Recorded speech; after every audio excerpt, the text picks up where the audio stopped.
Yes, Lun Gang. What are you guys saying? Let's go. Yes, let's go. Let's go. You guys are late, man. Unbelievable, Jeff. Unbelievable. What's up, guys? What's up? What's up? What's up? Welcome, welcome, welcome, welcome. We raising the grey boundaries out here. Raising the grey boundaries. That's a W. Hopefully, you guys are feeling good. Yo, how are you? Like, it's good to see you live. The biggest Lun Gang stream of all time. Respect, adding to the alumni and that. Um, Guys, thank you for joining me. Thank you for putting your trust in me for another session. Making sure that you guys do as well as you can, reaching your potential. That's the goal for today. Lun Gang. Saving lives out here. I'm going to do our best to uncook those who feel cooked. We're going to be streaming for 5 hours. I'm going to be as thorough as possible. I'm not the kind of guy that's just going to do one question for each thing. I'm going to make sure I try and cover as many things as possible. Within the 5 hours, you have a workbook in the description. So guys, head to the description. There is a link to the workbook if you want to follow along exactly what I'm doing. So you can write along, okay? So 5 hours is crazy. Annie, wait until you get a load of the the third Lun Gang stream that I do, and it's gonna be even crazier. The 12-hour stream, Zach, is gonna be mad. So guys, before we start, just remind your friends who might be sitting their exams that that this stream is going on. Share them this link. We're all raising the grade boundary, so students who are not in this stream, they will be lowering the grade boundaries, but you guys are gonna be increasing them. So share the love with your friends, innit? I'd appreciate if you guys hit the like button as well. It helps the channel out a lot. Thank you, thank you, thank you. It is subscriber only mode. If you're in the chat and you're wondering why you can't communicate, make sure you subscribe, refresh, and then you can communicate. There are no delays, so you can just start chatting straight away. Yeah, thank you for those hitting the like button. Turn on notifications. And yeah, just a little bit about me if you don't know already. My name is Nil. I'm the head of maths at my ed space. Don't gatekeep, guys. Not your friends, not to your friends. So family and friends, get them involved, all right? So I'm a fully qualified teacher. I have over 9 years of fully qualified teaching experience. I have a first class honors maths degree from UCL. I do have 2 A stars and 2 A's. In my A levels, I sat my maths A level at 16. And I have a distinction, something known as the Advanced Extension Award. So I guess maths is my thing, isn't it? So I try my best. I try my best. Yeah. I'm a July baby. That's why I was 16, but I was in year 12. So, guys, without further ado, we ready to start? I'm going to start off going through the integration hit list. So the integration hit list basically is the most important integrals that I think you need to know for tomorrow, and I advise that you go through them again tomorrow morning, okay? So let's just bang out a few of them, and then we'll get on to some pretty tricky questions, okay? So the first one should seem obvious, okay? So the integral of sine x, let's start spamming the answers in the chat. Matt, if you are doing OCR, the pure section, of course, will be helpful, but I'm not going to be going through any applied today, okay? Now, if you've been watching me long enough, I always make a guess. Now, if you should know by now that my guesses are not actually guesses. Yeah, they are. You know the answer, but you need to write down a bit of working just to make sure you don't make silly mistakes. Okay, guys, my methods are here to reduce silly mistakes, which always happens in an exam. So I'm thinking about what differentiates to sine, that is cos. But cos differentiates to negative sine. But I didn't want to integrate negative sine, so I times by -1. So there's your answer, minus cos x. Okay? Don't forget your plus c, by the way. What about the integral of cos x squared? So you're thinking about what differentiates to cos x squared. What differentiates to cos x squared? What are you guys thinking?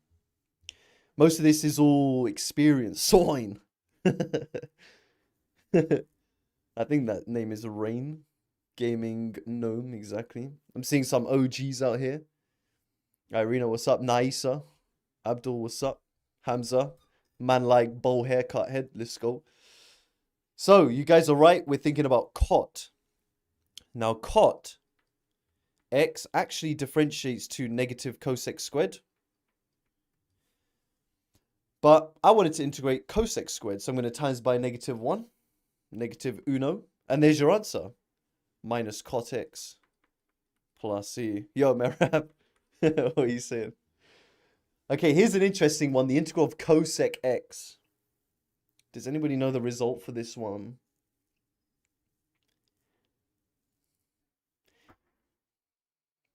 Saints, I have no idea what a formula booklet is. Yo, Dorito. What's up, Nick Milk? Welcome back. What's up, Poser? Now, this, guys, is a standard result. Okay. This is a standard result. I just want to make it clear what the most common answer is. Can you guys put in the chat what the most common answer is when students see this? Because if you can identify what the most common answer is students give for something like this, you know what to avoid, which is super important. What do you think is the most common answer for something like this? Said, good. Gabriel, good. It's not tan. Cons, good. Is minus cosec cot. Okay? So guys, the most common answer is minus cosec cot. They've differentiated it, all right? But that's not what they're asking for. So you know to avoid minus cosec cot, okay? Let's write this down. We're avoiding that. We're not differentiating. I need you guys to remember that cosec is a reciprocated function, okay? It's a recip function. AKA a fraction. Now, when you integrate fractions, what function are we always thinking about? What are we always thinking about when we are integrating fractions? Lun. Exactly, Nimra, what's up? We are back. Lun gang making an appearance straight away. So I immediately know that this is a standard result. It's Lun. Okay? Now, the way to remember it is we know cosec differentiates to cosec cot. So it integrates to Lun of cosec plus cot.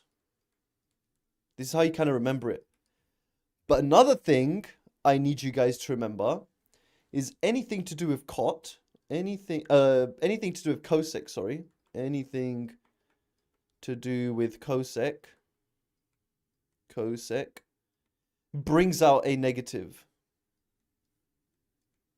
Okay? Write this down.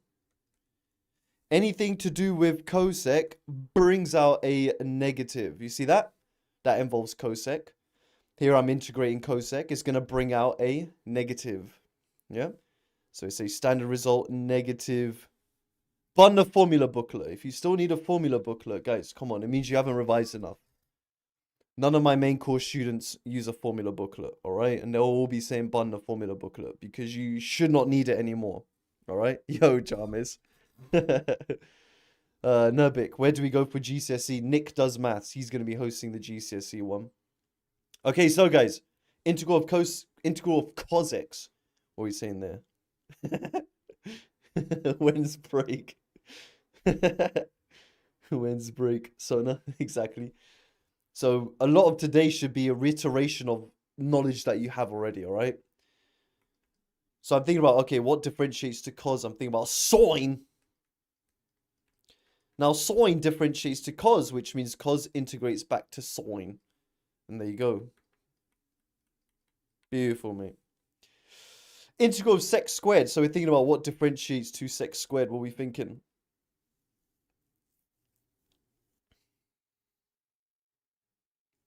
Tan. Good. CC. Exactly. So we're thinking about tan. Summertime. Summertime tan. Hitting up Camborne. Okay, so my guess is tan. Tan actually differentiates directly to sec squared, which means sec squared integrates directly to tan. Okay. Integral of sec, what are we thinking about? Bit of inspiration from what I've said. Hey, yo, FV, you actually got the joke. That's a W. Shout out Camborne and that. Okay, good, Tash. We're thinking about Lun because this is a reciprocated trig function. It's a recip function. Yeah? Can we just state what the most common answer is here? I know most of you guys will have made it. Even I've made it. Yeah, I've made this mistake before. The integral of sec x. What do most students write down, especially when they're first learning this stuff? Yamika, good. Sec, Omar, good. Sectan. So guys, write this down. It's very important you know what the common misconceptions are. Yeah, we're not differentiating sec. Yeah, we're integrating it. So we remember it's a recip function. So it's ln. Modulus. Now we know what sec differentiates to. So we just put a plus in the middle. Sec plus tan. Boom. Absolutely beautiful, mate. And I'm very happy that you guys have taken your time out of your day of watching Peppa Pig to do some maths. What's the integral of tan x? They could actually ask you to show your working here of like what the integral of tan x is. Yo, Rubik's Cube. Dev. Good stuff. AQA is a blank paper. Lunsec. Okay, so if they ask you for the proof, guys, what would you do first? Lunsec is correct. What would you do first?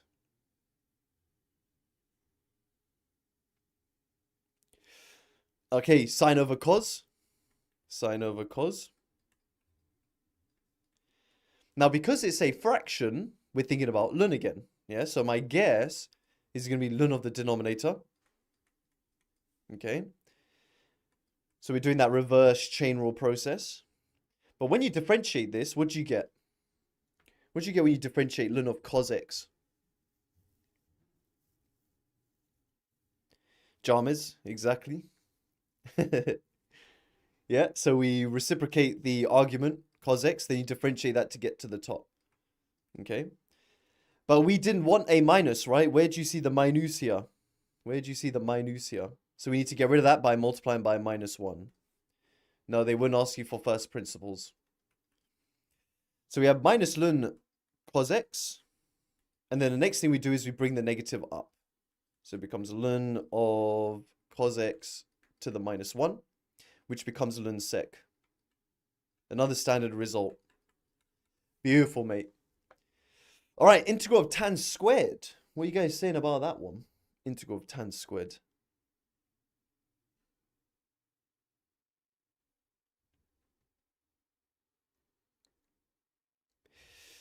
Saded. The GCSE one is at 5:30 with Nick. So what are we thinking about here? So we have to use the identity. Good. So here, guys, unfortunately, there's no function that we know of that differentiates directly to tan squared. So here's where we need to recognize that we need an identity. Okay. And that identity is 1 plus tan squared is sec squared. Okay. So tan squared is sec squared minus 1. So we get the integral of sec squared x minus uno. We already did the integral of sec squared is tan x minus x plus su. What about cos squared? Further mathematicians, this should be the most obvious one ever, but normal math students, they always forget this one. Good, Rory. Double angle ID. Okay. Which double angle ID? Eli, good. It's cos 2x. Okay. So for cos squared and sine squared, you have to use the double angle ID. Okay. Yeah. And the integral of sine squared. Yeah. You would use the double angle ID. So we're going to say cos 2x is, and Alicia, thank you, 2 cos squared minus 1. And now we need to rearrange. Okay, so we're going to add 1. So we get cos 2x plus 1. Now, it's up to you how you represent this, guys. But in my opinion, the best way to represent this is not by doing a half plus a half, is to do a half bracket, okay? Bracket. So we have a half bracket, like this. Because when we integrate this, what do you think I'm going to end up doing? Because when I put an integral symbol around all this, what am I going to do? Hassan, good stuff. We keep the half on the outside. Fractions in general, guys, I'm not about it. Okay? Bracket. Okay, so we need to integrate cos 2x without making mistakes, okay? So, either you tell me the answer, or you can, if you like using my guess method, it's up to you. Can you tell me what I'm guessing? Yeah, this question definitely could be asked in B&Q entrance exam. Thanks, Melonhead. And Cindy, that is correct. So for me, I'm thinking about, okay, what differentiates to cos 2x? Sine 2x. Okay, I know sine differentiates to cos, and I know generally that the angle stays the same. Now, when I differentiate that, I get 2 cos 2x. But I wanted a 1. Yeah, I wanted a 1 cos 2x, so I need to half both sides. Okay. So, I have a half on the outside. Yeah, guys, don't forget that half on the outside. Then I have a half sine 2x. Don't make this mistake. The 1 integrates to x. Sometimes students just write plus 1. Plus c. Now, this is correct. This is fine. If you guys watched on TikTok, I did a jokes kind of like Sainsbury's interview question of integrating cos squared 1 billion x. I did leave my answer like this, but we could clean this up a little bit nicer. Do you guys know what you could do to clean this up? Clue. Yes, Hamza. Isa, good. Take the half out. Yeah. Now, you guys can expand it, but in my opinion, factorizing out the half is the nicest thing to do. Okay, yo, Cindy. When you factorize out the half, you do a half times a half is a quarter. And then you double everything on the inside. Yeah, when you factorize out a half. There we go. Now, that right there is a clean answer. That's clean right there. All right. All right, the integral of cot x. What are you guys saying about this one? Lucas, will this help you with level 1 wheelbarrow license?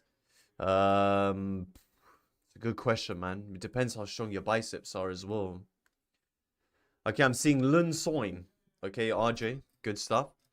So if we were to kind of do a proof style like the one above, proofs and that, we're thinking cot is cos over sine, which when we make a guess of ln of the denominator because it's a fraction, when you differentiate that directly, you get over sine x. When you differentiate the denominator, you get the top cos x. So there you go, ln sine x. Yeah, by understanding all this stuff, it makes integration just so much easier, man. What about the integral of cot squared?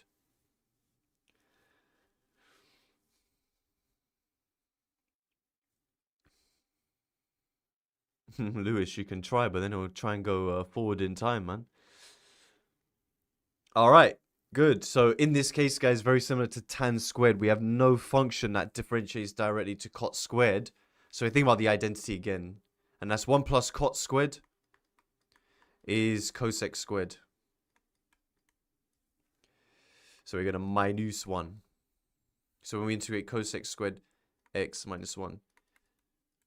Sometimes I can have a bit of an army style teaching. So when you see cosec squared, you think what? When you see cosec squared, you think what?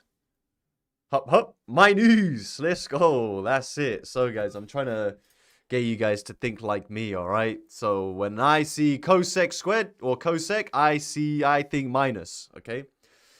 So, we've done this one before. It becomes minus cot. So, I'm not going to show you again. Minus x plus c. All right, here's an interesting question. Integral of cosec sine squared. What are we saying?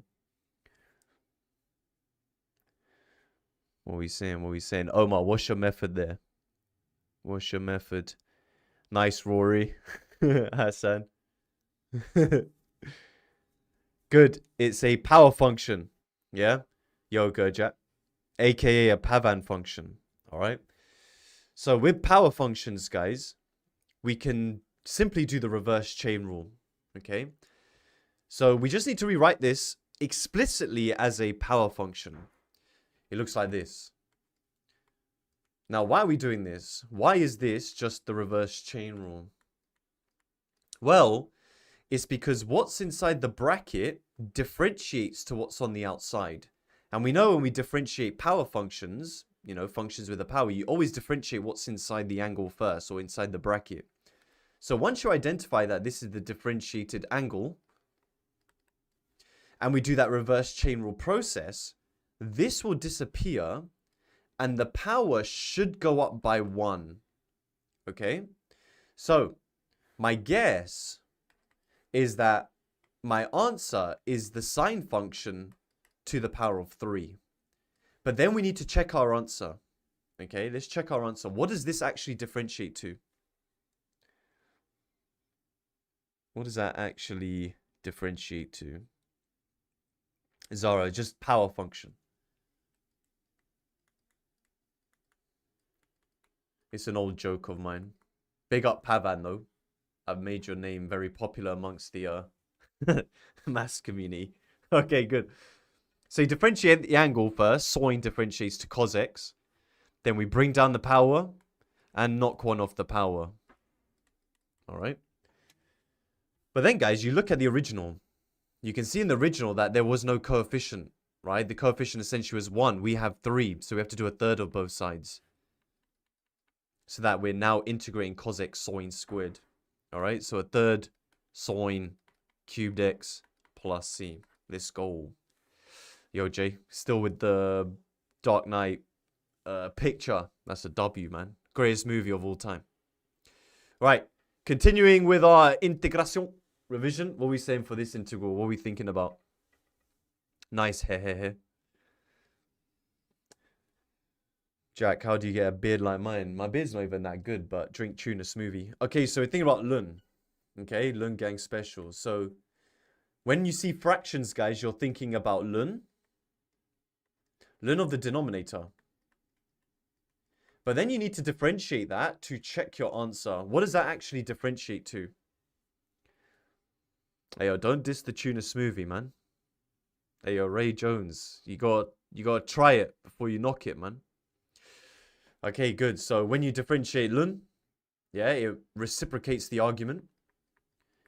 Then you differentiate the denominator to get the top, which becomes 9. But then when we want, well, we want 3 in it, but we have 9. So we have to do a third of both sides. And there's your answer, mate. Beautiful. What about this next one? It's basically the same, but I've added an X. Liam, about 150 grams bench. Nice melon head. Good, Dev. What's the giveaway? Omar, you're close. I know what you mean. It's not partial fractions, but Anna, good, it's a top-heavy algebraic fraction. Okay?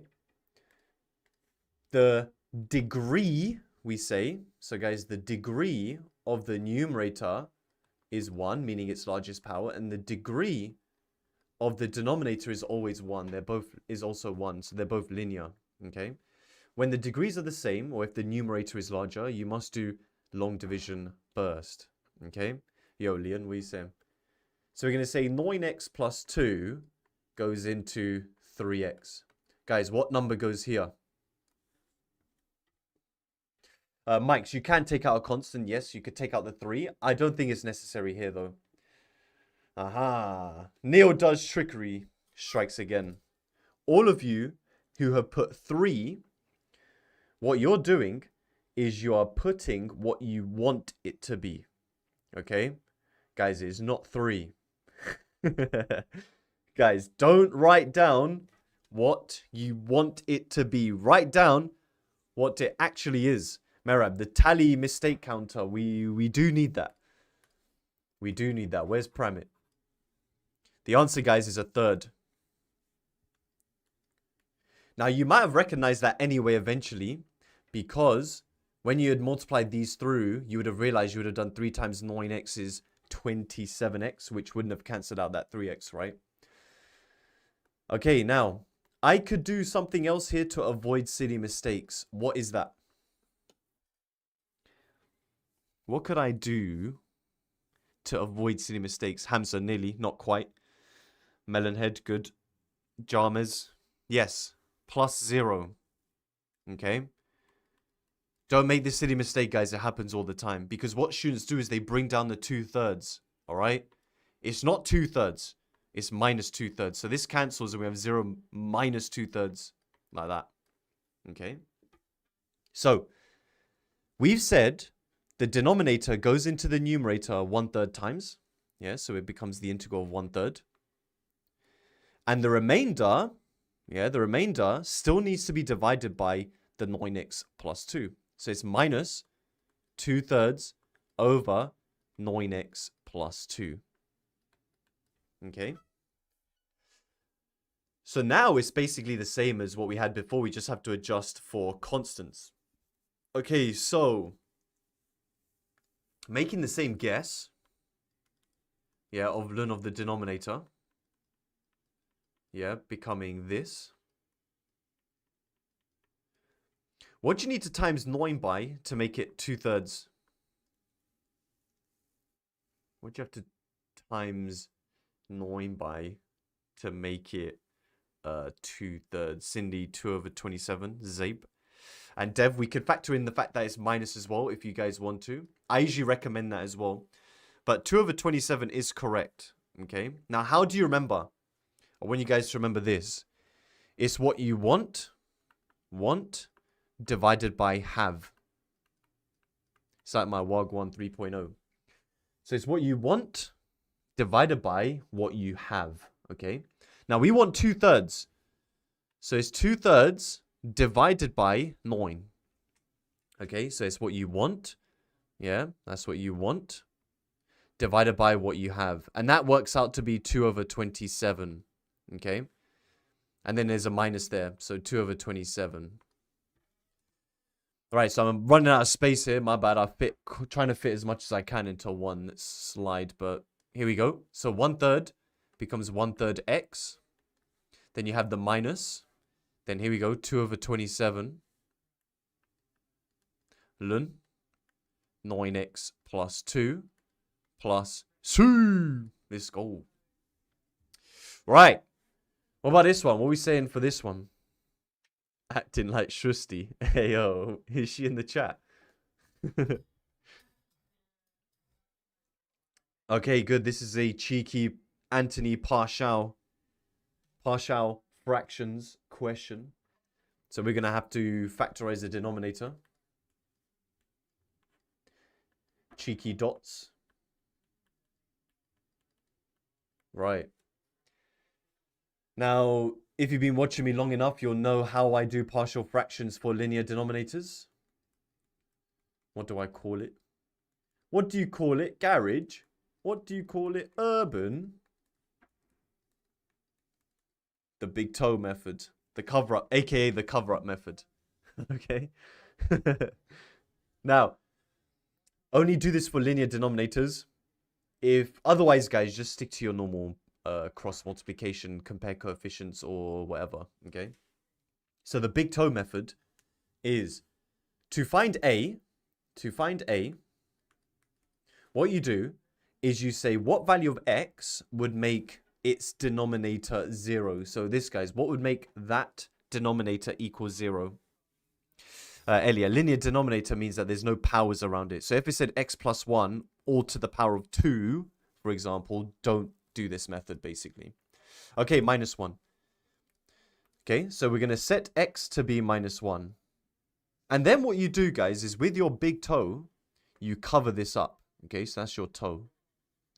And you cover up the x plus 1 with your other big toe on the other side. Like that. So you shouldn't be able to see it. And what you're going to do is you're going to substitute minus 1 into what's left. So x is minus 1, minus 1. What does that simplify to? What is that? Minus 1? There we go. And that's how we get A super quick. All right. The next thing is to get B.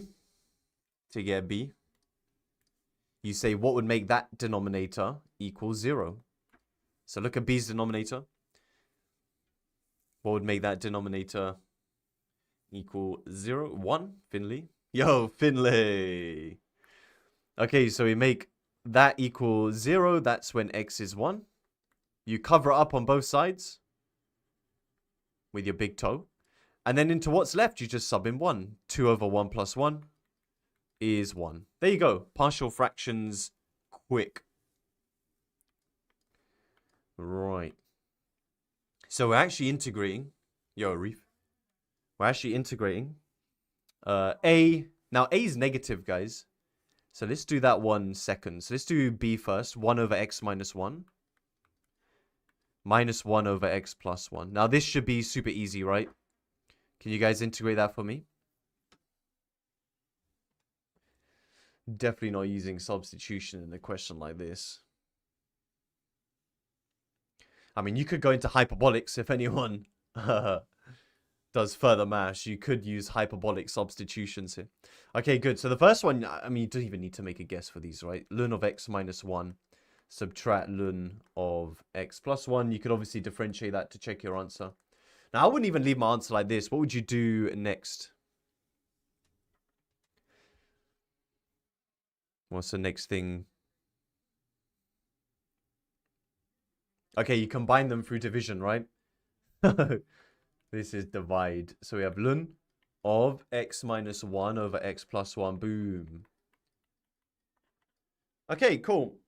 What about this next one? Now, again, it's very similar to these. So what I'm doing, guys, is I'm showing you very similar questions so you know how to deal with all of these different situations. Okay, it's very important that you look over these tomorrow morning. Reverse chain. Yes, it is a power function. So what should we be doing first? Bring it up. Good. All right, so guys, we're going to first identify this as a power function. Yoish. AKA a Pavan function. And we bring it up. So it becomes 3 lots of 9x plus 2 to the power of minus 2 dx. And because it's a power function, what do we expect to happen here in terms of my guess? What do we expect to happen? Good. We expect the power to go up by 1. Good, Jamal. Which means my guess is 9x plus 2 to the power of minus 1. And then we just check our answer by differentiating. When you differentiate that, what does it give you?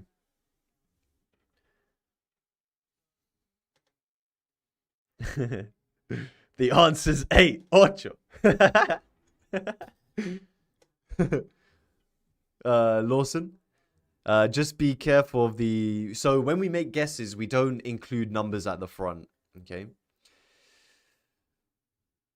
Okay, Nimra, cool. So we differentiate what's on the inside, 9. Yeah. Then we bring down the power, minus. And then we knock 1 off the power. Okay. But we wanted 3. Okay, so what do we do to both sides? What do we do to both sides? Hey, yo, Eunice, man, allow me. I haven't betrayed anyone. Anirudh, we're trying to make 3 this time, not 1. Okay, minus a third. So remember, guys, it's what you want divided by what you have. So if you want to think of it in a really basic way, I want 3. I want 3. I have minus 9. So I'm timesing by minus a third. Beautiful, mate. You could rewrite that back as a fraction, but this is fine. Okay, look at this one. What are you guys thinking about this one? Let me just get rid of this a little bit.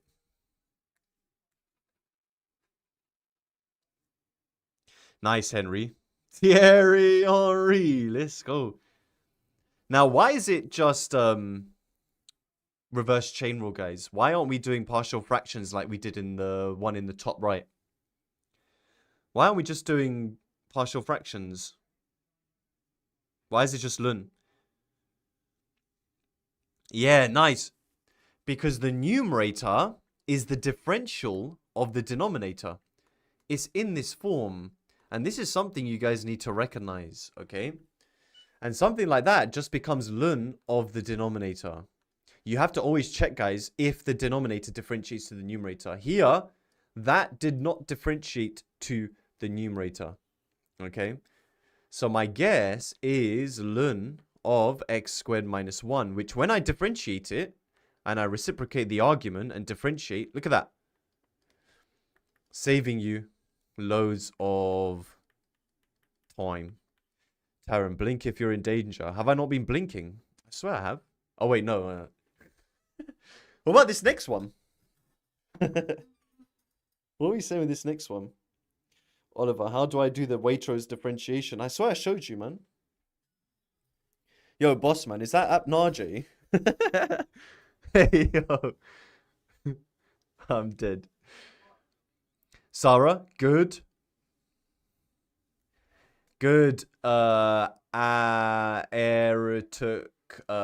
pack. Guys, this is a power function again. Okay. We notice that this is different to these, but we don't need to do partial fractions. We don't need to do any crazy substitutions.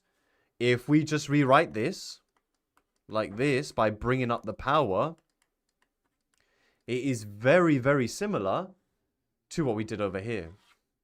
Because what's on the outside is the differential of what's on the inside of the bracket. Okay? So we can do the reverse chain rule process by getting rid of that and increasing the power by 1. Okay? All right, so my guess is x squared minus 1 to the power of minus 1. And then when we differentiate that, let's see what we get. You guys saying the workbook just says 2, Jim? It should be 2x. It must be just a typo.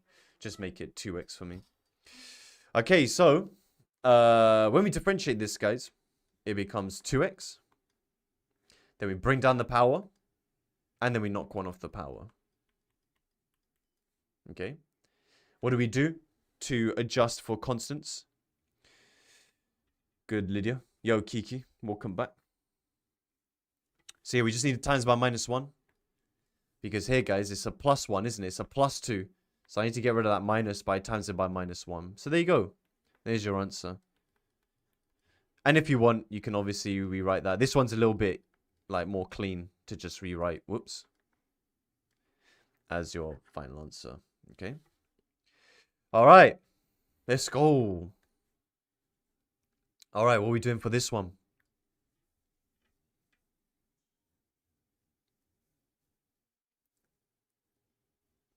Now, with the partials, they would be worth a lot of marks in the exam.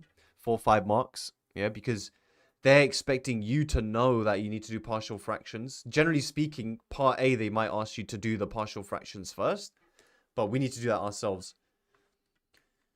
So yeah, let's factorize it. What is it? 2 and uno plus 2 minus uno. All right. Let's use the big toe method. To find A, what x value are you going to substitute? To find A, what x value are you going to substitute? Nice. Minus 2. Now you say, what would make that denominator equal 0? That would be x's minus dos. And then you get your big toe, cover it up. And what you're going to do is you're going to sub in minus 2 into what's left. Now you need to show this all this working, guys, in the exam. What does that simplify to? Minus like 4 or something. No. Yes. No. Yes. 3, is it? 4. Quick maths. Okay, let's go. Let's go then. For B, doing the same thing. What x value are we subbing in? Clip. What do you mean? I got it right. 1. So, what are you substituting in to make that denominator 0? X is uno. And you just cover it up over here, mate. So you have 6 times 1 over 1 plus 2 is 2. There you go. So Habibi is 2. Habibti is 2. So we're integrating 4 over x plus 2 plus b, which is 2 over x minus 1 dx. Right, can you guys all integrate that for me? There's not Hamza. I am the mark scheme.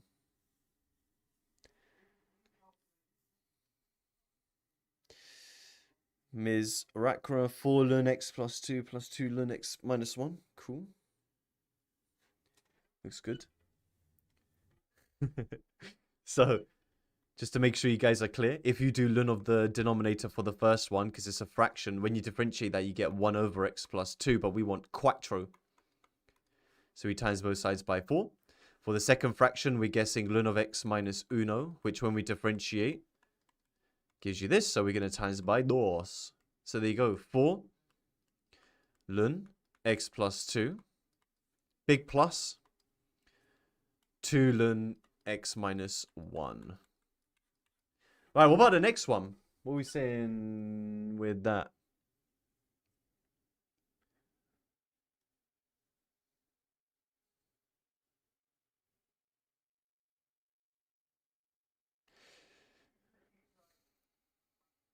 I got you quicks.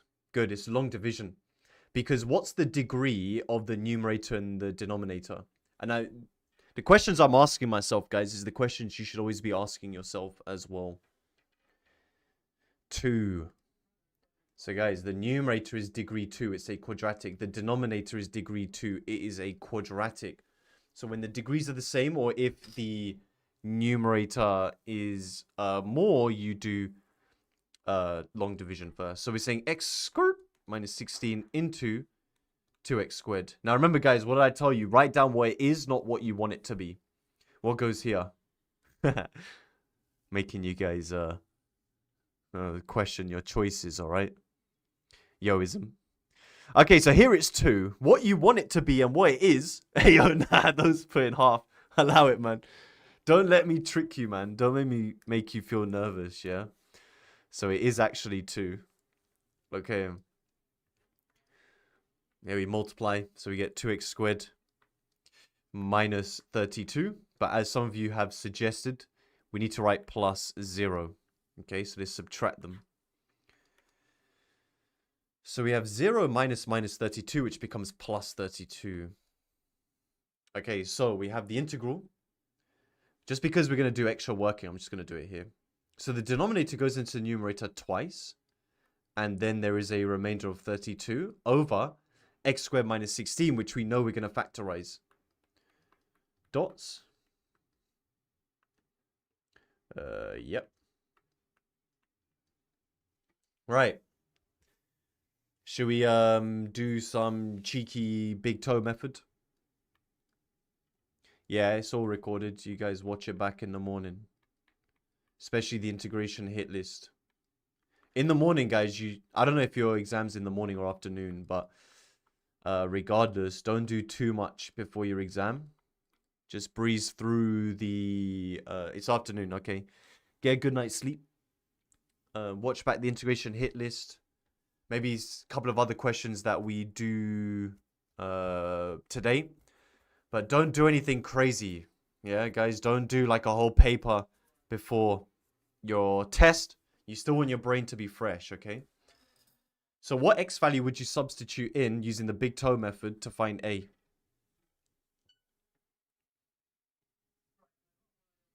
If you're doing Wujek and it's in the morning, definitely don't do anything crazy in the morning.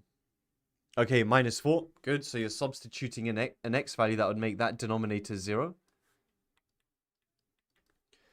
And then you cover that up on both sides and you sub in minus 4. So a is 32 over minus 4, which is what? Minus 4, right?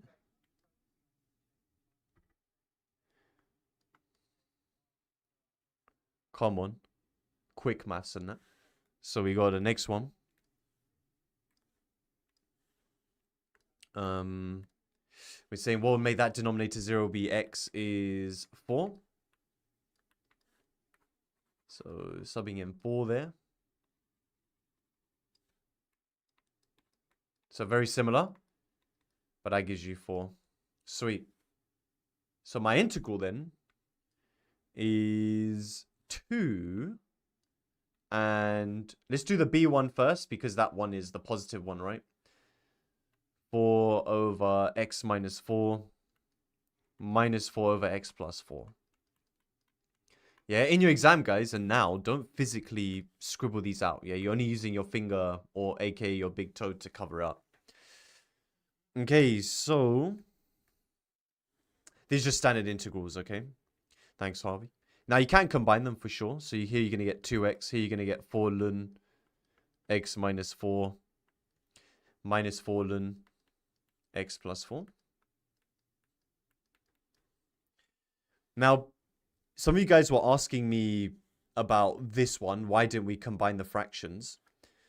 Or combine the luns. The reason is that the coefficient of ln is different. If the coefficients of ln was the same, if they were both 4, I would combine them. But because they're different, you would have to bring up the 4 and the 2 first and then multiply them. Gets messy.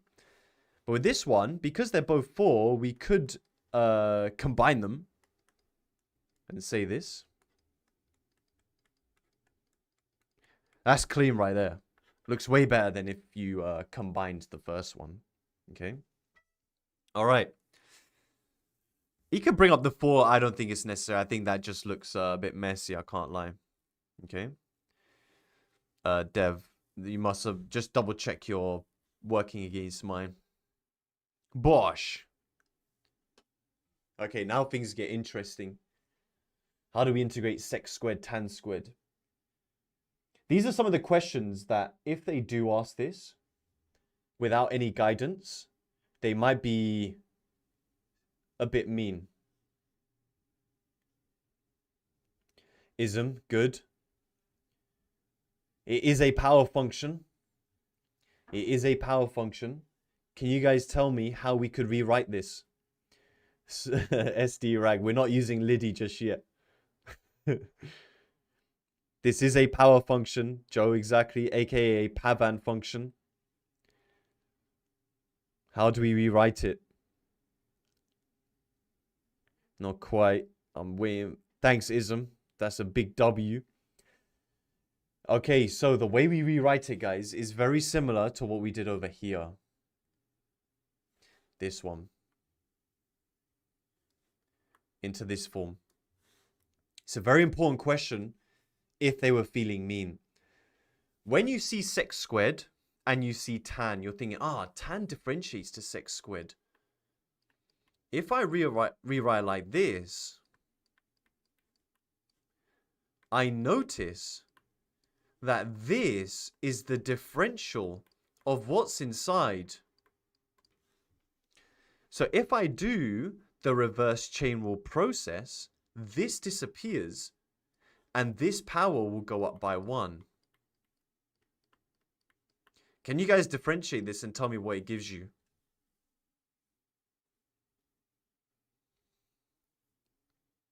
Galdem glucose, you can try it if you want. But using parts with 2 trig functions is very, very uncommon. We only really do it for sec cubed, which you can do here. It's not the exact same. So when you differentiate what's in the inside, yeah, tan x differentiates to sec squared. Then you bring down the power, and then you knock 1 off the power. Yeah, so it's not the exact same. What are we going to do to both sides?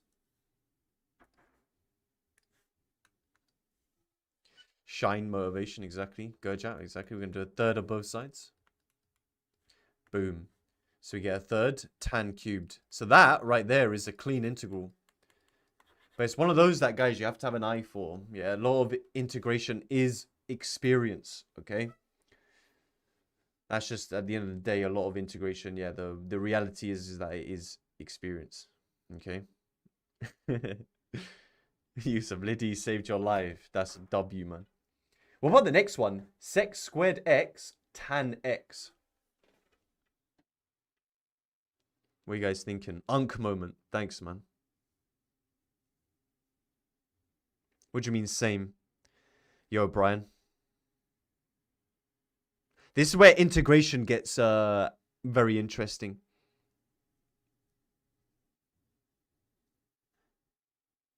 Factorize sec out. Definitely don't need substitution here. Allow that. Okay, so this, guys, is a power function. Okay. This is a power function. It's an undercover power function. My main course students will have seen loads of these when we did our full lesson on this. Now, there's two ways we can rewrite this as a power function. The first way is I could rewrite it as sec squared x tan x to the power of 1. The second way is I can rewrite it the other way around, essentially, and say it's tan x sec squared x, or sec x all squared. Okay. Now remember, guys, for it to be a power function, what's on the outside needs to differentiate to something. Well, what's on the outside of the bracket needs to be the differential, or very close to the differential of what's on the inside of the bracket. Which one would you choose? Number 1 or 2? Luca's saying number 2. Iram's saying 2. Now, by the process of elimination, guys, I mean, you basically just have to do it, right? So, in this case, guys, what's on the inside here, tan differentiates to sec squared. Okay? Tan does differentiate to sec squared, so it's the first one. Yeah? So this is still the differential of the inside.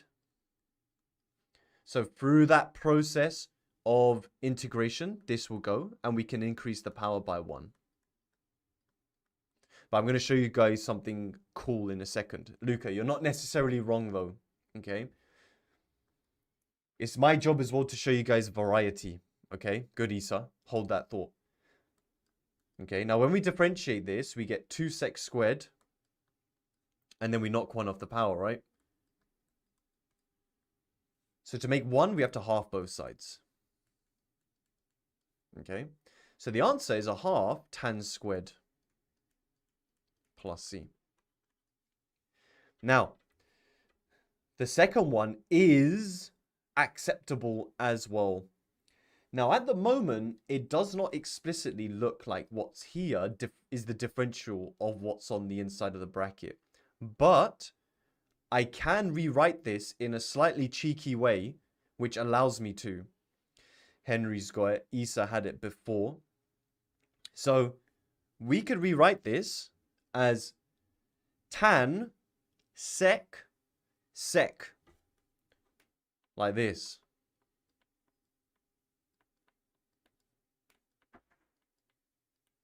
Okay, this part here is quite advanced if you do it this method. Okay, because now this is the differential of the inside of the bracket. Sec x differentiates to sec tan, doesn't it? Okay, so when you integrate, this is going to disappear, and we expect this to go up by power 1. Okay. Now we can differentiate that. So we differentiate what's on the inside. Yo, pastel de nata. This becomes sec tan. Then we bring down the power, and then we knock 1 off the power.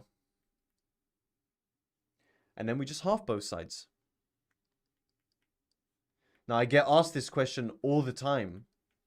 How is it possible that we get 2 answers that look completely different? How is that possible? How is that possible? Zaid, nice. What connects them? It is the constant. Good, Brian, which one? They are exactly the same. Bar a constant, but what connects them? Not just the constant, there's something else. The identity, ZZ, which identity? 1 plus tan squared, yes. So this, guys, if you rewrite it as a half, sec squared is 1 plus tan squared. And when you expand it, you get this. But then, a half and the constant, When you say a half plus an unknown number, you don't know what that is. So it just becomes a half tan squared plus d. So they're the exact same. It's just the constant would be different. Okay. They're both correct. They're both exactly the same. Okay. Yeah, Bruno, it will. Okay. So just so you're aware, guys, don't, because you never know, in the exam, they might ask a question and then some students say, oh, I got tan squared. Some other students say, I got sec squared. And then you're like, wait, I got it wrong. No, I got it wrong. You're both correct. Okay. Right. Even more interesting. This is going to involve a bit of manipulation. Now, you can do this question via substitution. I'm going to show you guys how we can do this using just traditional manipulation and guessing tactics. Do you know how we initially rewrite this so that we can do manipulation, some standard manipulation? Yo, Rehan, what are you saying? Good, Sam. So the first thing we do is we rewrite cos cubed. So you always manipulate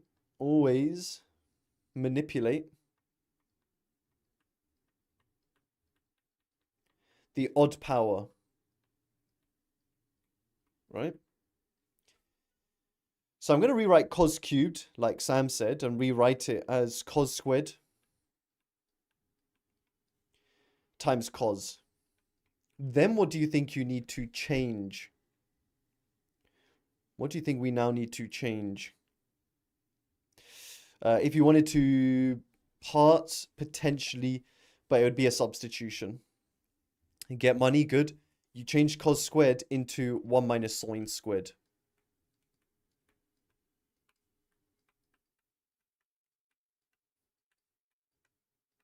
Okay. And then what's the final step to get something that we can integrate? Vanessa, we will do in a second. Yeah, Tash, good. We just expand. Okay. So guys, imagine that cos x is over here. Let's just start expanding. So we have the integral of sine squared x cos x minus sine power 4x cos x dx. And now we can integrate this. Because for something like this, what do we expect the integral to be? Because of the way it's written. Because of the way it's written. Hey, yo, Ifa, allow me, man. Allow me. Yeah, good, sine cubed. Because this is a power function. Yeah, we've done loads of these today. I spend a lot of time on power functions, guys, because they are the most common type of integrals, and I've shown you in many different contexts what they can come up as. You're going to rewrite both of them like this.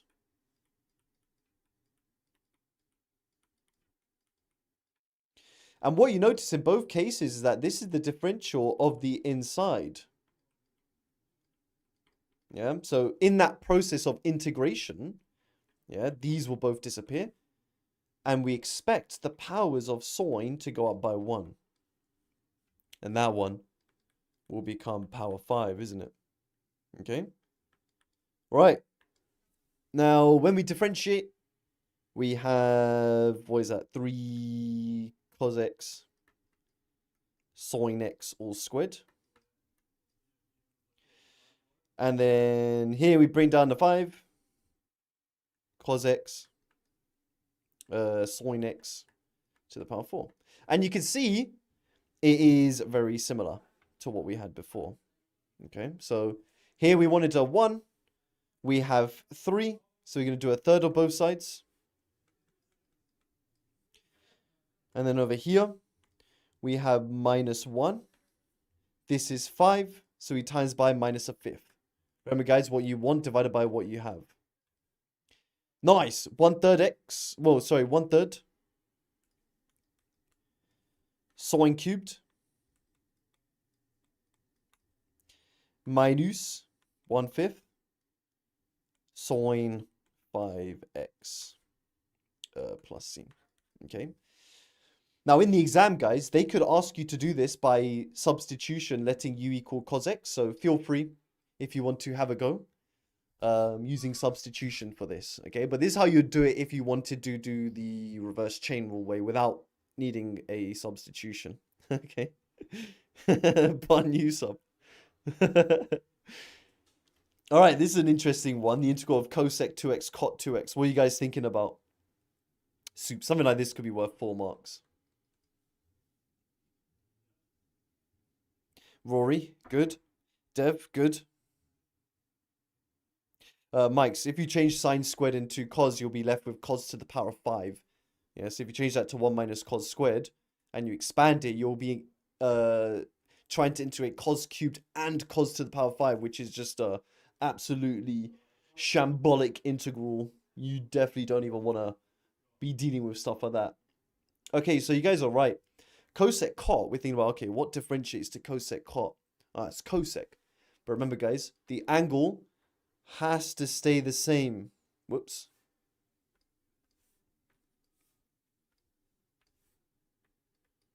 Okay.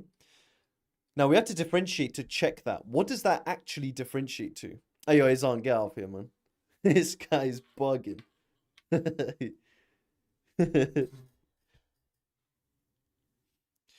Poser, we're going to do differentiation later, don't worry.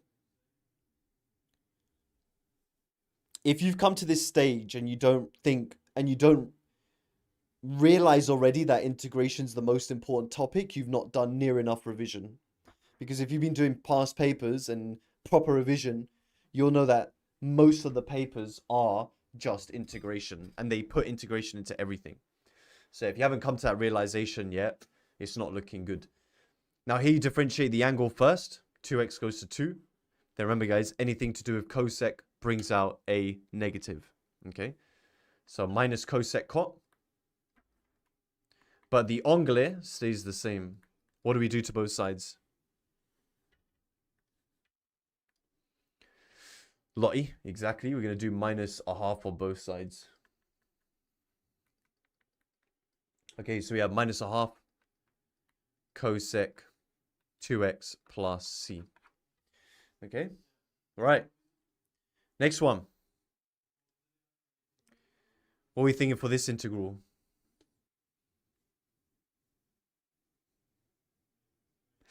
Gabriel, good question. Could we not do the reverse chain rule on the cos cubed? We can't because there's no sine on its own in front of it. Because it was sine squared rather than just sine, we couldn't just do reverse chain rule.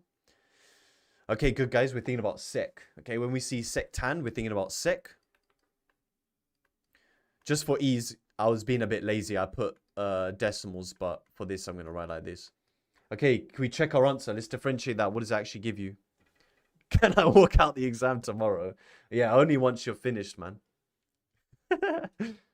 Hey, yo, JP Math. You sub. You don't deserve to have math in your YouTube name, my friend, for you subbing this. Okay, good. So we differentiate the angle. It becomes a quarter. Sec goes to sec tan. The angle stays the same. Okay, what do we times both sides by? I want 2. I got you, Alex.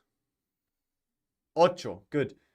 What is it, guys? It's what you something divided by something. Let's see if you guys remember. Because if you can remember this, guys, it'll be so useful tomorrow, man. It's what divided by what? What did I tell you? Did someone say 98? Yo, Finneker. Good. It's what you want divided by what you have or got. Yeah, it's what you want divided by what you've got. Okay. So what you want divided by got / have. Yeah. So we want 2 divided by what we've got is a quarter, which is 8. Ocho. So it's ocho sec quarter x plus c. Okay. Good stuff. All right, look on the right, guys. TikTok's bugging. Yo, TikTok, make sure you head over to YouTube if you want to join the live stream, man. What are you guys saying for this one? What are we thinking about?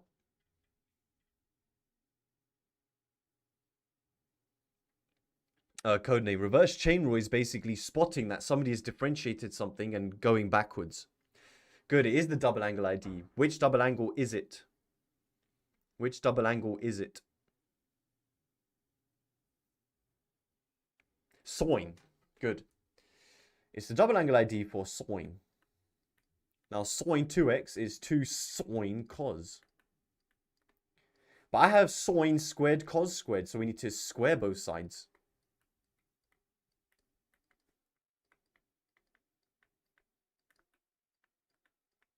And then we quarter both sides. Now, in terms of my integral, guys, how am I gonna end up writing this?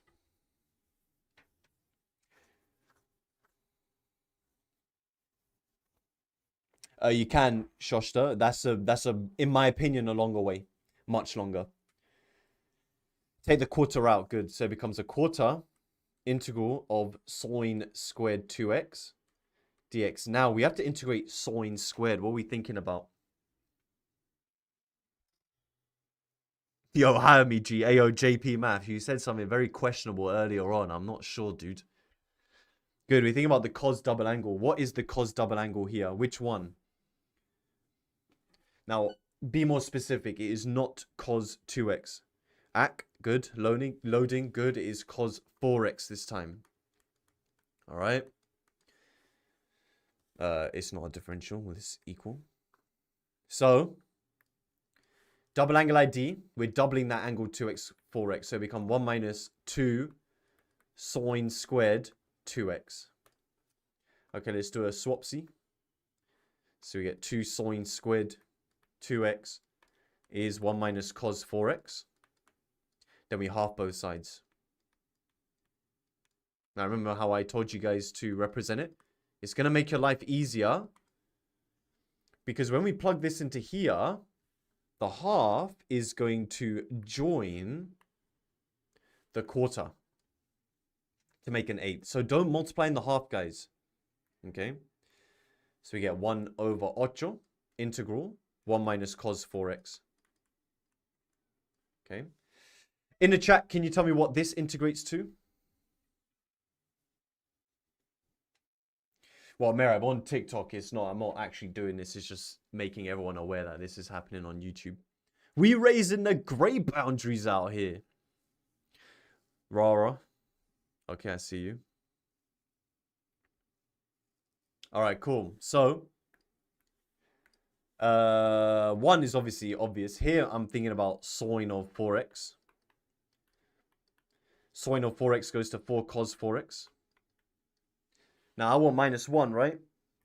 So, I want minus 1. So, I'm going to times by minus a quarter to get minus 1.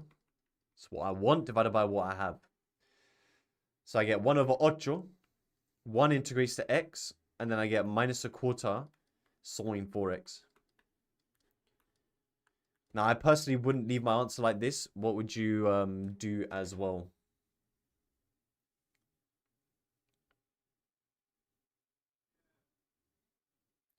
Yes, sir. Factor out the core, Andy. You got a friend in me. So you take out the core, it become 1 over 32. Yeah, 1/8 times the core. Then we times everything by quattro. And that, my friends, is a clean answer right there. Okay. Now, some of you earlier on did say that you can use the cosine addition rule. Now you can, the cosine double angle ID on both of these. Now you can do that, guys, but it's so much longer. Because you're going to get a bracket with the 1 plus cos 2x. Like, I'm just being very vague here. And then the 1 minus whatever. I'm not writing it properly. But when you expand it, you're going to get a cos squared anyway. So you're going to have to do this regardless. So it's a really bad method. Don't do that method. Okay? This method is much faster. Okay. This is an interesting one. The integral of 2 to the power of x. What are we thinking about there? What are we thinking about there? Football guru. You're thinking about what it differentiates to. Which is on the right line. Okay. Good. So those of you who think about guesses. Yeah, Omar, exactly. We're thinking about, if it was e to the x, guys, what would your answer be? So if it said the integral of e to the x, what are you thinking about? Lungang. Batia. Exactly. Good. So if it was e to the x, guys, you would think e to the x. This, guys, is an exponential. So the way it integrates is basically the same as e to the x. So my guess is that it stays the same in integration, but we need to differentiate it to check our answer. Okay. Can you guys tell me what 2 to the power of x differentiates to? What does 2 to the power of x differentiate to? Rory, Balamori, good. Ams, good. It differentiates to itself, just like e to the x does, but then we have to learn the base. But I didn't want ln 2, okay? So we're going to get rid of it by just dividing by ln 2. In this case, guys, I don't actually write times by 1 over ln 2. The answer here just looks cleaner, all right? 2 to the power of x over ln 2 plus c. And that is how we integrate exponentials, okay? And that, my friends, is clean right there. All right. Jay, any cheating tips? I actually uploaded a proof question yesterday. And I showed you some cheating tactics. So feel free to go and check that one out. Okay, so with integration, guys, a bit of application for you. The figure shows the graph of the curve with equation that cubic. We have the curve meets the x-axis at A and B08 lies on the curve. Show the shaded region R is 4 ninths.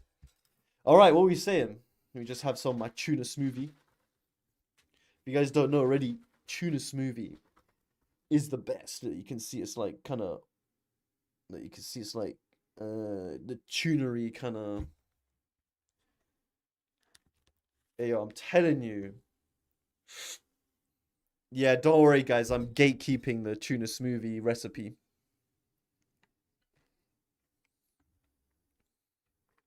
Alright, so banging. Yes, mate. Yeah. Nah, I'm gatekeeping.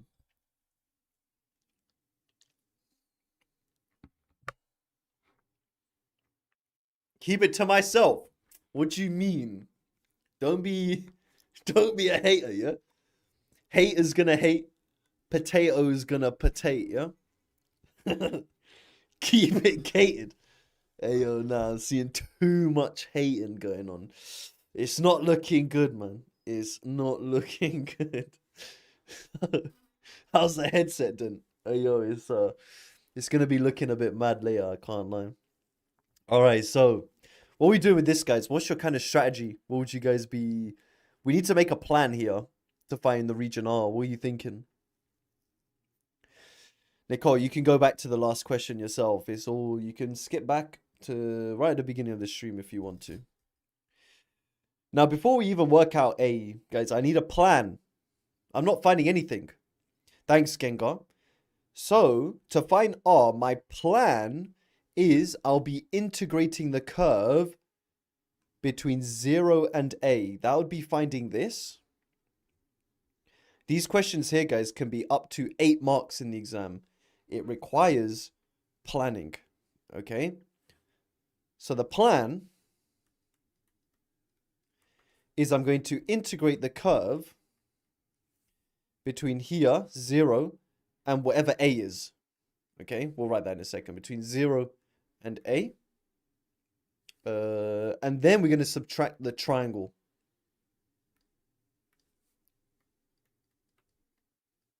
Let's do it like that. Yeah, buddy. Okay, so I guess then we might as well focus on the curve for a second. So if I want to integrate the curve between 0 and A, I need to find A. This is why we make a plan. How do I find the coordinates of A, guys? Hopefully, Zach. When y is 0, good. So this here is when y is 0 for the curve. Now that should be obvious. When you make that equal 0, guys, what is A? Mohammed, good. 2/3. When you make what's inside the bracket 0, we get 2/3. Okay.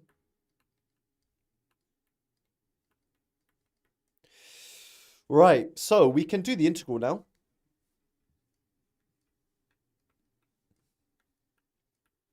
Okay. Using whichever method you want, can you all tell me what that integral is? Using, what's up, Gunner? My guy. Yeah, yo, Leon, I don't actually hit pure gym anymore. Their gyms they're not good enough anymore. Broaden, 1 over 12, 3x minus 2 to the power 4. Django Laporte, got the same. All right.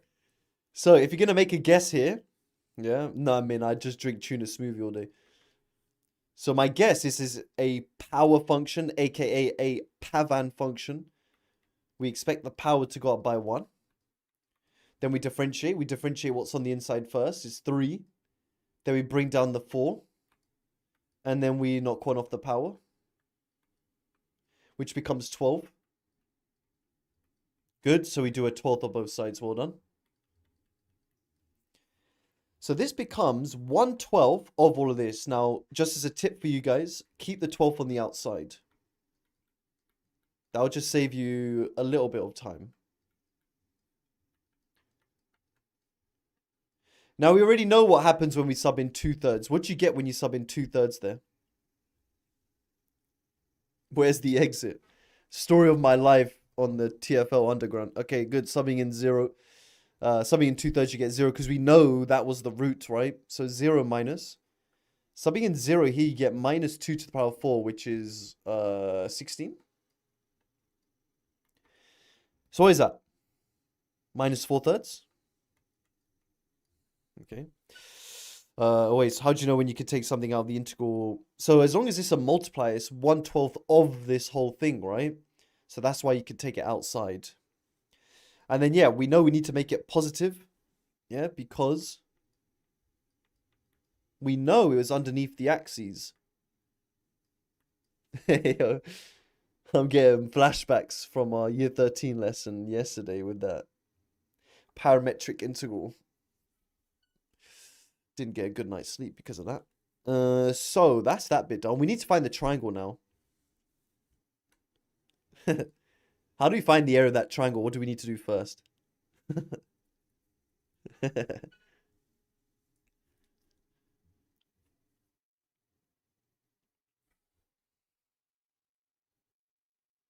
Good, prove it. We need to find the gradient of the line. We basically need to find the equation of the line, right? So to find the triangle, guys, we know its height. The height here is 8.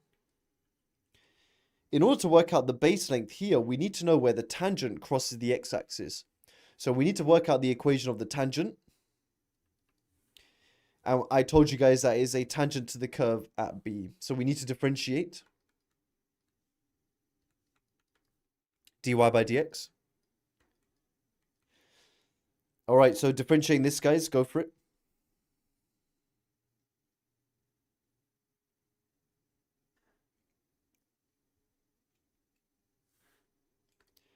Should be quite simple. Rory, Balamori, good. Hamza, Mustafa. I see. So you differentiate what's on the inside is 3. Then you bring down the power. Then you knock 1 off the power. So 9, 3x minus 2 squared. What are you then going to substitute in?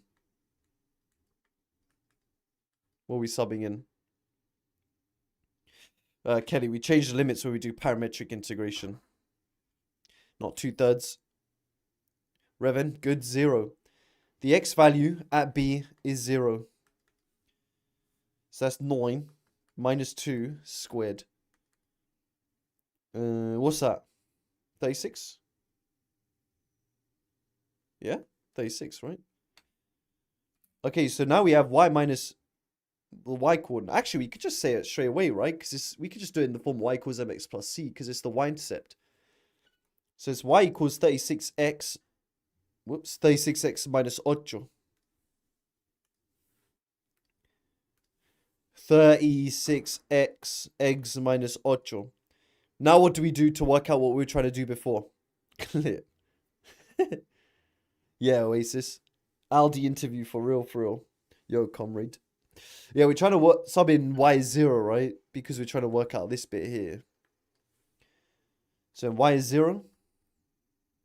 What do we get for x? What's A over 36?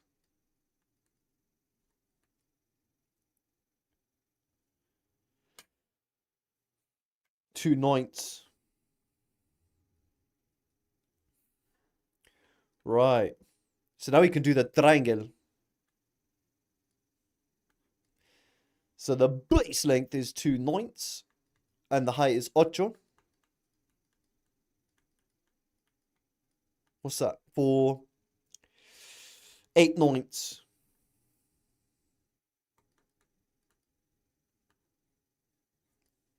And now, guys, what did we say? We said our plan was to do the curve minus the triangle. Does that give you 4 ninths? It better.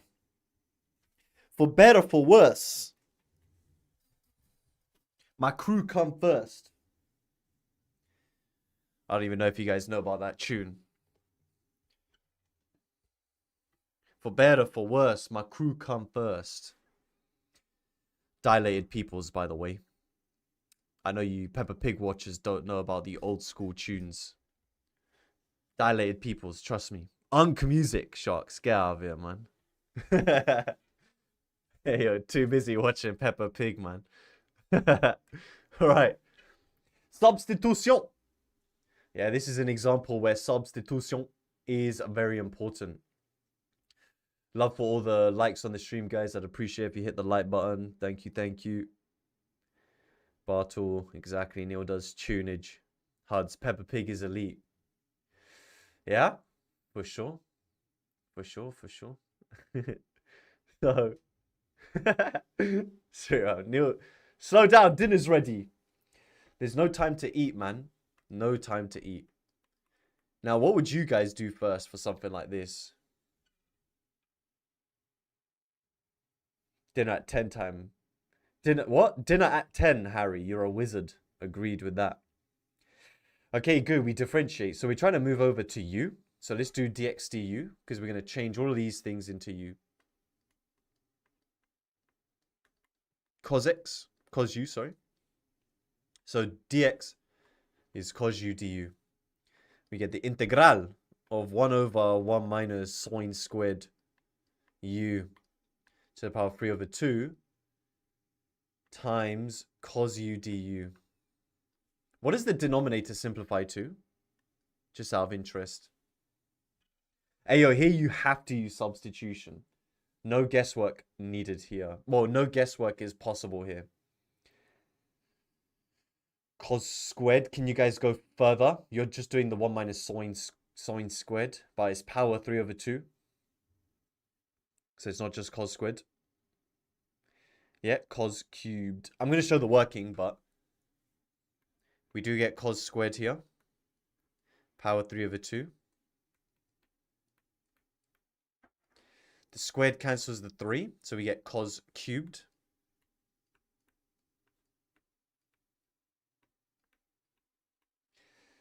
So we get the integral of 1 over cos squared. How do we deal with this? Apparently this is something that we can integrate. Nice, I really hate jam. Well, it depends on what jam it is. Tuna jam, banging. So you get the integral of sec squared. What's the integral of sec squared? We raising the grey boundaries out here. Yo, Daddy Pig. Timu. Exactly. So Timu is what differentiates 2 sec squared. Okay, are we done? Benito.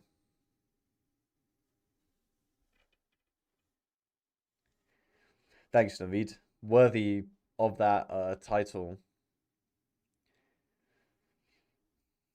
Okay, so we need to replace U. So if I do arc sine x is U, is that acceptable? And saying tan of arc sine x, is that okay now? Thanks, Pa. It's not. They would not accept this in the exam, okay? So, this would not be allowed. in the exam, most likely they would give you a bit more indication in terms of what they want it to look like, but no mathematician would ever allow you to do some nonsense like that, okay? So, what we do is we utilize this. X is sine u, and we're going to use that to find out what the value of tan u is. What do we use? We do a lot in mechanics. We do it a lot in mechanics. Triangle. Yeah, so in mechanics, when they say, oh yeah, tan theta is 4/3, you can work out everything else, right? So sine u is x, we write as x over 1. This is the ops, and this is the hype. So the ops is x, and the hype is 1. So what is the adjacent side going to be?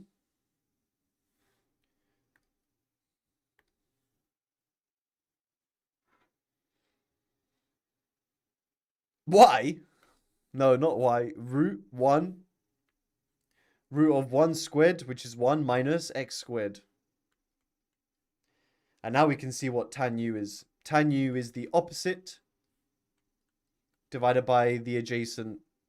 And that, guys, is clean. So my answer is x over root 1 minus x squared plus c. Okay, x is an op. Okay. Reverse chain rule does not work here. That does not make sense. Okay. Cold. So this is a legit substitution question. A question like this, guys, could be worth 7 marks. Now, if they gave you limits, limits makes it a bit easier because you can convert the limits and then you can just substitute it into tan u. All right. So limits makes this question easier. No limits makes this one much harder. Okay. 7 is generous, Callum. Well, I guess you guys are raising the gray boundaries. How do we integrate our favorite function? Now we're getting into our favorite territory.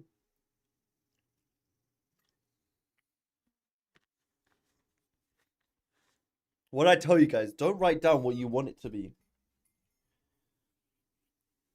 Okay, so we use Liddy, aka parts. At this stage, guys, use whichever type of parts you want, okay? Now, with Linux, and we want to use parts, we need 2 things multiplied together. So how do you rewrite it? Times by 1, good. So we write Linux times 1. Now, when we do this, guys, make sure that Linux is the first term, all right? And then we do Liddy. Or you can use your DI method, or you can use your bun U and V, but if you want to use that, use it.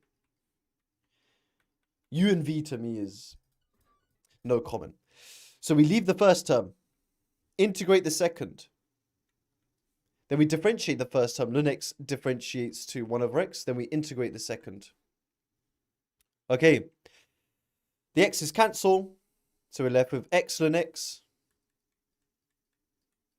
minus the integral of 1, which is x. Yeah, Lewis, DI method is a legit method. Okay. This is a very interesting integral. If you've been watching me for long enough, you will have seen this before. So it is parts. Okay, it is parts. And this is an example of where the DI method I'm not a huge fan of.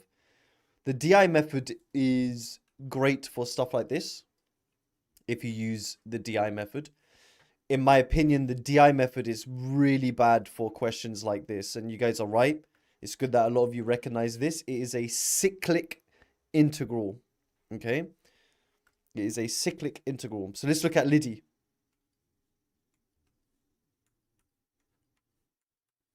Okay.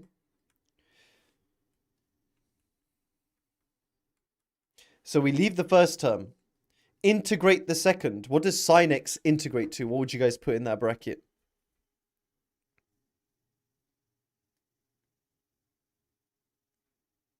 Minus cos x, good. I'm not going to show you guys the method for that anymore because we've done it. Loads of stuff like this before. Minus, differentiate the first term. So remember, guys, here's your first, second. Well, that is just e to the x, right? And the second and fourth bracket's always the same. Okay, so we get minus e to the x cos x Now that minus, guys, bring on the outside. So it becomes plus integral of e to the x cos x. Now what do we need to do? Yo, Adio, what are you saying? Tricep routine. That's crazy. Liddy again. So on the integral of e to the x cos x, we need to go again.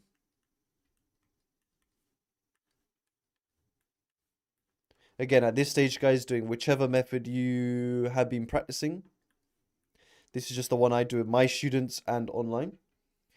So we leave the first term, integrate the second. What does cos x integrate to?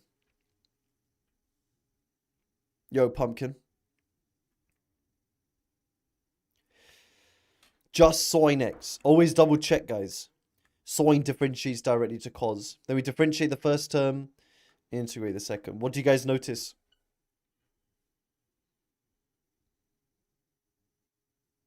What do you guys notice? It's back to the start, okay? And that's not a bad thing, okay? This has reappeared. Now, when that happens with these cyclic integrals, is we just do a cheeky algebraic manipulation, moving some things around and we're done, okay? So, the integral of e to the x sine x dx is equal to this. Yeah, we did it once. Plus Verge. I used Liddy in my A levels and I got 4 marks. And I got this integral, which was here. Okay, so we get plus e to the x sine x minus that integral. Yo, shut him up. Because what do we do now? Good, Keenan. Now we move this over to this side. Yeah, they are the same, aren't they? They're the same. These two are the same. So we bring them together. It becomes 2 lots of the integral is. Now over here, guys, my recommendation is factorize out the e to the x and write the sine x first, the positive one. Nick just called me Unk. It's not looking good. And then finally, guys, we divide by 2. And there's your answer. And just don't forget your plus C, all right? If you do further maths, this stuff's quite common.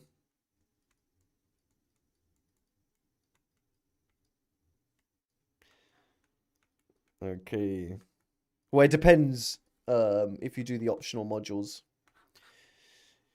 Integration by reduction is reduction formulas. There's all that stuff, basically. So there you go.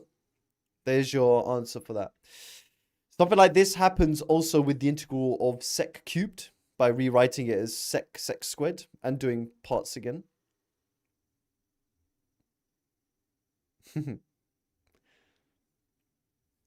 All right, next one. Parametric integration, something that students really dislike. But if you guys can follow very simple steps, parametric integration is very simple. And also as a recommendation, guys, on YouTube, I have a playlist that says A-level maths, going through all of like questions from every single topic. Go through that if there are any other topics that you think you need to go through before your exam, okay? So there's an A-level playlist that I've created for you lot. So the diagram shows the ellipse with parametric equations x is 3 sine t, y equals 9 sine 2t. Show the area here is given by this. Okay, does anybody know how we start off these problems? How do we start off? Mohammed, you're on the right line. You're on the right line. So we write it out in Cartesian form first, okay? So what you do is you imagine that this was all in Cartesian. You would say the area is the integral of whatever the function is in terms of y with respect to x between, in this case, the limits of 0 and whatever that is. Okay, now we need to find what that is. Okay, so you could call it a and b if you want. But it's very important that we find those points. How do you find those x values? How would you find those x values, those limits? Set y is 0, yes. So we're going to set y equals 0. So we get 9 sine 2t. The 9 goes inverse sine of 0 is 0. What would the secondary value for sine be in this case? At Melonhead, modifying the range is a good idea here. Pi, good, because you do pi minus 0 is pi. Now, if you guys modify the range, this is like basic trig now. Because it's t, if you double it, you have to make sure that your modified values are between 0 and 2 pi, which these two are. But we're not going to add in minus 2 pi. These are the only two values. Okay, so we divide by 2. These are my two values. Now, how do I know which one is t is 0 and which one is pi over 2? How do I know which one goes where? How do you figure out which one goes where?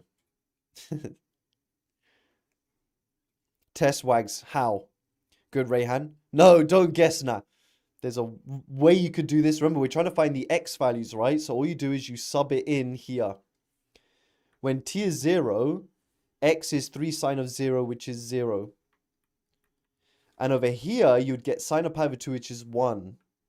So there you go. That's how you know which one's which, okay? So this one, you get 0, t is 0. And over here, you have x is 3, which is when t is pi over 2. Okay? Right. So here, let's start inputting things. So if we were integrating via Cartesian, it starts off x is 0 here. And we are ending at x is 3, right?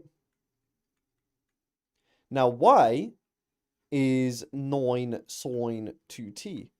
But what else are we going to have to do here? What else do we need to do here? Chichita, year 11s do have cram course, but they're doing it with Nick. Good, guys. We have to differentiate x. Guys, parametric integration, all I want you guys to remember is it's just substitution. Low key, it is substitution. That's all it is. Okay? So we need to change dx into dt using this. We just need to differentiate it. All right. So we have dx by dt is 3 cos t. So when you times through by dt, you get that. Nice. Okay, now, in terms of the simplification of what's... Oh, that's basically what I wanted, right? And then we can start converting these limits. But what you guys noticing is going to end up happening versus my answer. Farhad, there is. Go to Nick Does Maths' channel. Good, Sana. Why are we timesing by 2? Good, there's symmetry. What we've done, guys, is when we've integrated, we've gone from 0 to pi over 2. Yeah. Which is the positive side only. Okay. So, all we need to do here, guys, just put a 2. And then all the numbers will balance. And then we get the answer. Okay. 2t cos t dt. Okay. Right. Now it says to evaluate the integral. How do we do that? How do we actually integrate this?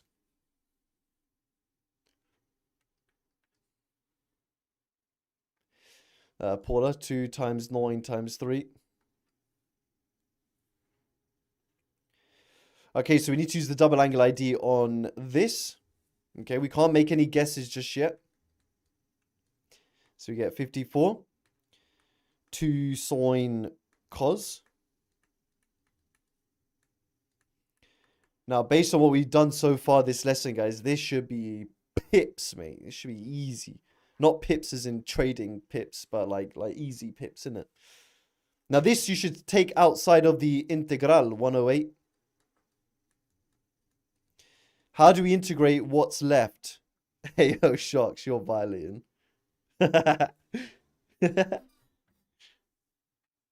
Good, Keenan. It's a Pavan function, aka a power function. So you're going to rewrite it like this. So what are you expecting the power to be here? What are you expecting the power to be here? Power 3, good. Now this is the differential of the inside. How many times have I shown you guys this? It's because this right here is the most important skill in integration. Okay, being able to look at this stuff and know exactly what the form is. All right, so yeah, through that process of integration, that will disappear, and we expect the power to go up by 1, innit? Right, let's differentiate that. Cos differentiates to minus sine. Then we bring down the 3. This is why I left a gap. The more you know, innit? And then we knock 1 off the power. What do we do to both sides? What are we doing to both sides? Minus a third. Good. So we want a 1, right? So I'm going to times by minus a third. But also, guys, when we put it back, the minus a third is going to combine with the 108, right? What's 108 divided by 3? Help a brother out, man. What is that? 20? No. 30. 36. Come on.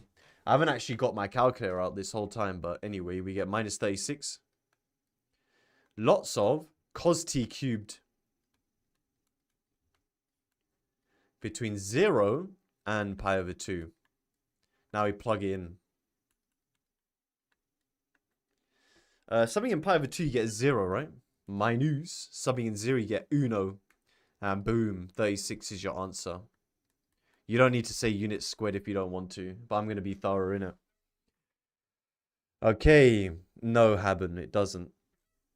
All right, so that's that. Now, in stuff like this, I've got more parametric integrals on my channel if you guys want to check it out. But this part A could be worth 4 marks in the exam. And then just evaluating the integral could be like just 3 because you can just use the answer from part A.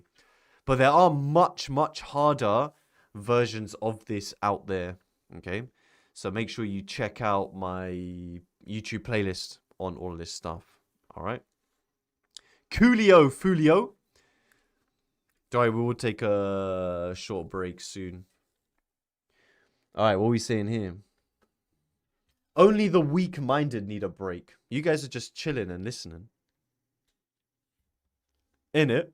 Hamza, what do you mean implicit?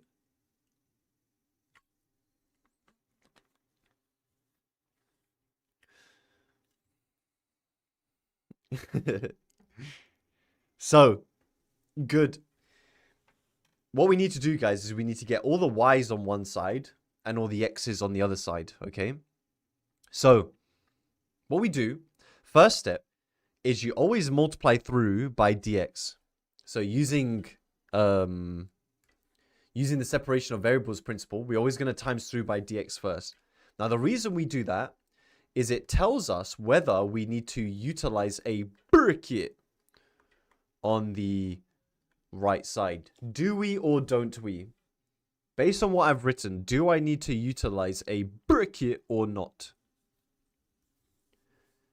We do. Because at the moment, I'm just saying 3 times dx, which is incorrect. All right? So we always multiply through by dx first. Because now, to get the y's to the left side, the only way I can do that is by dividing by the whole bracket. Okay, the only way of moving that is by dividing by that whole bracket. Okay. And then we're left with 1 dx. And now we can integrate. How do we integrate the left side?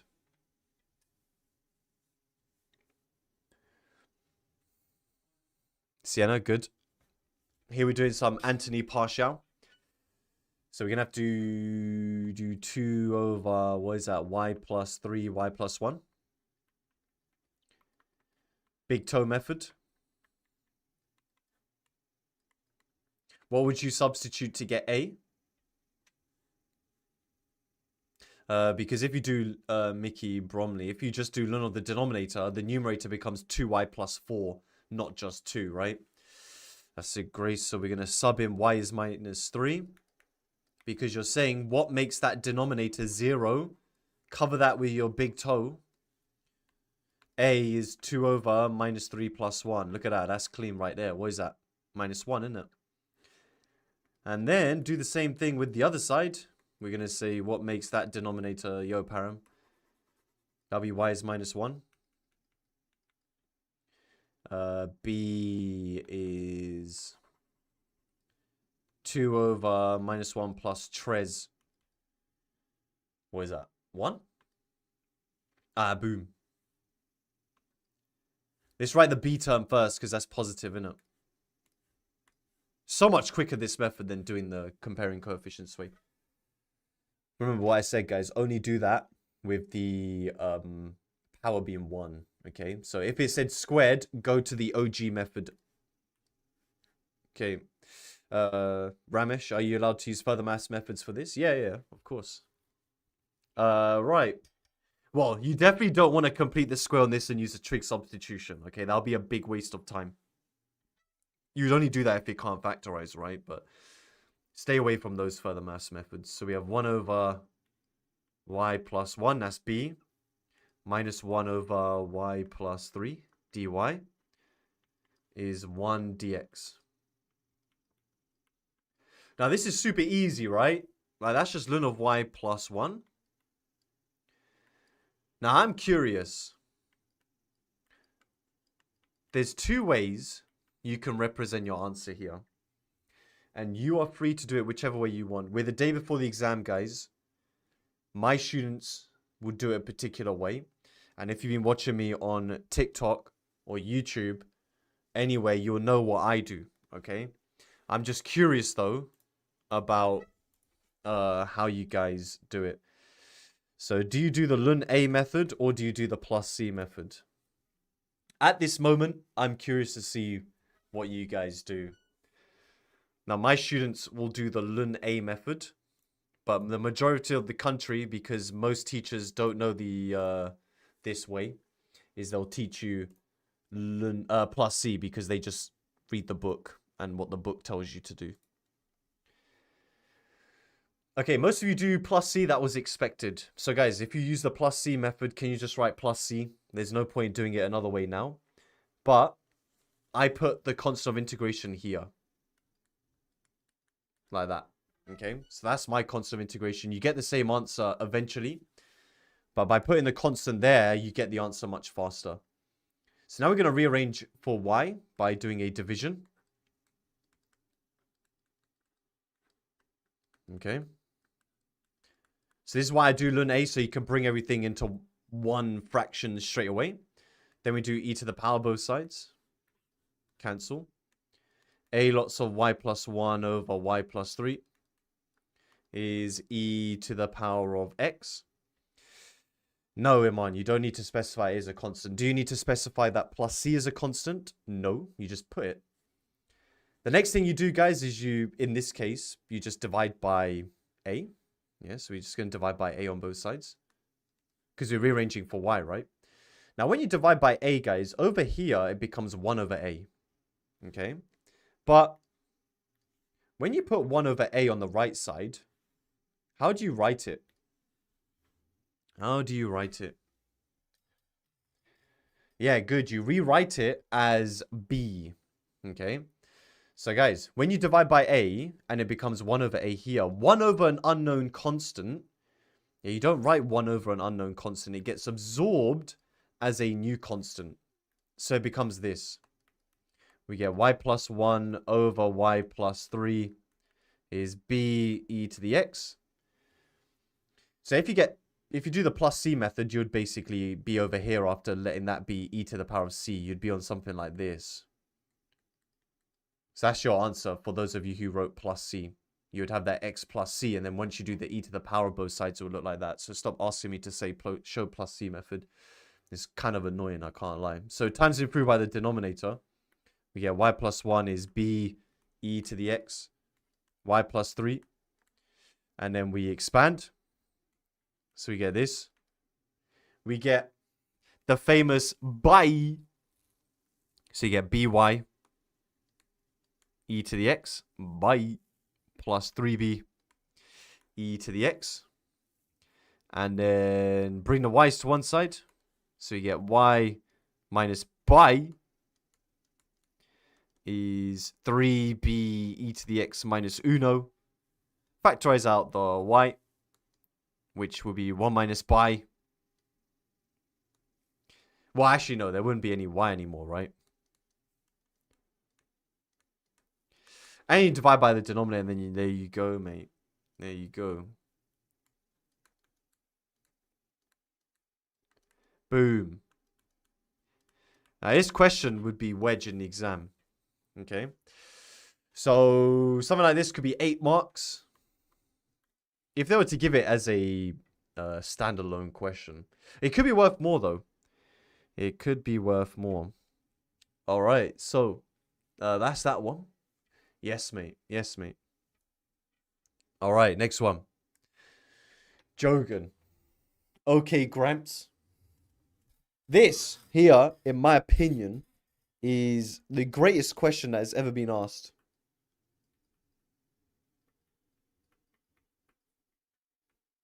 Okay.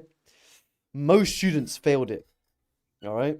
Most students failed this question. It was quite a mean question to ask. Mafari, you're saying it's light because I've shown you it before. That's cheating. I've done this question before. A few times. I did in Easter Revision. I've done it on various places and also my main course. But let's go over it again. Okay.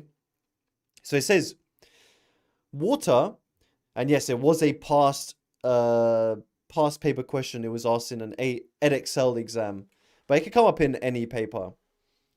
But EDEXCEL were definitely cooking when they asked this one. Okay. Water is pouring into a long vertical cylinder at a constant rate of 1200 centimeter cubed per second and leaking out of a hole at the base of the cylinder at a rate proportional to the square root of the height of the water already in the cylinder. The cylinder has constant cross-sectional area of 3600. Show that if h is the height of the water in the cylinder, then dH by dt is a third minus a root h. Okay, so if you guys read that, read it again. How would you start this problem? Nice, Nimra. Finica. Since I've got a good connection with EDEXCEL, head on LinkedIn, ask her to give us hints. She'll probably be telling you that being on this stream, you're raising the grey boundaries. Eli DVDT. Yes, good. So they give us DVDT, right? Water pours in at a constant rate of 1200.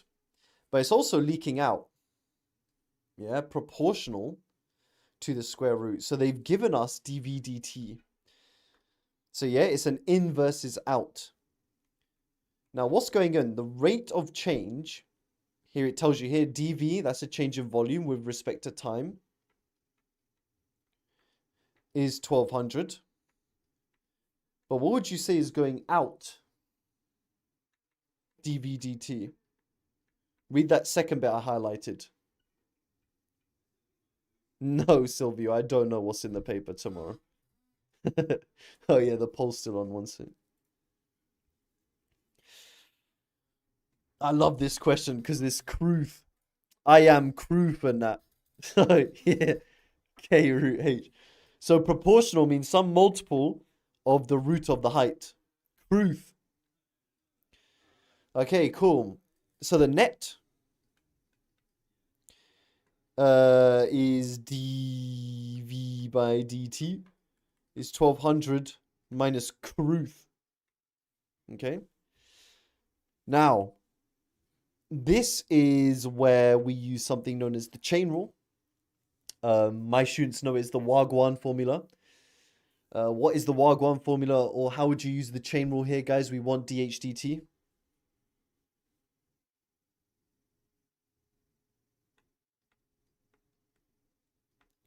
Callum, nice. So there's something known as the Wagwan formula, which I use. It's what you want is what you've got times what you need. It's just a way for you guys to remember that we're using the chain rule. So I want dH dt, but we have got dV dt. Okay? So we've got dV dt. What do we need to multiply by to balance the equation?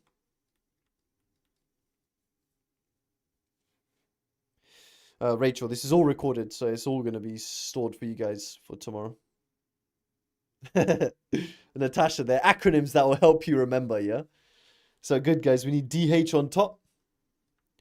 And we need to cancel out DV. Okay, there we go. Okay, so we've got dV dt. We need DH dV. You guys need to find a connection between volume and height of this situation. Where's that coming from? Good, Abdul. Fizz, good. Nimra, Yusuf, good. So, guys, it's a cylinder. Cylinder. And I've given you very important information. I've told you that the cross-sectional area is 3600. So you don't even need to do pi r squared.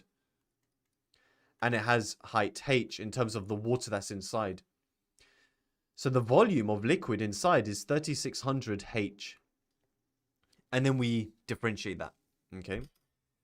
So dV dH is 3600. Okay. But don't forget we need to do 1 over that, isn't it? So we have dH dt is dV dt, which was our truth and that. Brick times dH dV, so we need to reciprocate this. Expansion. And that's where the third comes from. 1200 times 1 over 3600 is a third. Minus. Now here we get K root H over 3600. But I've got A. What's going on there? For real, Shirin. We're raising the grey boundaries in this one. Okay, good. It is absorbed. Hamza, that's it. Liam, good. So guys, remember A is just a constant that we don't know yet. We don't know what that is. That's what this is. K is also a number we don't know. So if I say, think of a number divided by, well, not think of a number. I'm saying there is a number divided by 3600. You'd be like, well, what was the original number, right? You don't know what it is. So we just say the answer is A. So it gets absorbed into a new constant. Yeah, where in this case, A is this K over 3600. Okay, and that's proved. Question like this, guys, in the exam, 5 marks. Okay. Part B. The cylinder was initially empty. And when the height of the water in the cylinder reached 25, water was leaking out of the hole at the rate of 100. Show clearly that this is the actual equation we want. Okay, so how do we do this one? It gives you in the question, it says the cross-sectional area here. So they would have to tell you. Otherwise, this question is not possible because we would have a third variable, r.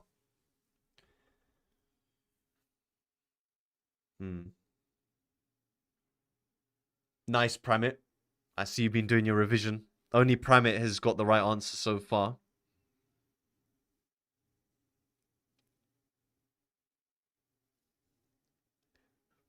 No one else. Ayo, Nick Milk, don't hate on my boy Premit. Good, Harvey.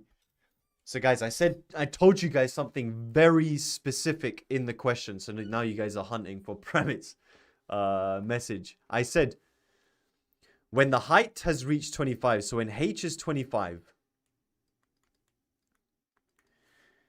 water's leaking out at this.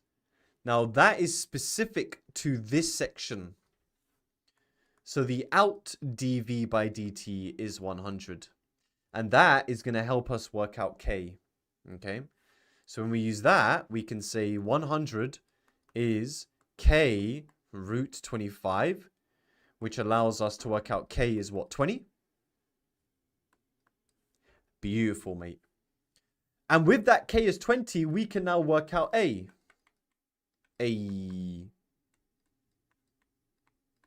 Which I think is 1 over 180, right? So now, dH dt is 1/3 minus 1 over 180 root h. And then all I've done is I brought it into one fraction. Boom. So here you'd have to times top bottom by 60, right? Beautiful. In the real exam, this was worth 3 marks. But you guys thought that we were done here. There is more to this question. EDEXCEL were like, yo, we're not done yet. All right. We've just given you 8 marks worth of question, but there is more to this than meets the eye. Okay. All right. Hey, yo, don't worry. You can get some tuna smoothie.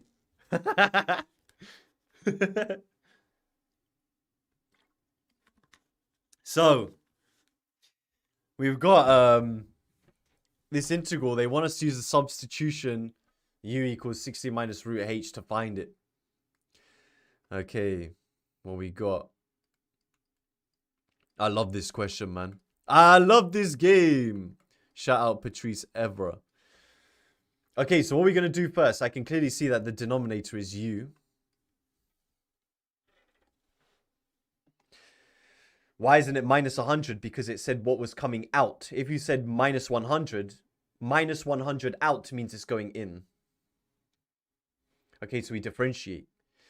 Now, I would actually do something else. I wish, Matas, I could sit your exam for you.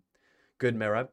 So in this case, guys, because I want DH, my advice is to rearrange for H first. Okay, rearrange for H first. It's going to make your life a bit easier. So we have root H is 60 minus U. Square both sides. All right, can you guys differentiate that for me? This is going to be the first time I get out my calculator as well.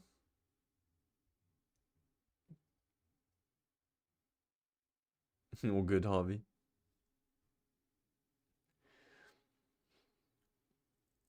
All right, Zorda, good. I wouldn't recommend expanding, but yeah, you guys are right. So we differentiate what's on the inside is minus 1. Then we bring down the 2, makes it minus 2, 60 minus u to the power of 1. So we times by du. There you go, there's your answer. So you get this. Now, there's a few things I would do here. Like multiplying out the minus 2 you could do. That wouldn't be a priority for me. What could we do instead? Take out the 2, yes. Take out the 2. This 2, guys, I don't like it. I think keeping it on the outside is better. Okay. Hey, yo, Ishak, don't hate the player. The 2 can come on the outside. Now the minus, I'm not taking out the minus because we can take that minus and multiply it into the bracket. Okay, so the 2 comes out and this minus, let's multiply that in. Okay, so we get u minus 60. All divided by u. Then how do we integrate this? How do we integrate something like that? Ayo, nah, Merab, keep it a secret, man. Yeah, we need to split the fraction. U divided by U is 1. Minus 60 divided by U. Now, those of you saying long division, that is true. It would look like this. But because it's only a single term in the denominator, it's just easier if we just do it like this. Okay. If it was 2 terms in the denominator, you definitely want to do that long division, but not here. It still works though. All right, so you have 2 lots of U minus 60 ln U plus C. Start expanding. So we get 2U minus 120 ln of U plus C. And then we just replace. Now U is 60 minus root H minus 120 ln 60 minus root H plus C. There you go. Now, I've been slightly more cruel than EDEXCEL. EDEXCEL actually gave the form of their final answer. This is not an acceptable answer. Does anybody know why? Does anybody know why? Melonhead, why do we do that? Iman, good. It's the plus C, and had you expanded this, you get 120, and the plus C, they combine.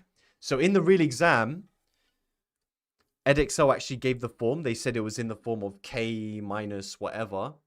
But, you know, game's the game. Sometimes I just want to be a bit mean, innit? So we get here 120 minus root H.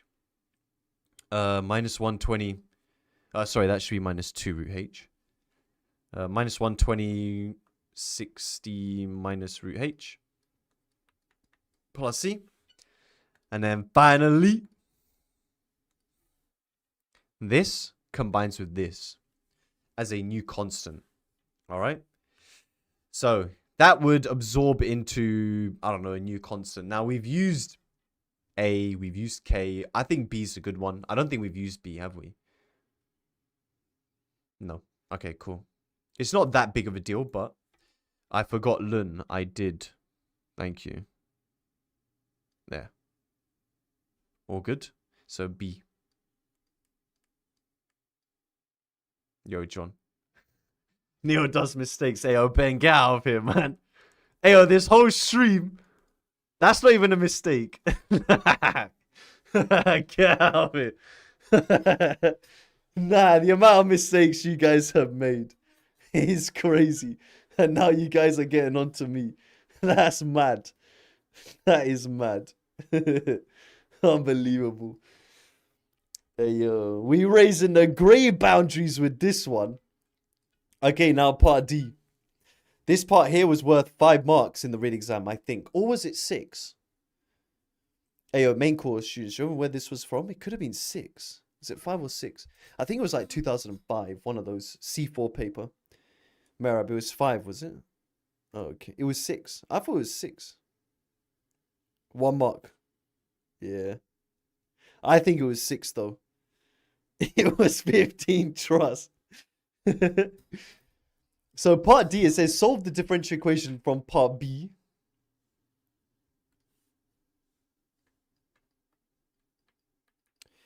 Whoops. That's our break after this.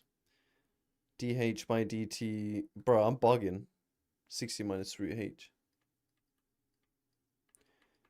Okay, how do we solve this?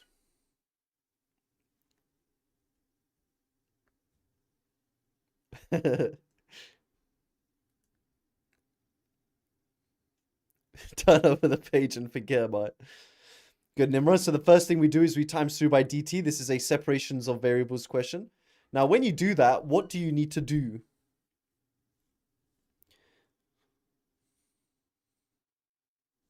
Definitely don't want to split. Alex, go on Nick Does Maths' channel for GCSE. Good. We need cartoon bracket.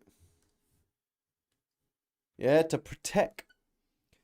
That means to get the h on the left side, we need to divide by this whole bracket. We get 1 over 60 minus root h dh is 1 over 80, 1 over 180 dt. Okay. Now we can integrate that. Okay. Now there is a long way of doing this and there is an easy way of doing this. Musa, I'm going to do that in a second. Okay. Now, the long way is integrating this like normal and writing plus C or ln A, whatever you want to do. What is the quickest way of doing this? So we will use the answer from part C. AO, exactly. We're going to use limits. Okay. So we're saying if you utilize limits here, guys, you don't need to worry about plus C or ln A or anything like that. Okay. Now, how do we utilize limits here? I'm trying to work out the time it takes to go from empty to 10 meters. Okay. So the T limits, empty was initial when T is 0. Okay. So from 0 to some time, the height is going from empty to 10. So what do you think the H limits are? Stop baiting me out, man. 0, 10. Yeah. 0, 10. Okay. Why are most of us losing loads of marks? Hey, yo. I'm telling you, this is not even Neo does trickery. Legit, like, the examiners did actually bait students like this. So you need to go back to right at the beginning and see that it's in centimeters. They actually did this in an exam, and I think that's extremely cruel for EDEXCEL to do that. Really, really cruel. I don't know why. But yeah, it's 1,000, not 10. Okay, it is evil. It is evil. Okay, but because we're trying to find T, this is why I recommend, some of you guys were saying it before, to multiply by 180. So that way, this is just 1. Okay? Because this just becomes T between 0 and capital T. And this is just what we had in part A. But what else? If we look at part C, what do I need to consider? Yeah, you never know, Raj, man. You never know. Good, Hayden. There's no constant. Okay, so this constant from before, guys, it disappears. We don't need it anymore because it would cancel out anyway in that process of integration. Right. Do you guys know how to store these values, substitute really quickly? I'm hoping so. I hope so.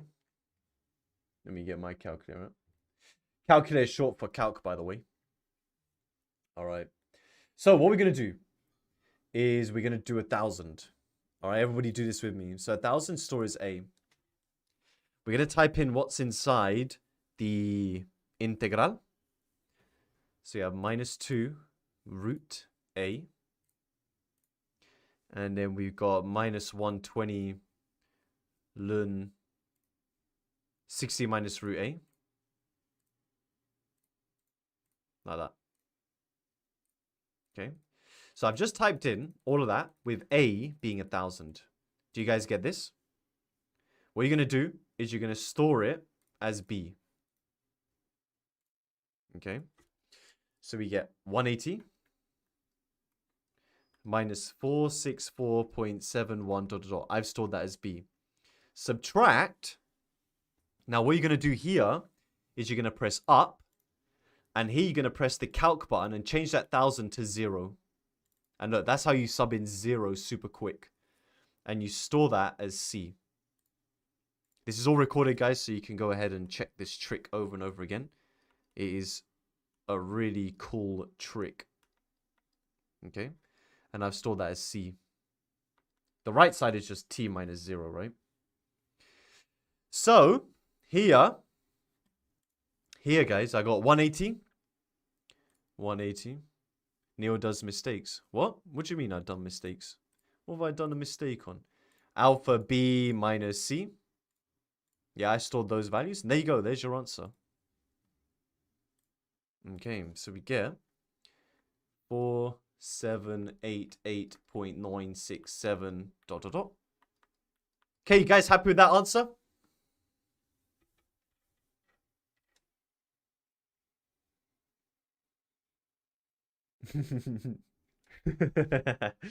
Hey, yo, they did this in the real exam as well. It's crazy how many students just missed out on most of the marks. That's in seconds. They want it in minutes. So we need to divide it by 60. So what, 80? Mins.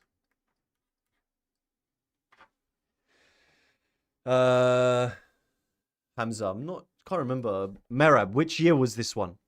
I think this last part was 5 marks. So how many is that in total? 5, 3, 8. 8 plus 6. 19 marks.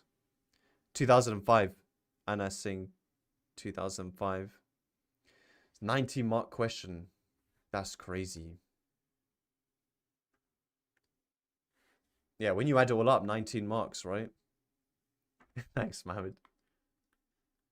Guys, this was a legit past paper question. I've obviously modified it a little bit.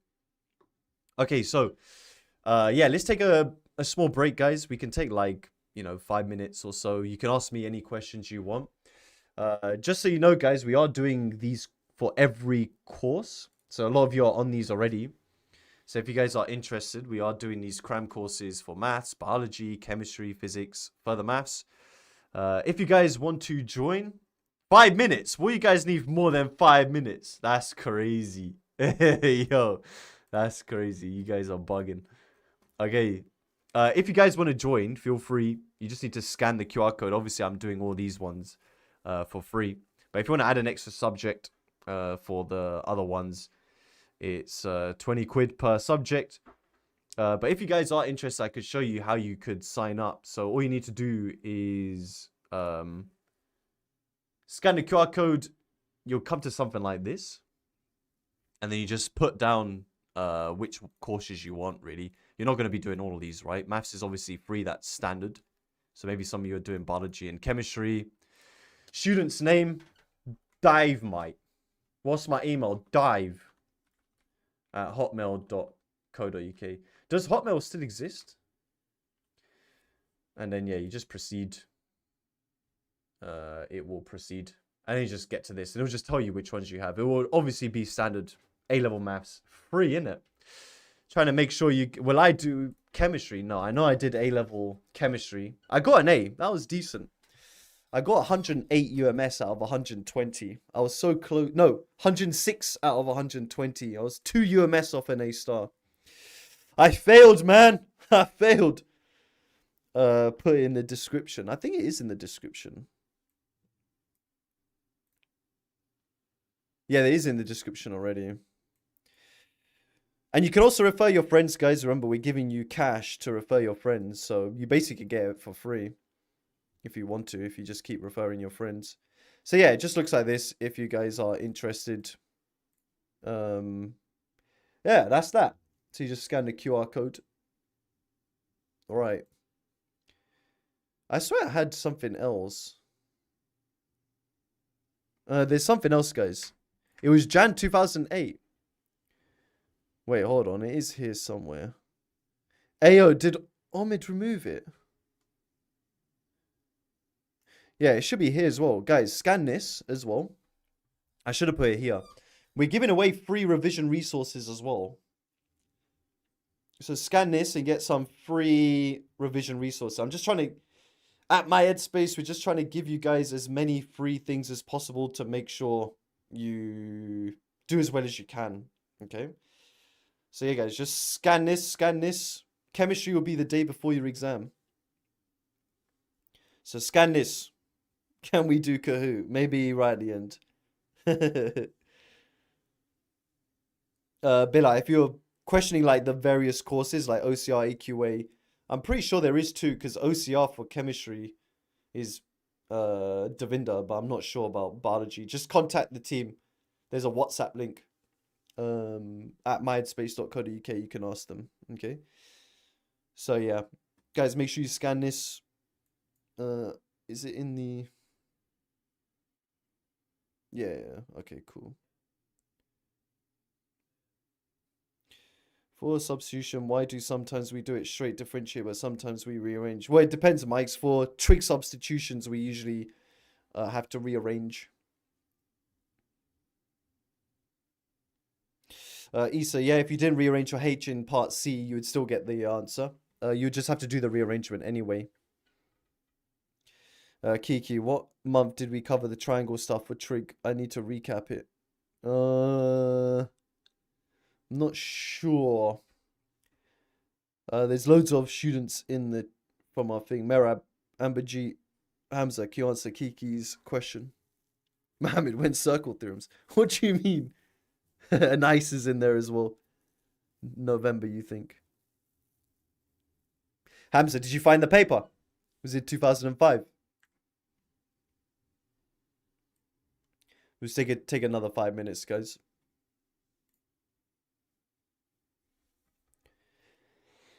Privated channel. Why did I multiply by 180 in the last question? Because it was 1 over 180 T and we're rearranging for T. Rahul, what's my Clash Royale deck? Right now I'm grinding camos on Black Ops 6, so I'm not really playing Clash of Clans. Never got into it.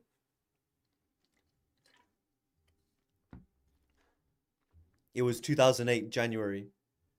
Okay, C4, man, back in the days.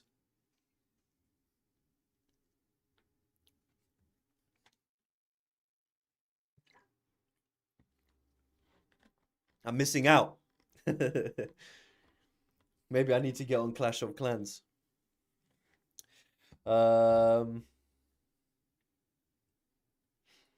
Mers, have I got Dark Matter?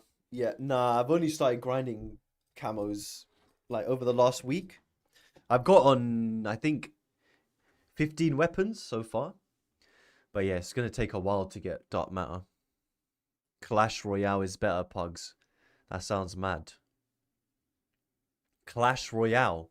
Everyone's saying Clash Royale. What's that? Saeed getting Elden Ring Trust. Moist Critical said it wasn't that good, didn't he? Didn't he say Penguins? I swear he made a video saying that it's a dead game. But I didn't really watch it properly. I just read his title. Yeah, I swear to flex. I don't flex, man. I just go gym.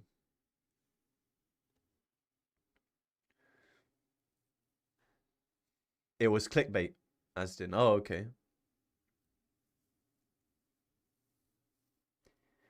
He said Night Train wasn't as good. Oh, okay, fine. Justin, how was UCL? Good question. I mean, it depends what you expect to gain out of university. At the end of the day, if you're going to universities like UCL, Oxbridge, Imperial, LSE, Warwick, you're basically going for the name of the uni rather than the uni experience. If you want to go for uni experience, you'd probably go to a uni like Nottingham or Manchester, where, you know, you'd have a bit more of a life. But at UCL, it was basically me just going gym. I wasn't really into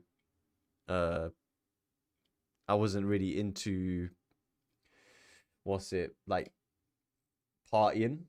Don't be one of them people, guys, man. Don't be going out partying. Just like get on the grind. Start going gym. Join a boxing club. I never understood people that love to go clubbing every 3 minutes.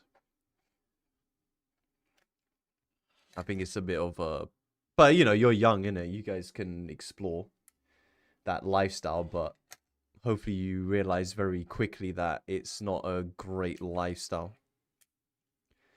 Going out drinking. You could be doing better things with your time. Code name. Do I stream further maths? No, that'll be Nick. You can see him by my side. Nick is next level genius. I think some of you guys have been taught by Nick already. How much am I benching? 150 grams. Kyle, what am I Larson pressing now? Not as much. Just 140. It's not looking good. Nice, Trixie. 20 kg in 4 days. Bro's drinking tuna smoothie. Bit too much, lad.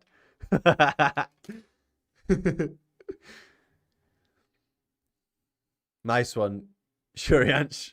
My content made you go from an A to an E. Well done. Ramesh, what modules are in the further maths crash course? I'm pretty sure Nick's doing he's already done obviously the core pures, and then he will do FM1, FS1, and I think he's doing FP1 as well. Thanks, Carl. Fred the Red, what course did I study? Maths, straight maths.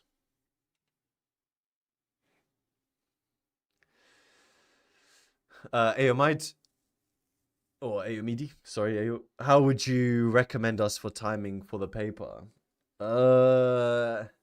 It's a tough question, to be fair. I usually say, look, if you've done enough revision, you don't need 2 hours. Yeah, you definitely don't need 2 hours to complete a paper, guys, if you have done the revision needed to get the top grades, okay?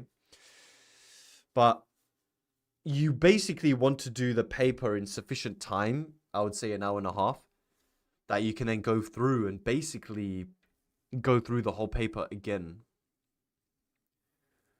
Nathika, that we don't know, because, you know, exam papers are very different year on year. Like GCSE this year, they had 17 questions in paper 1.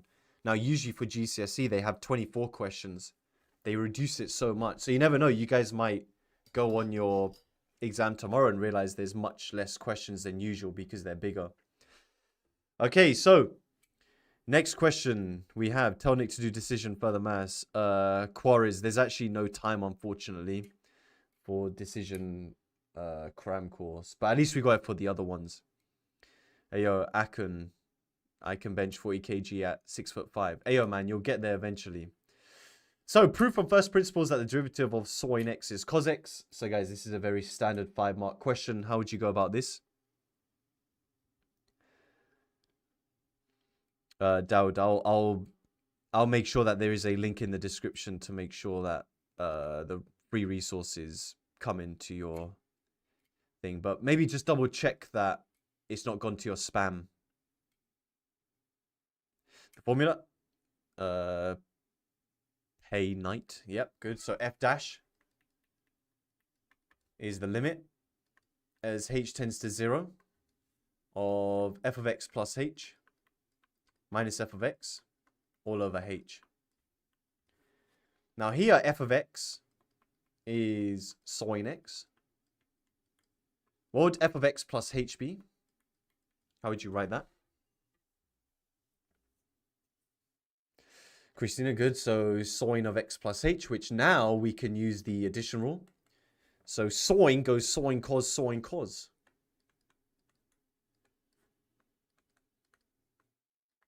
Okay. Sin keeps the sin the same. Then it goes xh, then switch them around. Okay. So we got, yeah, the cos one goes couscous. If you do further maths, you'll probably read that as kosh and shoin. Minus f of x. What do you do next?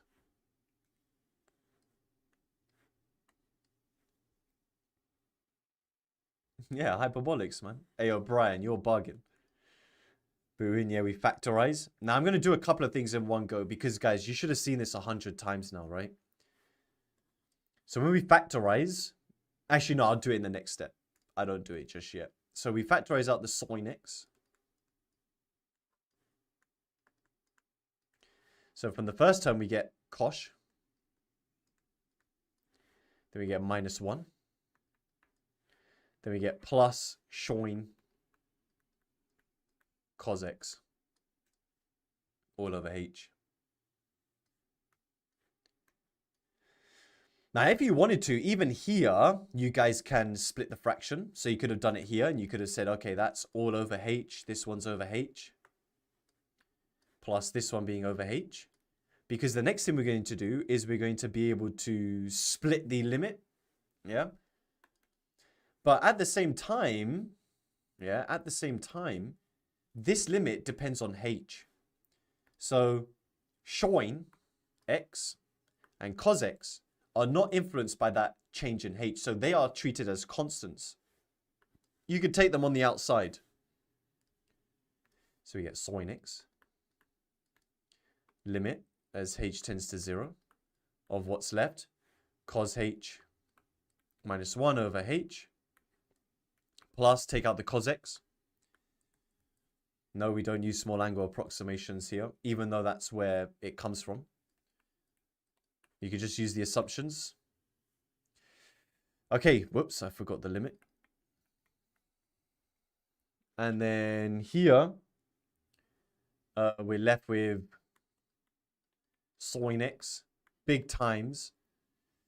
Here the assumption is that cos h minus 1 over h tends to 0 is h tends to 0, plus cos x, big multiply, and sin h over h tends to 1. So we're left with cos h. Okay. There you go. That proved 5 marks in the real exam. All right. Lovely. Prove that the derivative of y equals ln x is 1 over x. How do you prove that? Clip, light, ease. I mean, we've done the hardest part of everything. JY, go back. Go back, mate. Poser, yep. Exactly. We e to the power both sides. I don't know how you... Well, then we do implicit, yes, Tash. So we have e to the power of y is... I mean, you don't actually need to do implicit here. What could we do instead? We, no. We don't learn both sides.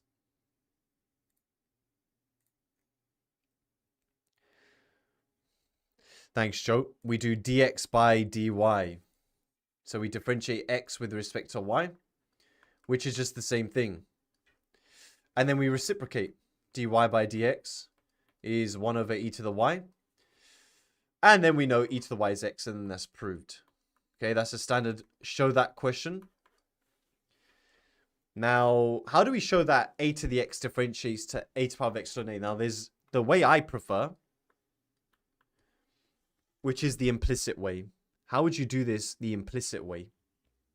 Ah, good, we ln both sides. Yeah, we ln both sides. Come on. So we get ln y is ln of a to the power of x, which we bring down the x. Can you differentiate that with respect to x? Hey, yo, Adam Patel, man, I got you. Try my best, even if you just found my channel today. I'll show you the other way, if you guys want to. So the right side is ln a. Good. Yes, Jenan. This will be for tomorrow as well. So x ln a, guys, just differentiates to ln a. Now, the reason for that is ln a is just a number, right? It's like me differentiating 2x. 2x goes to 2.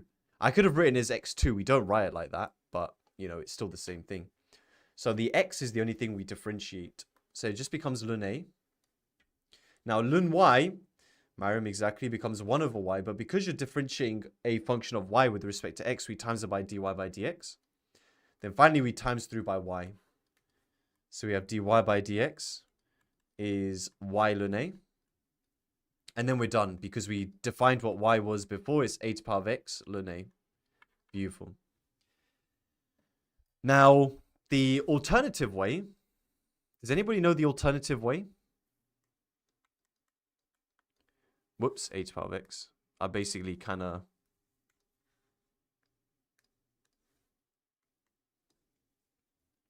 Take e to the power of ln, Tina, yeah. I prefer this way, but my preference is not important to you at this stage. So, what we do is we rewrite this as an exponential. We write e to the power of ln, a to the power of x. Because it's still the same thing, right? E cancels ln. It's still the same function. And then we bring down the x. Yeah, so we bring down the x, ln a. And then we differentiate exponentials, which means to differentiate the numerator. Yeah, x ln a, which I just explained how that differentiates. It was the same as this, right? So that's ln a. And ln a comes to the front. And then e for easy stays the same. Okay. And then remember, guys, this is the same as this, which is the same as this. So we're done.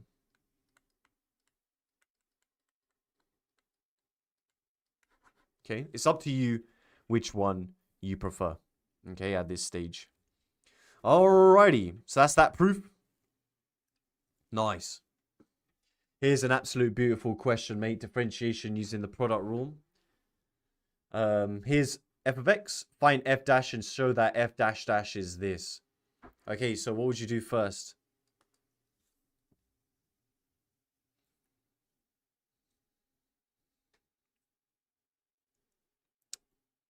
We write Hamza and Hishat. Yeah, change power half. Good. So we have f of x is x. 6x plus 24. Then we differentiate. If you're still using u and v, then fair enough. I just go for it.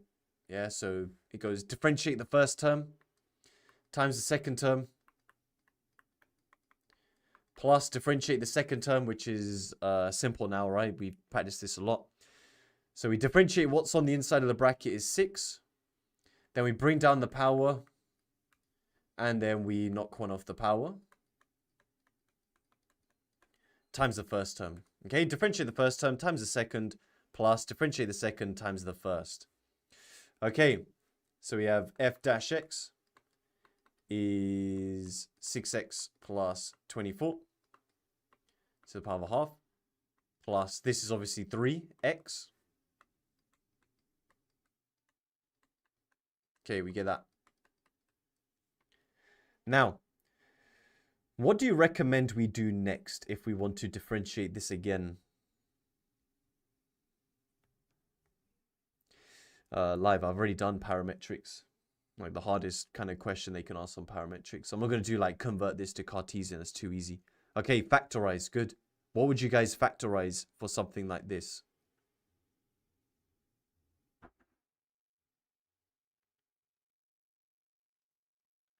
Always factorize the smaller power. Good. So we don't factorize out half. We factorize out the power minus half. Okay. So we have 6x plus 24 to the power minus a half. Then what's left is we always take away the powers, right? We always... You're not good, Jap. Allow me, man. What is this? A half take away minus a half is 1. So we get 6x plus 24. Power 1. Plus... Hey, yo, Angus, how do you know about that method? That's crazy. Bros OG plus 3x. Okay, so you have f dash is 6x plus 24 to the minus a half. Then we get 9x plus 24. Beautiful. Now we can differentiate this again. Now, if you guys want to, you can use the quotient rule. Or not. It's up to you. What do you guys think? Do you want to use the product rule or the quotient rule? In my main course, when I do this question, I haven't actually taught them product rule, quotient rule just yet. Let me do a poll. Just based on what you guys want. If you don't do the method that I do here, I'm just giving it to you guys to see. Just try the other way and make sure you get the correct answer. Quotient rule, you'd have to bring down that power minus a half. Ayo, guys, don't make it even, man.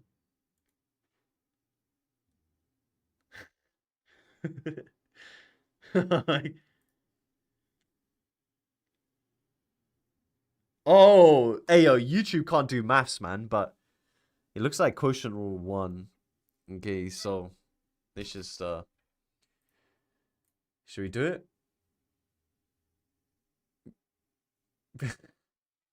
Rigged.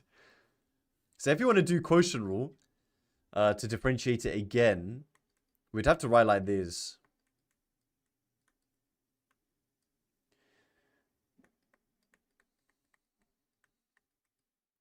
So we get that. In terms of which one's easier, I wouldn't agree that product rule is actually easier because in this case, you would have to differentiate the bottom, which is something that we've done already. So we can just copy and paste what we've done before. So you could argue that quotient rule is actually easier and it's already in a fraction, which is the same as the form I want it in F dash dash, right? So you could argue that quotient rule is probably nicer. Okay, so I will do proofs later, yeah. You got the workbook, man. You guys can see what I'm going to cover. So you differentiate the top, 9, times the bottom. Minus. Differentiate the bottom, which, guys, I'm just going to copy and paste that. But it's 3, 6x plus 24 to the minus a half times the top. All over the denominator squared, which when you square it, it just goes, right? Right, what would you guys do next?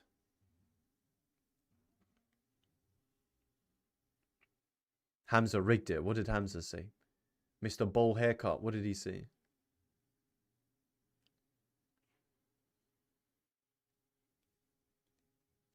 Cindy, yep. Khan, I forgot the X. That X came from the product rule with this. So we don't have it this time. So what I've written down is only the differential of the 6x plus 24 to the power half. So that third bracket. Wrong Hamza. Oh, my bad. So yeah. So it's minus 3, minus 3, minus 3. Huh? What are you guys on about? Biosim. Ayo.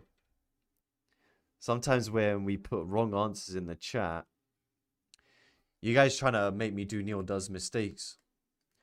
So here we're going to factorize again the 6x plus 24 to the minus a half. And then we're going to see what's left. So from here, we did this before. That just becomes power 1, right? So we get 9, 6x plus 24 to the power 1. Minus, now that just goes 3 lots of 9x plus 24. All over 6x plus 24. Power 1. And that's where this comes down to make it power 3 over 2, right? So what we got? Paradox, I don't. Still got a long grind to go, man. If I were you guys, I would start simplifying it from here. So what's that? That's 54x. Oh, mate. What's 9 times 24?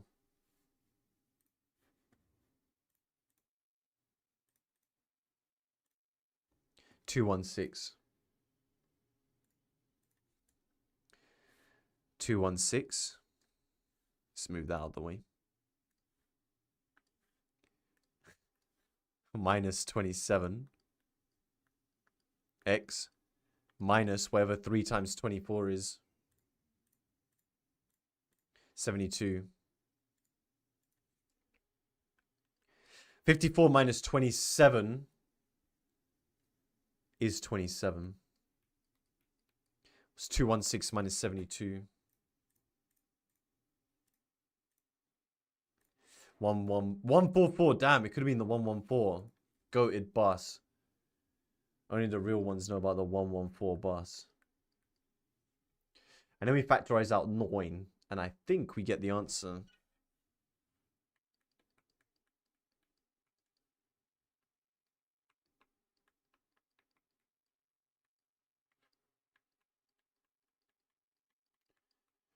Right, let's go. Find the coordinates of the turning point of the curve and determine its nature. Okay, so how do we use all the mad information we've been looking at so far to do that?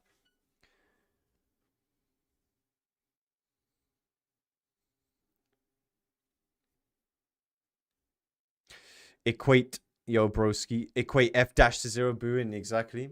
And this is why it's good that we simplified everything. We can look at this. And from there, you can very quickly see that there's only one turning point, right? What do you get for x?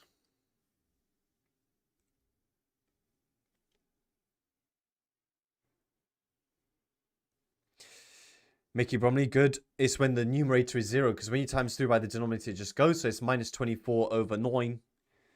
Lewis, exactly. What does that give you? What does that simplify to? What is that? Minus 8 over 3? Yep. Sweet. Now, I do want the coordinates. So we need to sub that into F. What is that? Minus 8 over 3 root. Or, that is long. Minus 8 over 3. Store. So you got a root 6a plus 24. Damn. Minus 16 root 2 over 3. Guys, the exam is not being moved. Stop panicking. Some of the kids are just being donuts. Okay, so the coordinate is minus 8 thirds minus 16 root 2 over 3. Now we need to determine the nature. How do we do that?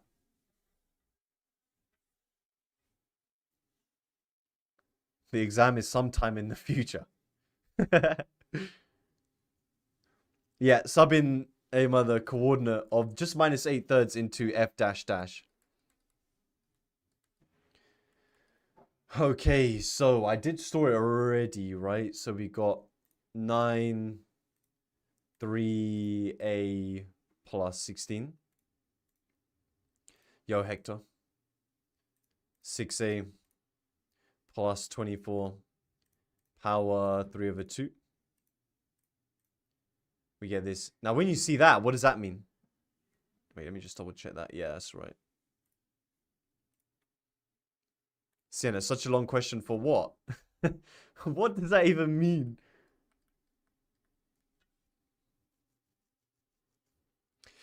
Kev, exactly, is bigger than 0, therefore minimum. Nah, I'm not going to write the coordinate again. Sweet. Part A would be like 6 marks in the exam. That's a big question. But the game's the game. All right. Quotient rule. A curve has this equation. Find and simplify an expression. Okay. So, guys, differentiate the top. What's that? Tell me.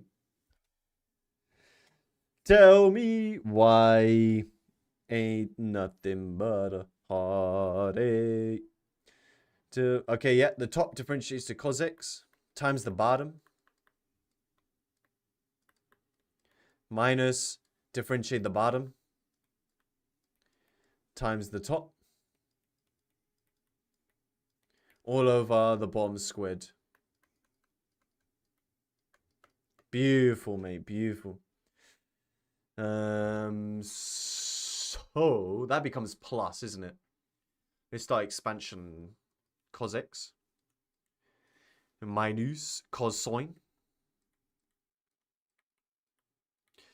plus 4 cos x plus cos sine. You should see what happens, right? All over 1 minus sine x squared. That cancels. Dy by dx is 5 cos x all over 1 minus sine x squared. There we go. Find the tangent to the curve at the point P with x coordinate pi over 6. Give your answer in this form. All right, what would you guys do first?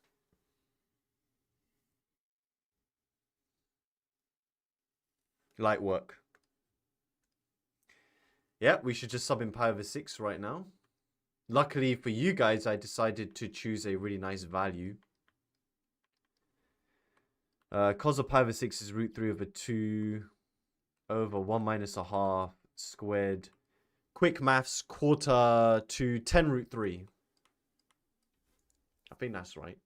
Half squared, quarter, 2 times 5, yeah. Can someone check that? But what do we do next? Wrong! Henry the Hoover and that. Come on. Yo. Is it actually wrong? Rayhan, you think I remember every single one of my answers? Hey, yo, Amber G, I gotta do Ice Fam Academy. Let's go. Okay, calm. It's 9.9. Kelly, it's not 1 minus sine squared. It's 1 minus sine all squared. Okay. Now, the next thing, guys, is we can't just go to y minus y1 just yet. We need the y coordinate, isn't it? So subbing into the top, we get 4 plus sine of pi over 6, which is a half, over 1 minus a half. What's that? 9 over 8 plus 1 is 9. 9? 9. Angel saying it's 9 as well. Okay, now we can do Indy, what? Y minus y1. Y minus the y coordinate is the gradient. X minus the x coordinate. Expand. 9. What is that? 10 over 6 is 5/3. Pi root 3. What would you guys do next?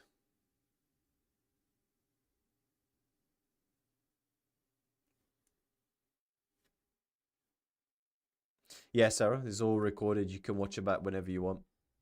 Times by 3 for sure. Get rid of denominators. In the exam, I probably was a bit lazy when I wrote the question. They would say that A, B, and C obviously have to be integers.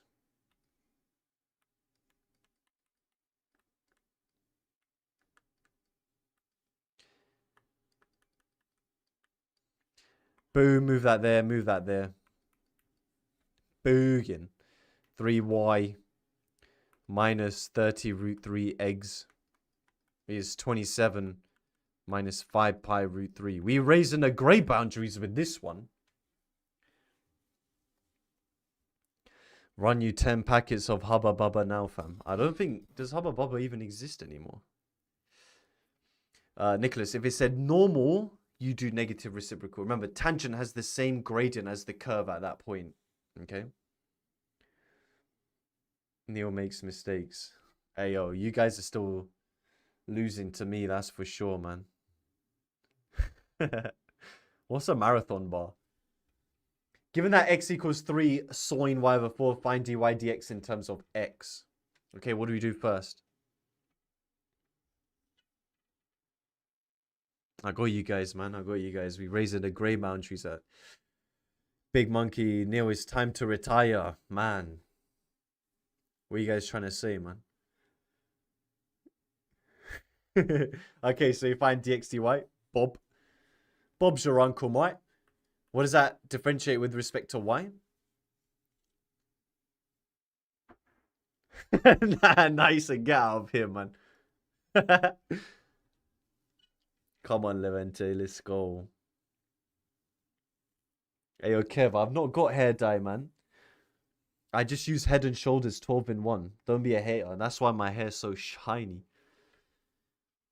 Tresemme wishes that they were me. So we differentiate that first. That's a quarter y, right? So that quarter goes to the front 3/4.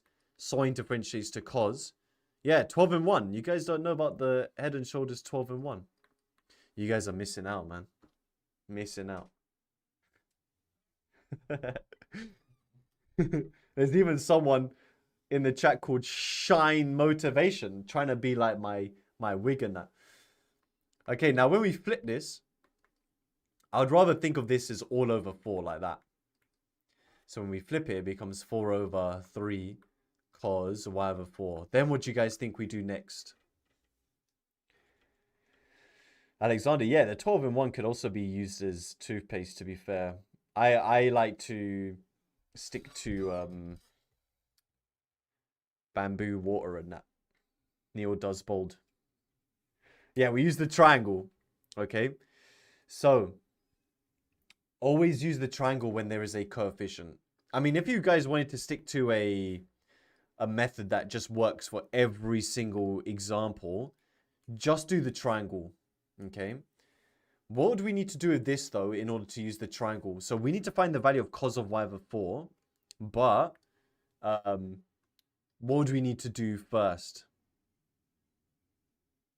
Divide by 3, good. So you write is x over 3, sine y over 4. Then we look at the triangle. The angle is y over 4 this time because it's sine of y over 4. We have the ops x over the hypotenuse 3. What would the adjacent side be? What is a triangle CR? Well, good luck tomorrow. Root. Sorry, don't forget the root. So root. Yo, Harvey, welcome back. 3 squared is 9 minus x squared. So from here we can see that cos of y over 4 is the adjacent over the hypotenuse. Which now, guys, we want 3, right? So when you times both sides by 3, the 3's end up cancelling. And there's your answer.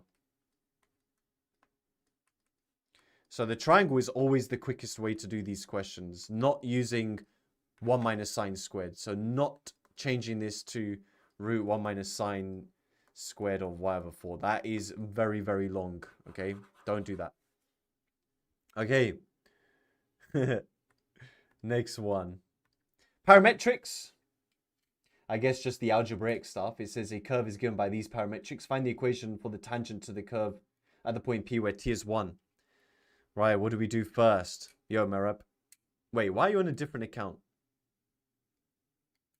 Abdul, you're on the main course. I've explained to you many times why.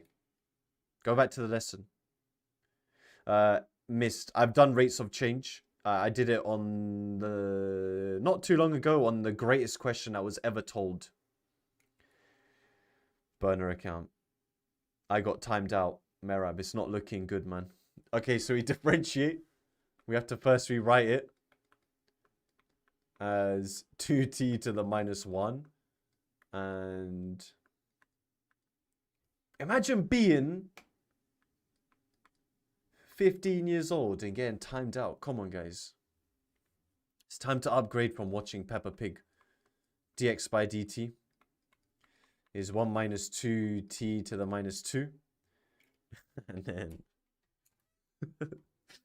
dy by dt is 1 plus 2t to the minus 2. And then I'm 28. Hey, yo, that's crazy. dy by dx is change in y divided by the change in x, which is this. Whoops. Oh, thanks, A. That's a compliment. Then what do? We sub in t as 1, right? All right, so we got the change in y. And then we've got the change in x. So we get 1 plus 2 over 1 minus 2, which according to my calculations, is minus 3, right? Right. What else do we need to do? Headset dent reveal. Right now I'm listening to Frank Sinatra. My guy. We used to go to school together. Liam, yeah, and the x value, right? So we need both of them. So when t is 1, we need to find the x and y. So we've got 1 plus 2 over 1. What about Guled? Man like GU. So we got, what is that, 3? And y is 1 minus 2 over 1, which is what, minus 1? No, Daniel. How's Beethoven doing? I'll tell you soon. Y minus the y coordinate, y minus minus 1, becomes a double negative, becomes y plus 1, is the gradient. X minus the x coordinate. Hey, yo, all of these questions I'm about to start doing, guys, you should be all getting them correct. There should be no business getting anything incorrect. All right? So, minus 1 from both sides. That was live before gravity. Yo. That's crazy. How did we all used to fall down before Isaac Newton stole calculus? Show the tangent to the curve at P does not meet the curve again. All right, how do we do that?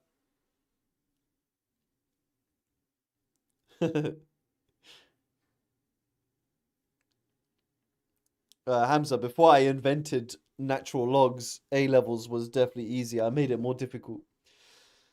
So we substitute. Good. So guys, this is a simultaneous equations question. Meet. When you see curves, meeting curves, we're thinking simultaneous equations. Now we do this in parametric form. Parametrics, guys, makes this so easy. You literally substitute directly. Okay. And then, yeah, we can consider the discriminant, Ali and Joe. So we got t minus 2 over t, so this is part B, is minus 3 lots of t plus 2 over t plus 8. Jack. So expand that. T minus 2 over t is minus 3t. Taha, I actually have loads of domain range questions on my channel, but I'm going to do functions later. I can't remember what types of question. I can't do everything, unfortunately, but I've got a whole playlist on YouTube for you where I have done domain and range. Okay, now with this, guys, I would actually do something now just because I can't be bothered to move things around. Do you know what that is? No worries. Yeah, I'll times through by t now. It just if you guys prefer to rearrange now, do it. But I just prefer to rearrange now. So t squared minus 2 is minus 3t squared minus 6 plus 8t. And then we can bring about to the left side. So we get 4t squared. Minus 8t. What is that? Plus quattro. Divide through by quattro. What do you notice about what's left? Zishan, sorry, man. Mohammed, I'm sorry. Next time I'll stop them. Bro knows Cleopatra. 3 to the power 4. Who said that? Yeah, Taryn, thank you. We factorize this as t minus 1 is 0. So we get one solution, t is 1, which we already know is p. So it doesn't meet again. Which is p, therefore doesn't meet curve again. Come on, mate. That right there, my friends, is a clean question. Show that the Cartesian equation of the curve can be written in that form. Okay, how do you guys think you'll answer this one? I was using Roman numerals. Shout out to my ancestors, the Romans, and that. Taran, I have no idea what you're on about. Good, Henry. So, Anas, you don't need to do the discriminant because it's just a question that you can factorize, right? So if you couldn't factorize it, I would say, yeah, use the discriminant. But if you do use the discriminant, you'll get equals 0. And then you're just like, okay, well, the discriminant is 0. What do I do from here, right? So here, some of you have said it correctly. We don't actually need to rearrange for t, okay? Now, the reason for that, guys, this is why I'm showing you these questions. These are unique questions, all right? I have given you the form. All you need to do is find what k is. So all you need to do is substitute x and y and find out what is left, okay? So you don't need to rearrange for t here, which would be an absolute pain anyway, all right? So we get t plus 2 over t skirt minus t minus 2 over t skirt. Now you can do difference of 2 squares here, or you can just expand it out, all right? Now there's a quick way of doing this. You guys can draw out 2 brackets if you want. But you basically square the first term, t squared. You multiply these together, t times 2 over t is 2. You double it, is 4. Then you square this, is 4 over t squared. Minus, now this is the exact same, it's just the last term will be minus. So t squared minus 4 plus 4 over t squared. When you guys simplify that, what are you left with? That jalebi. Hey, I could do with some jalebi right now, to be fair. Yeah, you're left with 8. So we get the t squared minus t squared. 4 over t squared minus 4 over t squared. We get 4 minus minus 4 is 8. K is 8. So there we go. X squared minus y squared is 8. Jalebi. Jalebi. Taste of Lahore. I need to go, man.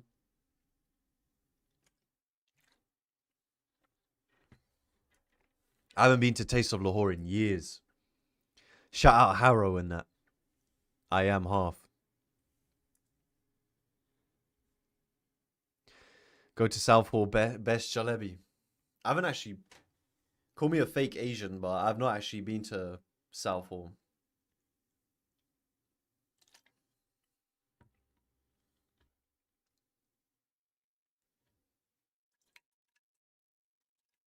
yeah. I've already done... The GCSE Live is... what is it? With Nick. I don't need to go to Taste of Lahore. I've already been to Lahore and I've eaten the food in Lahore. Okay, so implicit differentiation. I've gone to the source, mate. I've gone to the source. So, how are the dinosaurs? Unbelievable. Nah, I've just been to Lahore for my boy's wedding. All right, so we have to go term by term. Can a foundation student watch this? Mataza, never too foundation to do A-level maths. 2x squared becomes 4x minus, what does y squared differentiate to?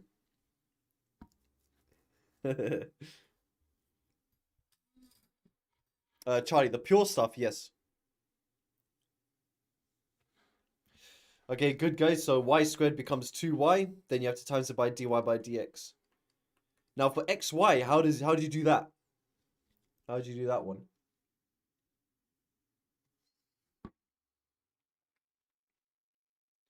Product rule, good.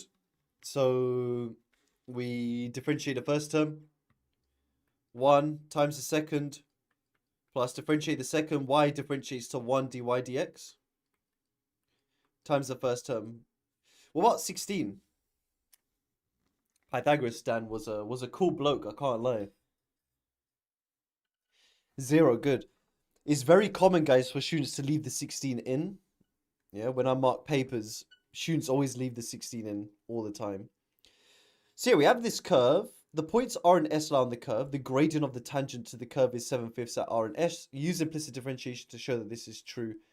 What would you guys do next? What would you guys do next? Pun 16.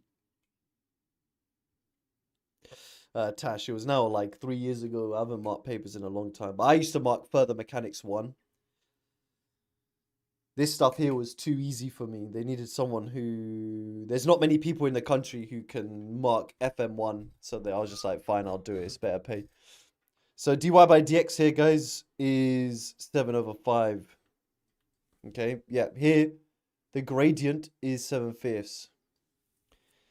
So let's plug that in. So we get 4x minus 2y, 7/5, plus y. We don't need to rearrange, no. Not yet, anyway. Plus 7/5 x is 0. No, crew power. AES topics are like really easy. So 4x minus 2 times 7 is 14/5 y.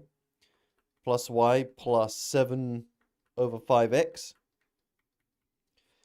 What would you guys do here? I guess you can use your calculator for things, but I'll do something else first. Yo, my guy. Yeah, I'll times by 5 first.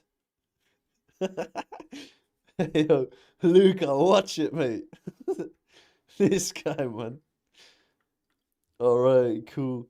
So we get 20x minus the 5's cancel, 14y plus 5y plus 7x is 0.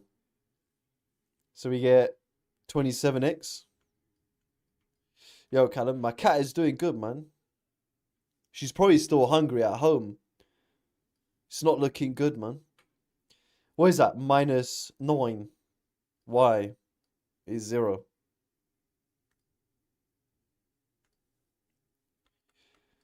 Divide through by 9 and we get the answer. Let's go. All right. Find the coordinates of R and S. All right, how do we do that? Who does tuna? Okay, square. Do I give my cat tuna smoothie? She doesn't actually like tuna. She likes chicken. That's a real one right there. Sub y equals 3x. Good, Jules. Good. So, all this is, guys, is a very general situation. I'm just saying the gradient is 7/5. So with a gradient of 7/5, x and y must satisfy this equation, but it must also satisfy the original equation as well. So this is a general. We now need to make it specific to the curve that we're interested in. So this is just simultaneous equations. So yeah, y equals 3x. Nice. And then we sub in 2x squared minus y, which is 3x. Skirt plus x. Y is 3x. Plus 16 is 0. So we get 2x squared minus 9x squared plus 3x squared plus 16 is 0. What is that? Minus 4x squared. And what do you know? The numbers work out beautifully, mate.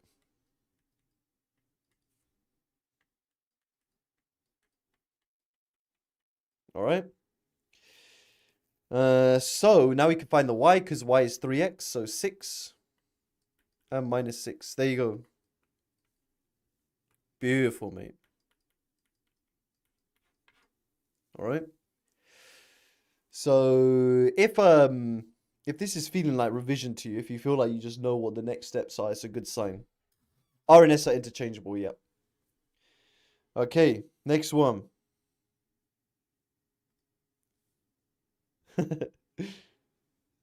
Hey, yo, I really hate jam. That you could say the same about eggs, right?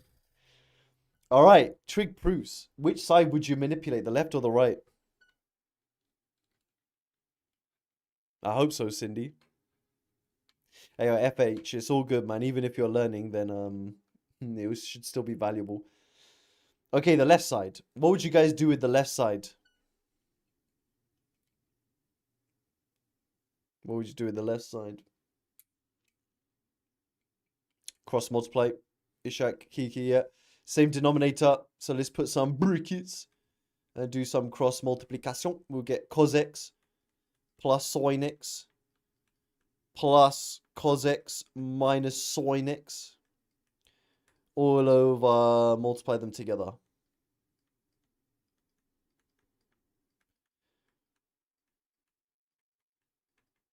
Right. This cancels. We're left with 2 cos x over the denominator. What do you notice about the denominator?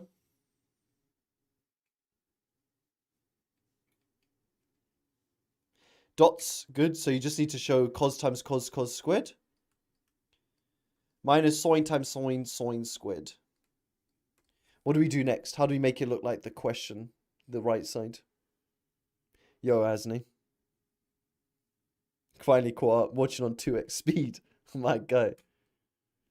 We don't use cos 2x because that's not the denominator. Air 2-pack, reverse engineering. DW, not wrong. Now, this is where most students, they don't have a clue what to do. Okay, Dominic, you are right. So what I'm going to do is going to show you guys what you do in an exam if you do a proof question, you get stuck, okay? This is the Neil Does Maths Lungang Special cheat method. Okay.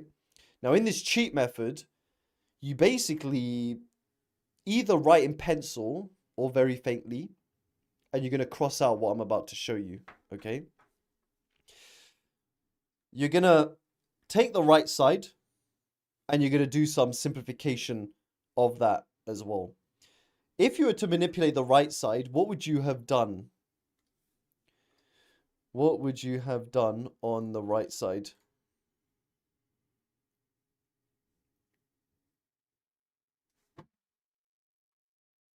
Don't worry, kebab head. Leave them to the mods. Separate.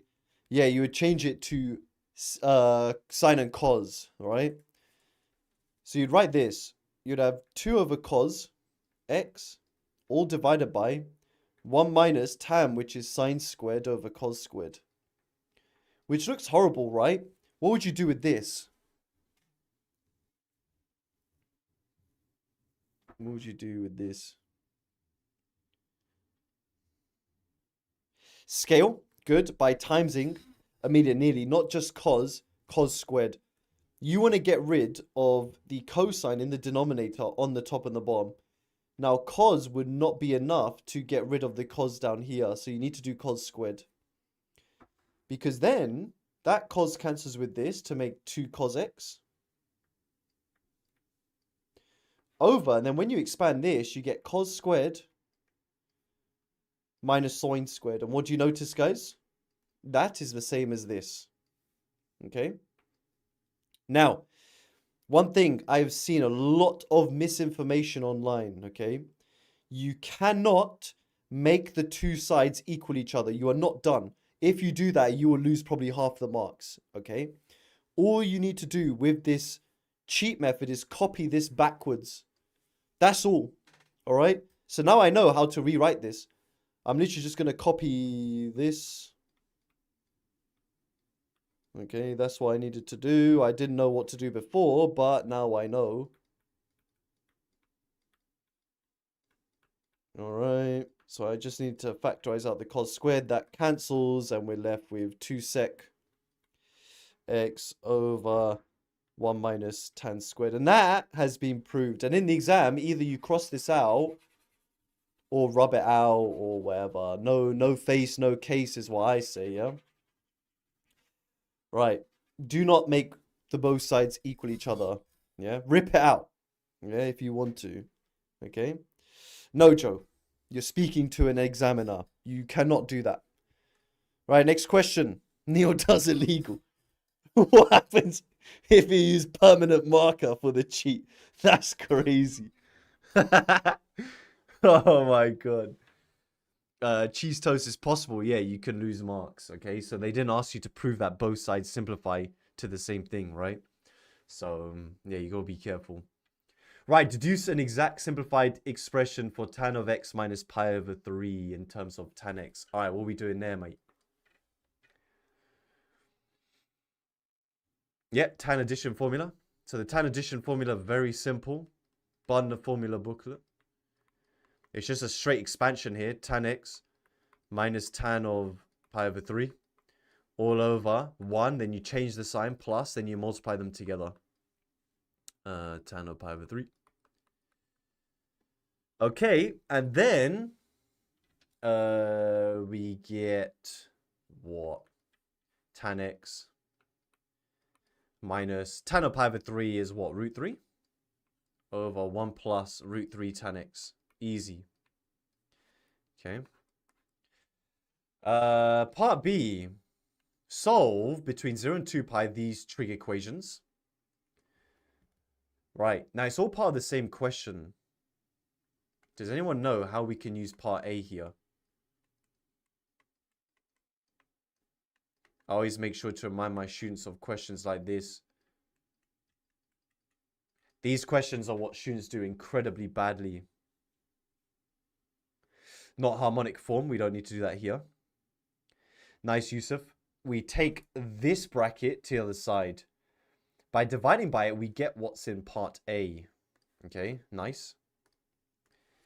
So we get tan x minus root 3 over 1 plus root 3 tan x is tan of 2 pi minus x.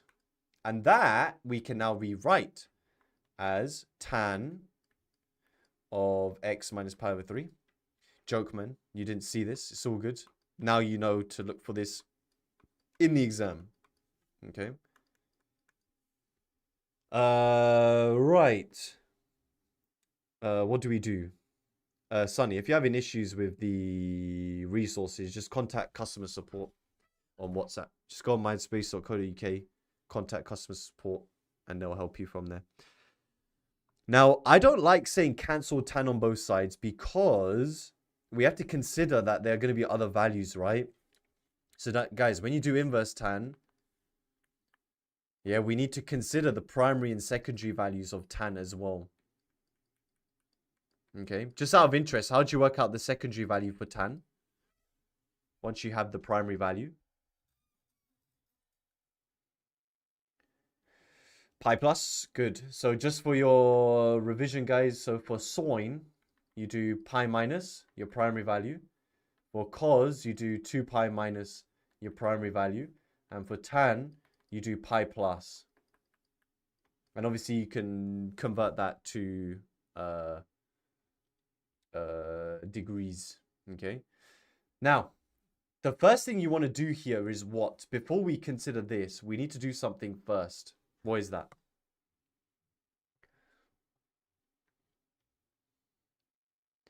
Brian, before we can even modify the range, we need to do something else. So guys, rearranging and modifying the range, we can do that, but there's something I need to do first. Something to do with here. Something to do with here. Yes, Melonhead. Good. You need to rearrange for x. Good, Usman.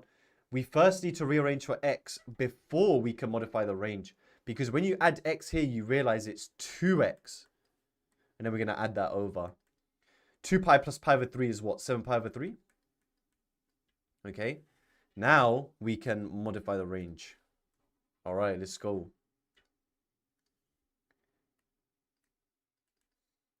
So doubling the range, you get 0, 2x, 4 pi. Now, there's actually something else I would do here with the range to make my life easier when comparing if something is in the range or not. Drew, you can decimalize, but that 7 pi over 3 is not a decimal anyway. Yo, Shristi, welcome back. Nice, kebab head. We write 4 pi as if it was over 3. That would be 12 over 3 pi. So now you know that this is in the range, okay? But if 2x was a decimal, then I would decimalize the 4 pi, okay? So from here, guys, we can work out the other value in the range by doing pi plus the primary value. So we just add pi to this, all right? Now, when you add pi to this, what do we get? 10 pi over 3? Which is also in the range, isn't it? Okay, now, how do you find other values in the range? Once you have your primary, secondary value, how do you work out the other values in the range? You subtract, you plus or minus 2 pi, okay? Now, I'm not going to add 2 pi because that's just going to be too much, okay? I'm going to subtract 2 pi from both of these. Now, for tan, you can just minus pi for both and just keep minusing pi. But I just do the standard PVSV and just add on minus 2 pi. What is this? Pi over 3? And what is that? 4 pi over 3? Correct? Incorrect. I think that's fine. But yeah, you could have got the 4 pi over 3 by just subtracting pi from 7 pi over 3. But I just stick to the standard. Okay, then we just divide everything by 2. We raise in the grey boundaries out here. So this becomes 7 pi over 6. This one becomes 5 pi over 3. This one becomes pi over 6. This becomes 2 pi over 3. This is a tough question. Maybe make a note of this one, guys. It's a very important trig question. Yeah, we don't... Students neglect questions like this. They see a question like this in the exam and they just skip it. Okay? Skip. Low key, why can't you add 2 pi? If you add 2 pi to this, you'll get 13 pi over 3, which is outside of that range. Okay. Short cost diagrams can work. Show clearly that the above trig equation can be written like this. All right. What would you guys do next?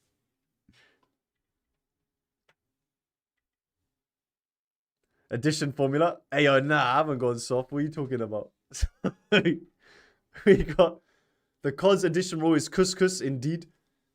So we got cos x, cos 36. Change the plus to minus, change the sign, sine x, sine 36. Is sine goes sine cos, sine cos. Sine keeps the sine the same. So x, 54, then 54, and x. Now, look at the answer, guys. What is an issue for us?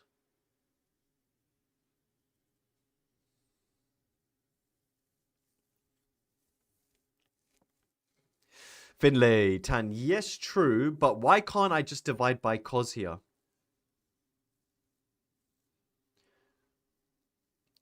Savaji, well done. So what's the issue? Good. Avinash, yep. Agesh, good. The sine 36. I want an angle of 54. Anything that is not a 54 is a problem. I can't just divide by cos of 54 because I don't have everything in terms of the angle 54. Now, my students will be very familiar with this. We practice this loads. What do we use here? John V. Good.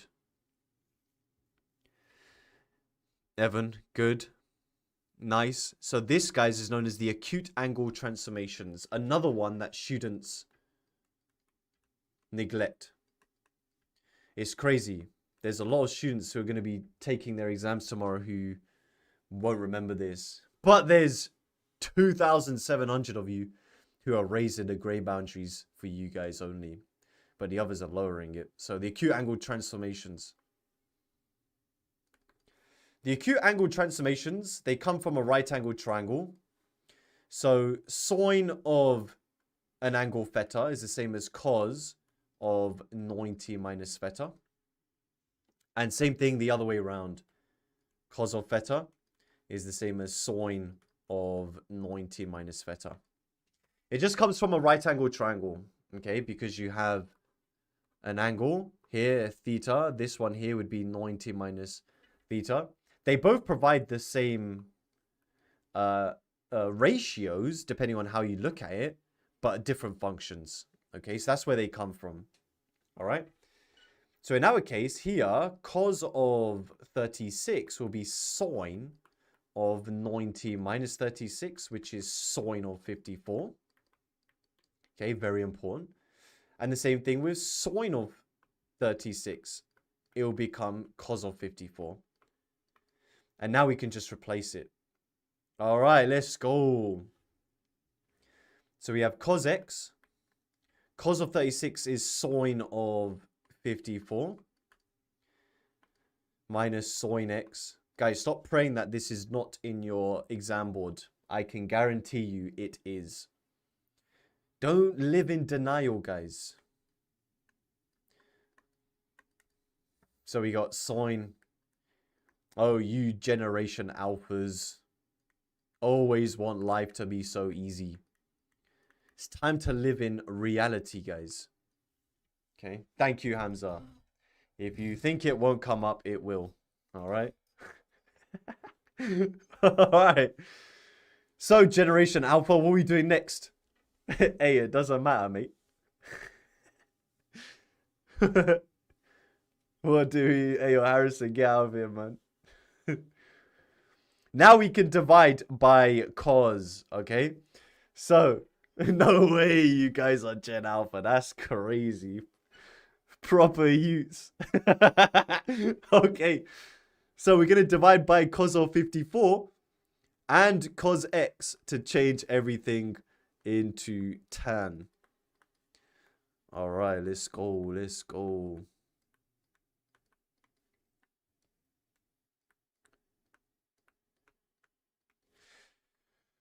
Right. Let's see. The cos x cancels tan of 54 minus this cancels tan of x is cos 54 cancels tan x minus the cos x is cancelled tan 54. This, my friend, is beautiful. So that comes here and this comes here. We have 2 tan 54 is 2 tan x. Tan x is tan 54. See, guys, I'm not out here trying to do easy questions with you. I'm trying to be realistic. Yeah.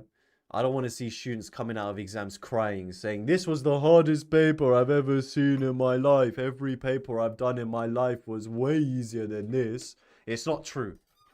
It is not true. In fact, if you were the paper you do tomorrow, if you were to say it next year as a mock, you would say, oh, this is easy.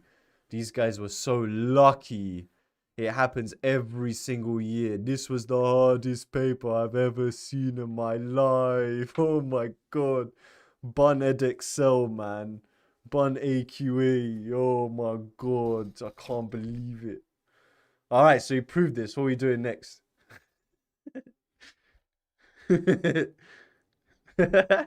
Relatable to a lot of you guys.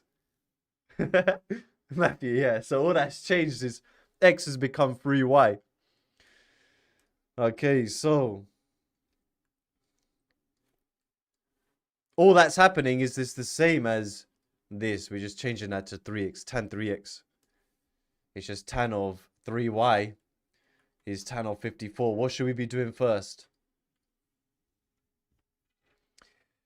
Rakra, to change it into tan. Modify the range. Good. So the range, guys, is for y. We need it for 3y. So the MR times everything by 3. We have 0. 3y. What is that? 540? Boom.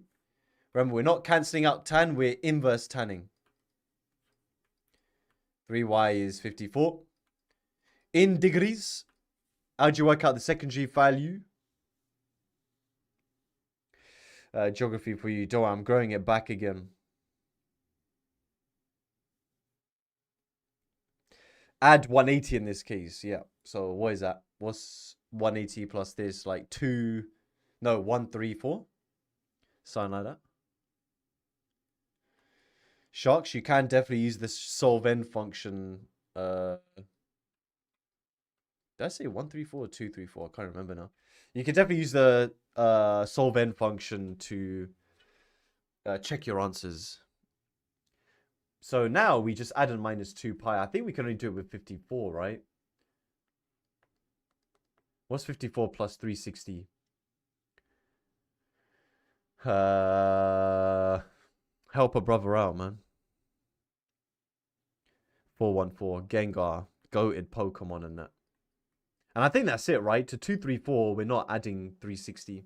So we just need to divide all those values by 3. What's 54 divided by 3? I think 18. What's 234 divided by 3? Like 78? And what's the last one? I can't bothered. 138, it looks like. Let's go. So I'm doing this question for part A. For part A only. Okay. Gaming HD. How do I get out of doing the exam? That's crazy. Guys, man. In life, you don't want to be wrapped up in cotton wool, yeah? You gotta make it through the grind. We raising the grade boundaries out here. Okay? By writing cos 3x as cos 2x plus x. Write cos 3x in terms of cos x. Alright. Easy peasy, squeeze the lemon. We have to get out of this generation alpha mindset of being wrapped up in cotton wool, yeah? So we got the couscous, cos 2x, cos x. Cos changes the sine. Sine 2x, sine x. Now, cos 2x has 3 expansions. Which ones are you going to use? Yes, Connor.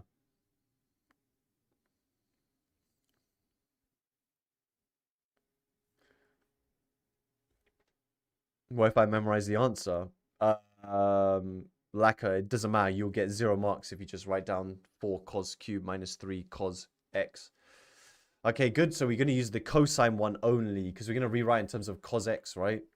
So 2 cos squared minus 1 cos x.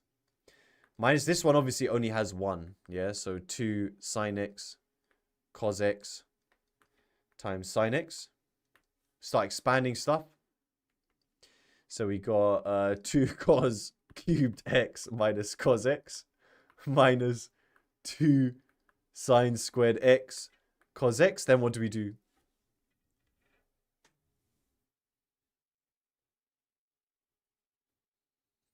Yo, Swara, when in doubt, when integrating trig identities raised to a power, should we use the identities to convert them for all of them? Not all of them, but generally, yeah, it would be an identity.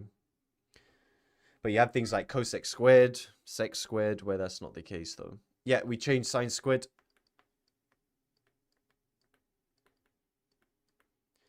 I'm going to write the cos first, because we're going to expand it, right?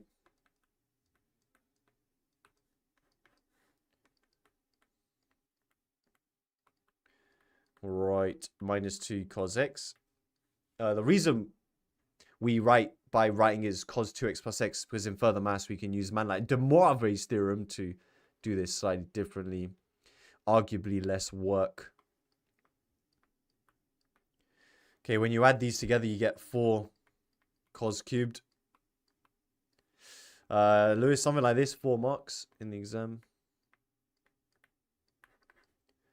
Part B, hence solve.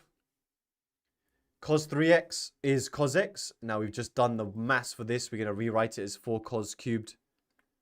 What are we going to do next, though, when we equate that to cos x?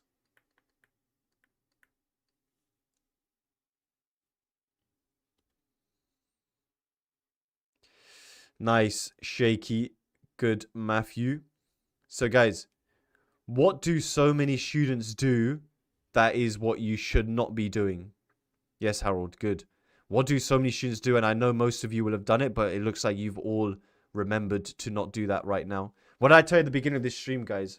If you can identify where students go wrong here, you will not make that yourself. Good. So what students do here, and most of us have done it before, is we divide through by cos x, okay?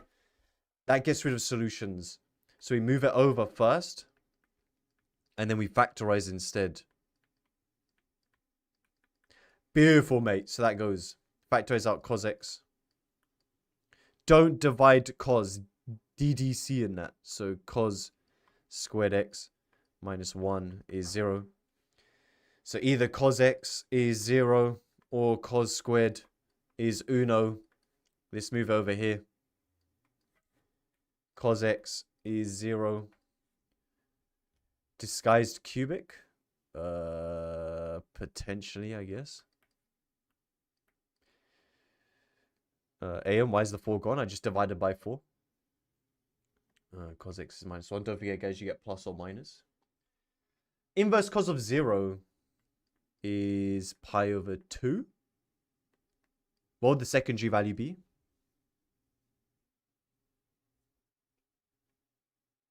Trust me, Matty.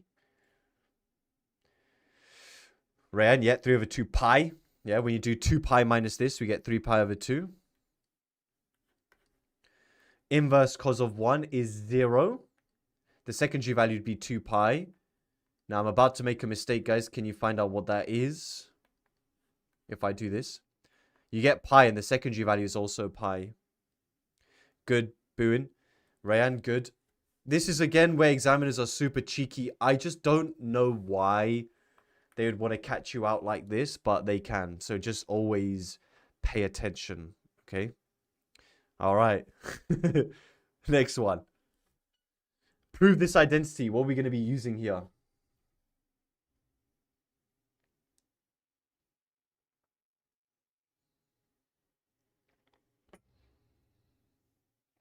Good. For the left side, what are we going to do? Yo, Anissa. Crying. Reverse engineer. We don't actually need to reverse engineer here. Sec identity, not quite. Nice, Gem. we're using the double angle IDs. Okay, now we should notice that based on the angles. This is X and this is half X.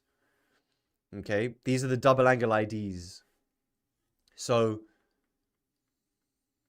you need to use the appropriate cosine double angles that are going to get rid of these ones. For the numerator, which double angle for cosine are you going to use? Good. All of you guys said the wrong thing, but that's why I'm doing this question right now, to make sure you guys are prepared for tomorrow. Precious. For OCR, this will help with your pure. It won't help with the applied, though. Okay, the 1 minus 2 sine. And that makes sense because tan is sine over cos, right?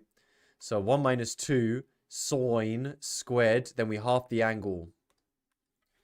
And similarly, on the denominator, we're using the cosine version. 2 cos squared x over 2 minus 1. So here the 1's cancel. Here the 1's cancel. Don't forget the double negative, though. So we get 2 sine squared x over 2. Over 2 cos squared x over 2. Cancel, and that is now proved. Tan squared x over 2. There we go. Is this in the formula booklet? Oh, God. I'm using the double angle ID, guys. I explained at the beginning of the question. You can rewatch it. Unfortunately, guys, I can't keep repeating myself. I'll be here for 20 years. Okay. Use the identity in A to find the value of tan squared pi over 12. So how do you think we use the identity in part A?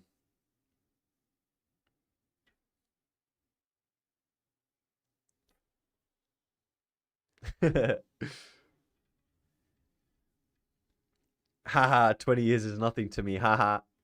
Okay, x is pi over 6. Good. When you connect it up, you can see that we're going to let x over 2 be pi over 12. So when you times by 2, x is pi over 6, which we're then going to substitute in here. So we get 1 minus cos of pi over 6 over 1 plus cos of pi over 6. Now in the question, guys, I said you must show where you're working. If you type this in your calculator, it's not looking good. You will not get full marks. Cos of pi over 6 is root 3 over 2 over 1 plus root 3 over 2. What do you guys think we need to do next? Yo, Liam. It's all good, haha. I forgive you, man. Just joking. It's all good, man. Times by 2 scale. So I'm not going to rationalize just yet. I'm going to times everything by 2. Okay, so we get 2 minus root 3. Actually, I'm going to write underneath. So we got 2 minus root 3 over 2 plus root 3. Now we rationalize. What are we going to times top and bottom by?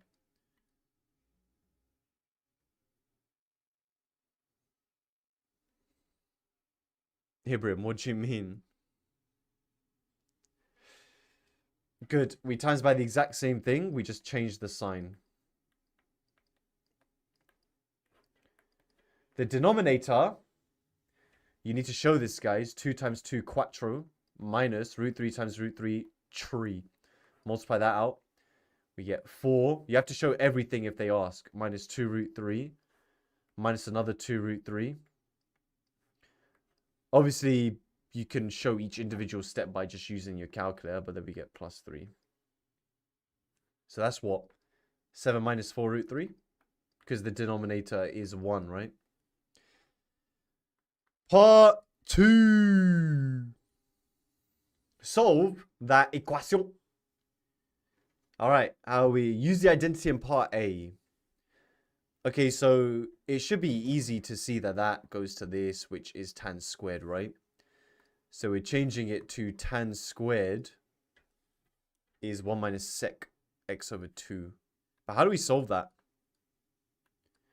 Tan squared x over 2 is 1 minus sec x over 2. I wouldn't multiply anything. Good, we change tan squared into sec squared minus 1. Because we know 1 plus tan squared is sec squared. So we get sec squared x over 2 minus 1. is 1 minus sec x over 2. And yes, it is a hidden quadratic. If you guys want to, you can let u equal sec x over 2, which is u squared minus 1 is 1 minus u. Move that all over. Pseudo quadishak. It's not looking good. All right. Absolutely beautiful, mate. This factorizes. So, yeah, Krish, we have further maths. 2 and 1 plus 2 minus 1. So we get u is minus 2. A, Scarlet the Scholar, what's A? U is 1.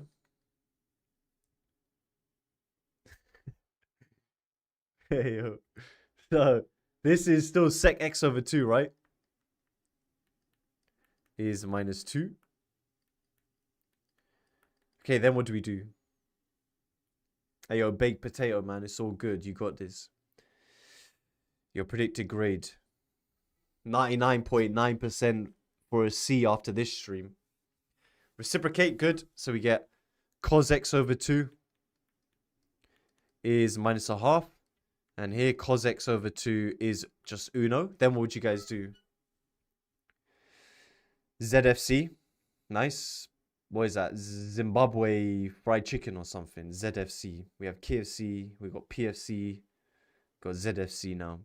So you got modified range.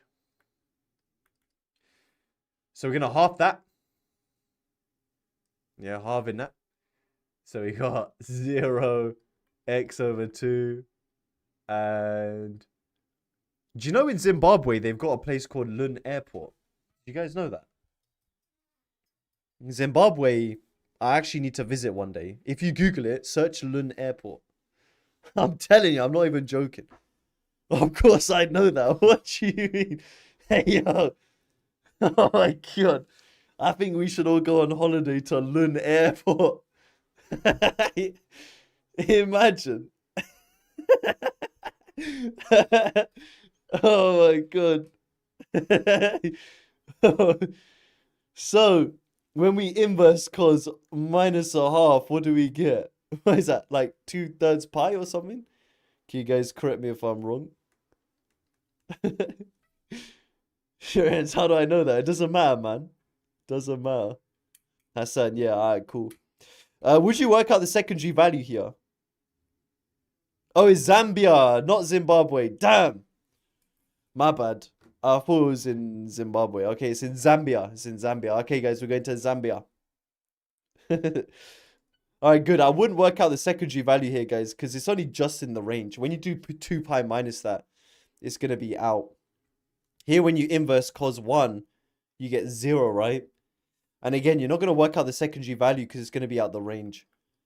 So for both of them, when you times through by 2, you get 4/3 pi and just 0. There's your two answers. Another tough question. What's Zimbabwe's national airport? So Zambia is Lun Airport. It's time to fly to Zambia. Little does Zambia know their airport is famous. Log base E airport. Sec X airport. That's crazy. Alright. I wish, man. One day, man. One day. Okay, R transformations. How do you find R immediately? How do you find R immediately? Robert Gabriel Mugabe International Airport. Thanks, Pinker. Pythagoras. Good. So to find R, guys, you just simply do Pythagoras to the coefficients, which is 5. Then how do you find alpha really quickly?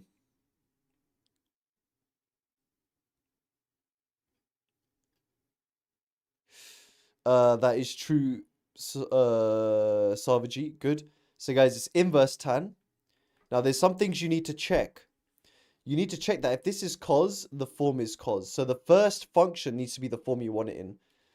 And if you work that out and you check it, then it's always the first divided by, the second, sorry, divided by the first. All right? So 3/4. Okay, so you're doing inverse tan of the second over the first. Give alpha to 3SF. What do you get?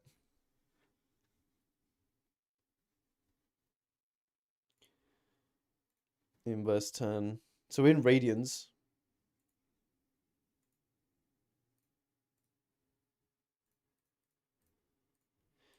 .644.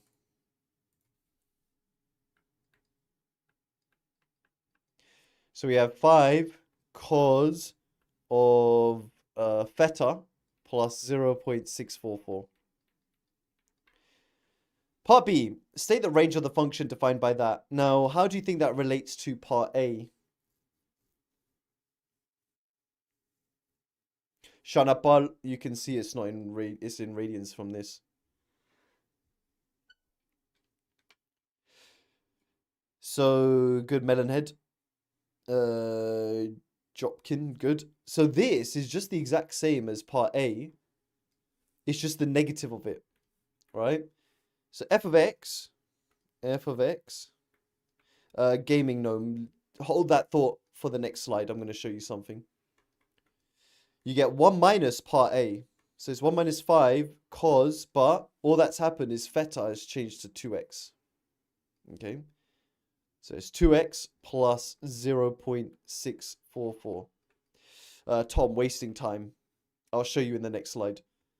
So state the range. What am I essentially asking you to find here for stating the range?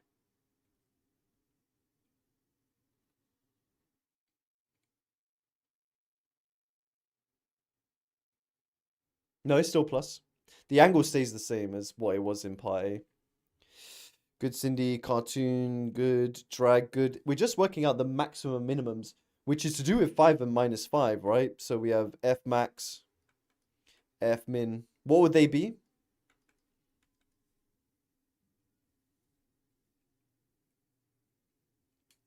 Why isn't it theta? Because it's changed to 2x. Yeah, in part A it was theta. Now it's x. Musa, exactly. So guys, you get the maximum when you consider cosine to be -1, which would be 6. Then the minimum is when cosine is 1. That's the only thing that fluctuates here, right? So they're your maximums and minimums. So f of x, it can equal them 6 and -4. Nice.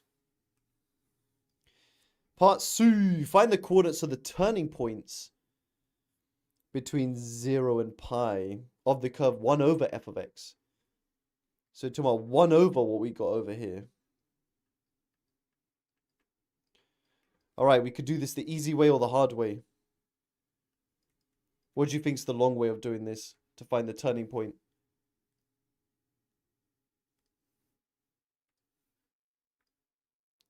Good. The long way is to differentiate. Okay. We're definitely not going to differentiate. Yeah, and differentiating is the hard way as well. All right. So again, the way we find the turning points here is we just consider the maximum minimum values. Now, based on what we've done in part B, what are the turning points? You should be able to just tell me. What are the turning points?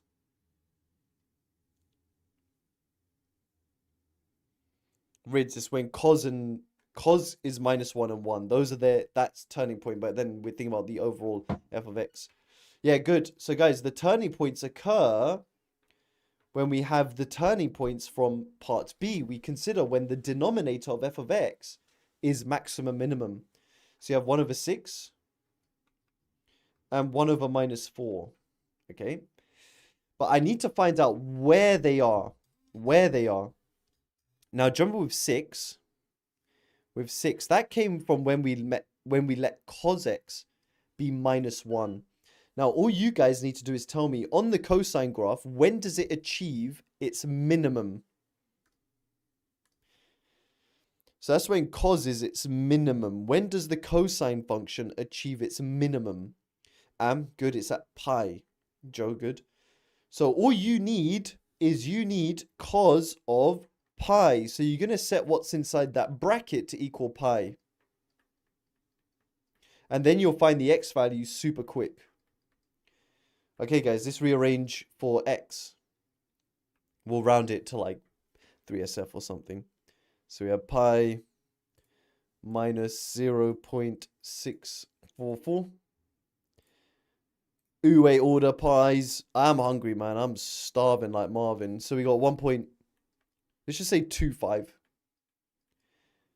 So there's one of the turning points. 1.25 and 1/6. Now the other one is when we had the quarter. Now that was when we set cos to be a max. Now when does cosine achieve its maximum? When does cosine achieve its maximum? 0. Good. Now, if I set this to be 0, what issues do we face? Why would that be wrong? Good, Jack. Why is that going to be wrong? Drew, yeah, because it gives you a negative x value. And guys, I don't want a negative x value. So where's the other value where cosine is at its maximum? So just give me the other one. Kim, yeah. 2 pi. So rearrange. So we can go back here and change it to 2 pi. Divide by 2. There you go. 2.82. 2.82. That's what I did, Shriyansh, without the yap. All right. There you go. Now, I get this all the time. Okay? I get this all the time in terms of, aren't you supposed to show the addition rule? Well, I always show my students this. Here's mark schemes. All right? Don't let your teacher fool you if they did not give you the marks. For when you guys just go straight into the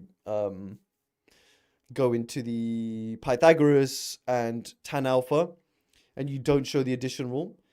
I can show you guys 2 places. Where here do you see them crediting the addition rule? Do you get credited for the addition rule? No. Okay. So it's one of those things where you just don't need to show it. You can just go straight into what I showed you. 3 marks or sometimes 4 marks for 2 lines of working. Okay. So yeah, just to give you guys confidence going into tomorrow that you do not need to show your addition rules. Okay. I just hate it when students come to me saying, oh, the addition rule, you need to show it. You don't. Okay. Right, my famous Ferris wheel question. The famous. Not saying tomorrow. Doesn't matter the exam board, Hannah. Okay, so it says express 8 cos theta minus 3 sine theta in that form. Okay, so how do we find R?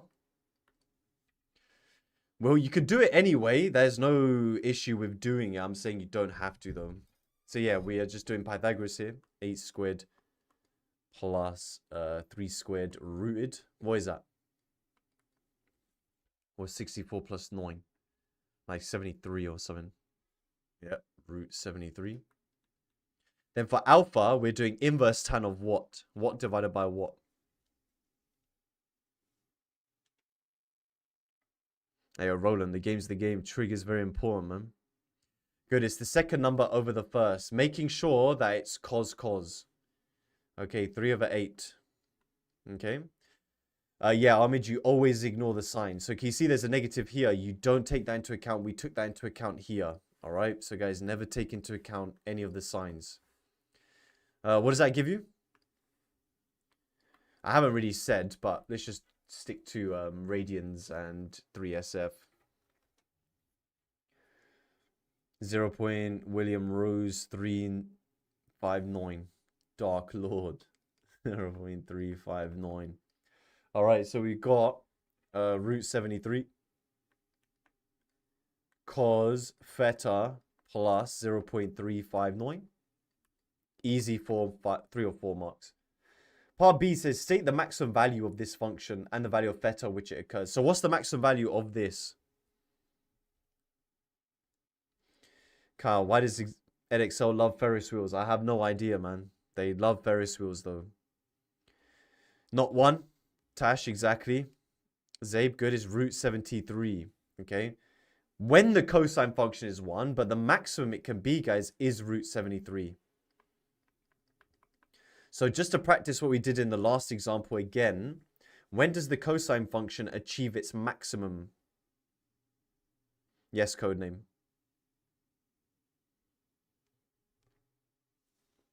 Chris, good. 0. Yeah. But we can't use 0 again, right, guys? Because that's going to give us a negative value. So if we set this to be 0, it is not going to be positive. So we're going to set it to be 2 pi instead. Okay, what's 2 pi minus that?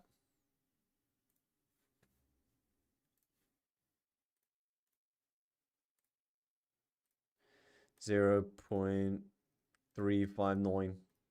Yeah, 5.92. What do I want it to? I don't say. 5.92 is good enough. Let's go.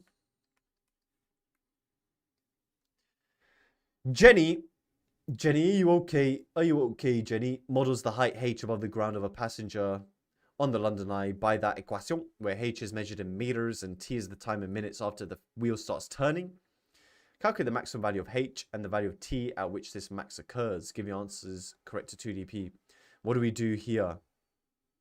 Come on, GSR, let's go.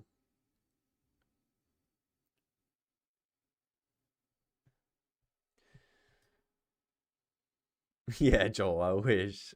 James Wilkin, 10 plus root 73. Yes, it is true. Haha, good. We just need to change, Shristi, good. We need to change this using part A. And again, it's just the negative. Also, my bad, guys. This should be a plus. Soz. If it's a minus in the workbook. Ayo, no face, no case. You wouldn't even be able to tell if you do it in black ink. So, we got H is 10. H is 10 minus what we have in part A. Okay. So, we have root of 73. And then we have the same thing as before, but the angle has changed, doesn't it? So the angle we're using is now theta, which we're going to change here.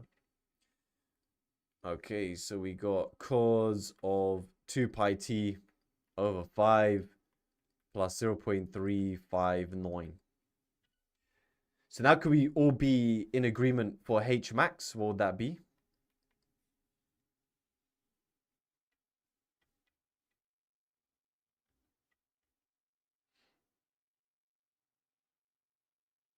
Tash, good. Irina, good. So obviously cosine fluctuates between 1 and -1. And from that, you're choosing which one would give you the biggest value of h. And that's going to be -1. Okay. Okay, so we have 10 plus root 73. And I want to know when it occurs. Okay. Now, we used -1, didn't we? When does the cosine function achieve that minimum? When does cos achieve that minimum?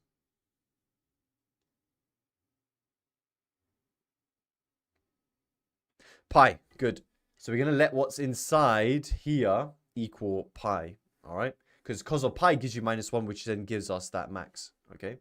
So we have 2 pi t over 5 plus 0.359 is pi. And now you just need to rearrange for t to 2dp. Actually, we want both of them to 2dp. So let's do that. 10. Can you guys do the other one to 2dp? We got 18.54. Yeah, I know some of you guys were doing that as well. What we got pi. I already got 2.21. Rohan got the same. Alright, calm. I'm just gonna take it. Take your guys' word. Sweet, mate. Sweet as a nut. Sweet like Tropicana. Now, this is why I've chosen this question is for part D. Determine the time for the London Eye to complete 2 revolutions based on this information. If you've been watching me long enough, you'll know how to do this in 3 seconds. But what do you need to do?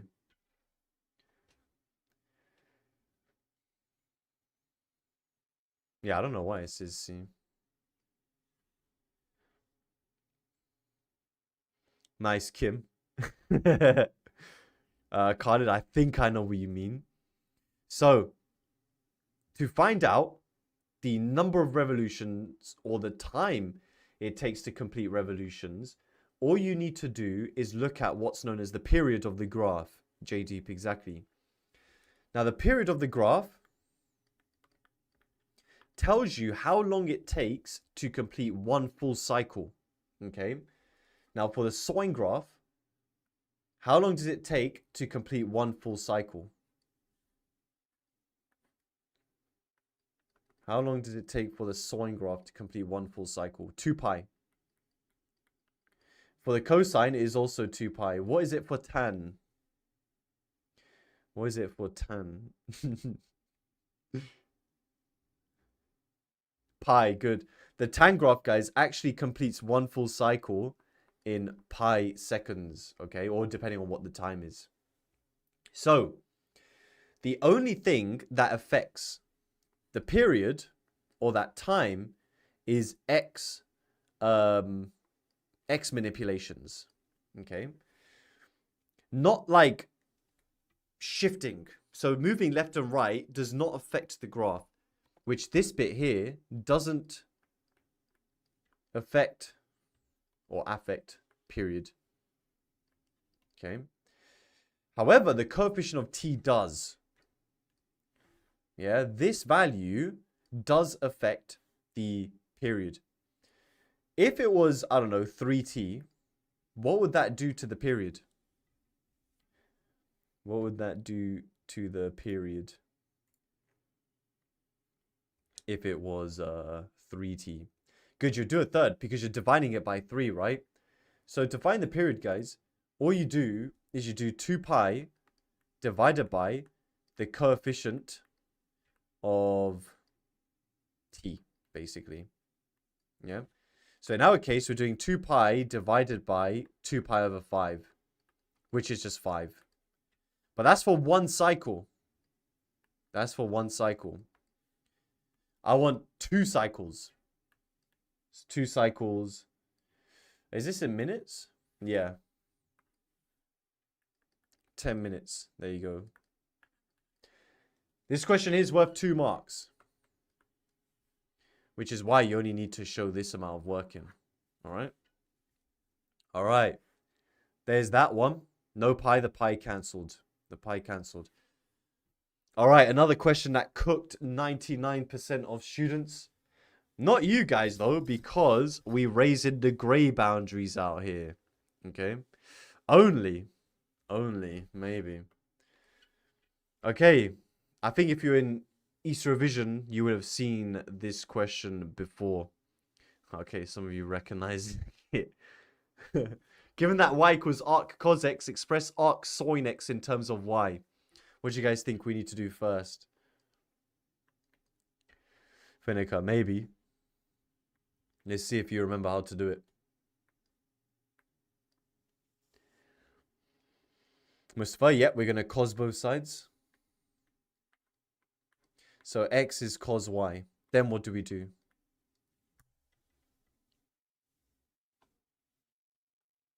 Joe, use the triangle. So you'd use the triangle to find what then?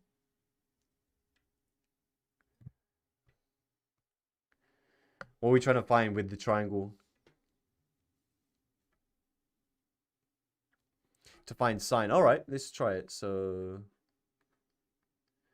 y cos is the adjacent over the hypotenuse. So this would be what? Root 1 minus x squared. So sine y is what? Root 1 minus x squared. All right, then what?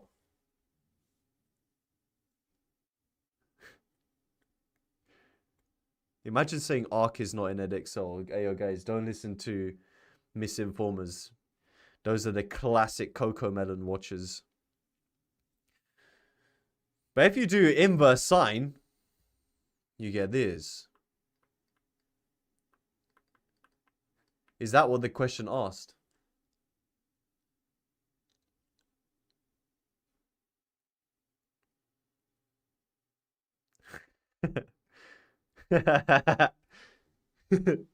It's not looking good. There is this doesn't work. Nice, Jopkin. Yes, Gareth, good. This has nothing to do with the triangle. What I want you to do is rewrite this, yeah, so that you keep it as x. Because I need arc sine x, I need to keep this the same. I need to change this to sine somehow. Okay? And that's where some of you guys noticed we need to use the acute angle transformations. Cos y is the same as sine of what? What did I just show you guys? You don't square it. That's the same as using the triangle. Yep, 90 minus y. But we're in radians here, so it'll be pi over 2 minus y. Okay. So it's that equals x, and then we inverse sine. And there we go. There's your answer. That's arc sine x. Pi over 2 minus y. Okay. So this stuff here is gotta go. I'm just going to remove it so you can see what the actual working is. Yeah, this is your only bit of working. All right.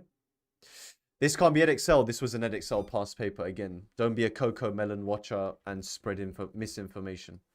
Part B, hence evaluate arc cos x plus arc sin x. All right, well, that's easy. Plus arc sin x. Stop acting like Gen Alpha and wishing that questions would be easy. That's not how life works. All right. Typical Coco Melon watchers. So we have arc cos x is y. And arc sin x is pi over 2 minus y. Which means they cancel. We're left with pi over 2. Beautiful. Okay.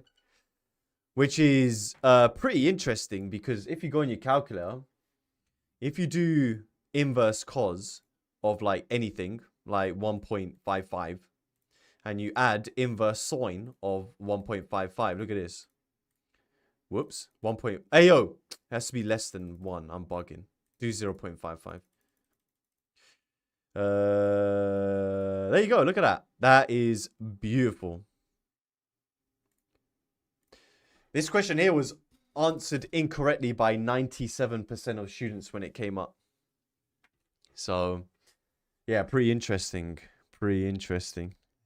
Yeah, marks, this was 2, this was 1. I know what you guys are going to say, but my main course students know that they need to get these 3 marks. It was the last question in the past paper. Ayo, Naggio, don't be a Coco Melon watcher. Nah, I knew you guys were going to say that, man. This is why I didn't want to tell you guys the marks. Alright, contradiction. Okay, how do we prove that log base 2 of 3 is irrational?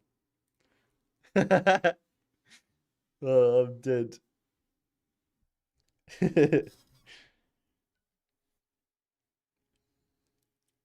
Are we doing this? Ayo, man, the game's a game, man. 3 marks. 3 marks is 3 marks. Could be the difference between a U and an E, innit? So we negate it, so we assume log base 2 of 3 is rational. What does that mean? Yeah, we let it equal A over B. I like to use P over Q.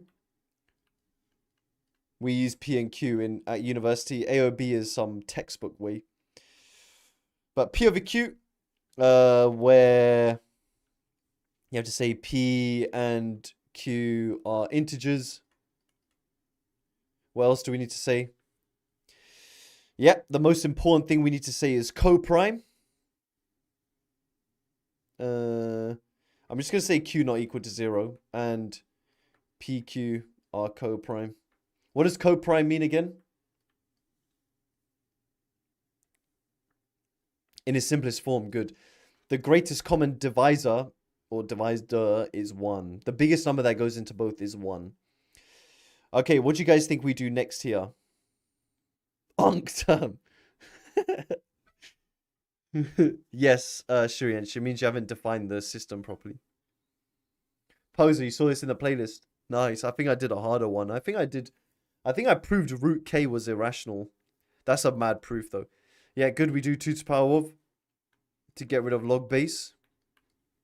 So we have 3 equals 2 to the power P over Q. Then what do we do?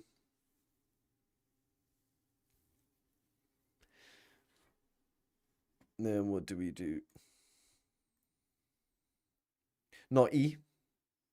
Brian, good. We do power Q. So the next thing we need to do here, guys, is get rid of this fractional power. Okay. By doing power Q on both sides. The Q's cancel. We get 3 to the power of Q is 2 to the power of P. Now what can you say here?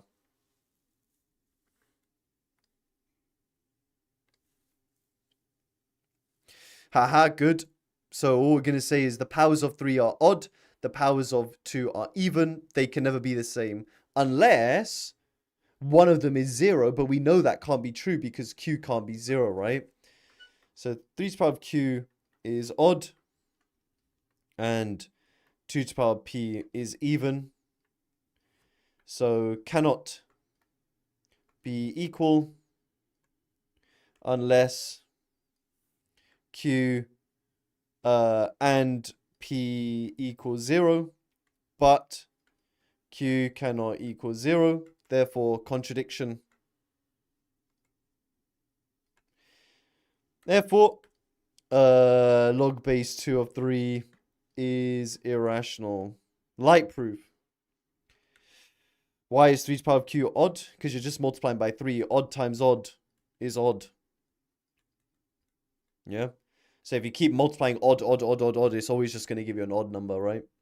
Because if you keep multiplying both sides by odd, you're just going to always end up with an odd number. Okay? More words than numbers. For real. How do you prove that there are infinite number of primes? 0.3 marks. There are loads of proofs you guys need to know for contradiction. I'm just showing you guys the main ones. GSR, your teacher be neglecting this. That's a big L for them. Count them. So we assume there are a finite number of primes. Now, if there are a finite number of primes, we can list them, right? So we can say P1, P2, P3, all the way up to Pn. Then what do we do? Good. AO. Let n equal the product of all of them. Whoops. Then what? Thanks, Hasanka. I'm a bit odd. But most mathematicians are, to be fair. Yusuf, exactly. We add 1. Next thing we do is we add 1. Because what do we say next? Why is that a new prime? I wish, Abdul. Yo, Tejas. Ben, but why? You need to explain. Musa, good. So, guys, you need to explain. You can't just say that's not in the list. Okay, that doesn't make sense. You need to explain why that's a prime number. The point is if you divide this number by any of these primes, you are left with a remainder of 1, which is an issue because that means that this number cannot be written as a product of prime factors, which means it must be prime because we know that all numbers must be able to be written as a product of primes. So if we found a number that can't, it must be prime. Okay. So we're going to say if we divide n plus 1 by any of P1, P2, all the way to Pn, we are left with a remainder of 1. Remainder of 1, which means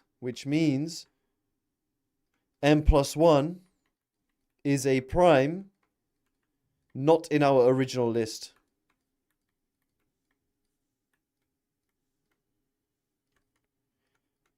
Okay. Therefore, this is a contradiction. Yeah, this is meant to be easy. This is a contradiction. Therefore, there are an infinite number of primes.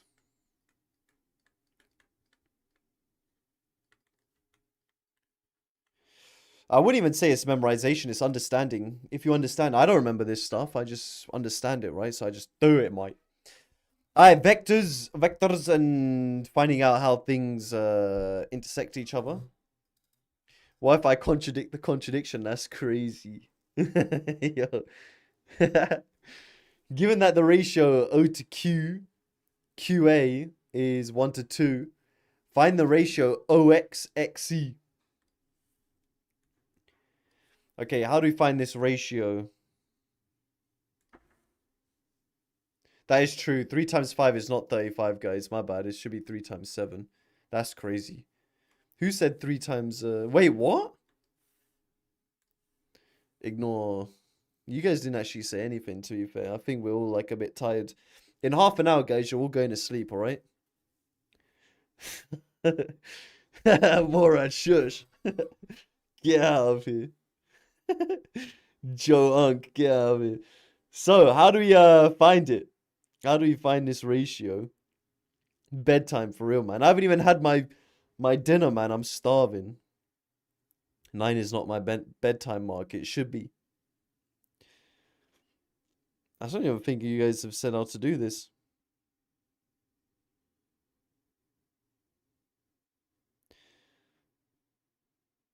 How do we starving like Marvin, for real?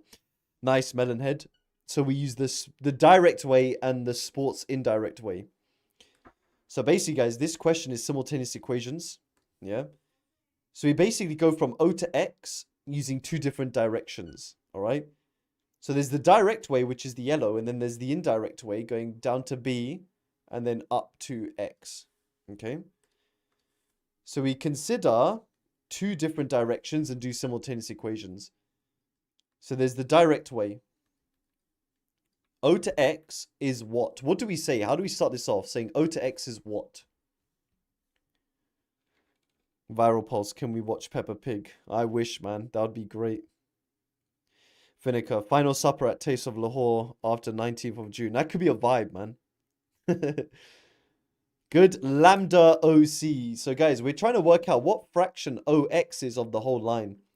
So we say it's some fraction, we don't know it yet, of the full line OC. Now, based on the diagram, what is O to C? What is O to C? ZY, XY. I actually have done the lambda drama qualification. Yeah, A plus B. So you're going this full way A, and then you're going down B. A plus B. So you get lambda A plus lambda B. Then there's the sports indirect way. The sports indirect way is indirect way. To go from O to X, we go the blue way. Yeah, we go down to B. We're going to go OB, and then BX. Now, OB is B. What can you guys tell me about B to X? What can you guys tell me about B to X?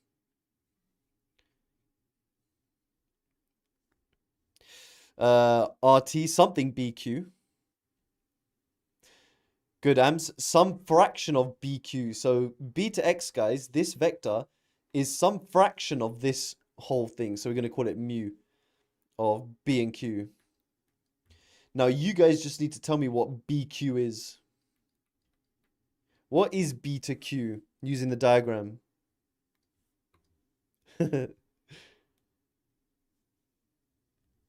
Yazir?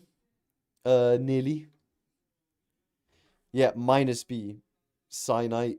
Good, Hassan, that's it. So it's minus B. And then this will be 1/3 of A, isn't it? It's 1/3 of the whole line because the ratio is 1 to 2. So 1/3 A minus B. And then we expand. So ox is B plus 1/3 mu A minus mu B. What do we now need to do? Whoops.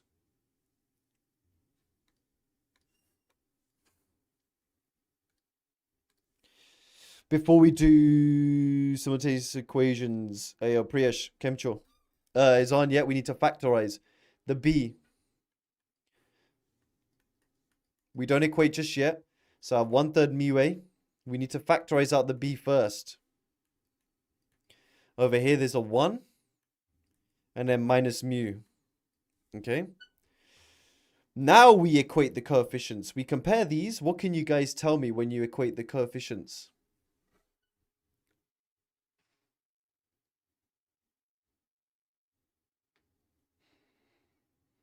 Shrusti, exactly. So when you compare the A's, you can see lambda is 1/3 mu, isn't it? And then you can see lambda is 1 minus mu. Okay, so we're going to say lambda is 1/3 mu. And then we're going to say lambda is 1 minus mu. You can now equate them together. 1/3 mu is 1 minus mu. Add that over. 4/3 mu is uno. Mu is 3/4. Which means lambda then. Lambda is 1/3 of that. Which is what, a quarter. So find the ratio of ox xc. So I have worked out that the ratio that ox is 1/4 of OC. So what's the ratio then? Jalebi, good stuff. It's 1/3. Because if that's 1/4 of the full line, then this is 3/4 of the line, right? So it's 1/3. Eagle piggle, good stuff. I love these questions. On YouTube, I remember, guys, I did a mad question like this. It was 3D vectors. It was like it looked like this. It was like finding the ratio. Have you guys seen it? It was mad. I was dying. I was dying. I recommend you watch it. It was a 10-mark question. It was a 10-mark 3D vectors question like this. You don't want to see it. Ayo, Will I Am, trust me, you want to watch it, man. You want to watch it. It was ease, Stan. Nice. Hola, why do I draw a line on the letters? It's to indicate it's a vector. But if you don't write it, it's not. It's all good. Zio, wasn't it 11? It was 11. Oh, I thought it was 10. But if it's 11, that's crazy. All right, cheeky functions question. We're nearly there, guys. Nearly there.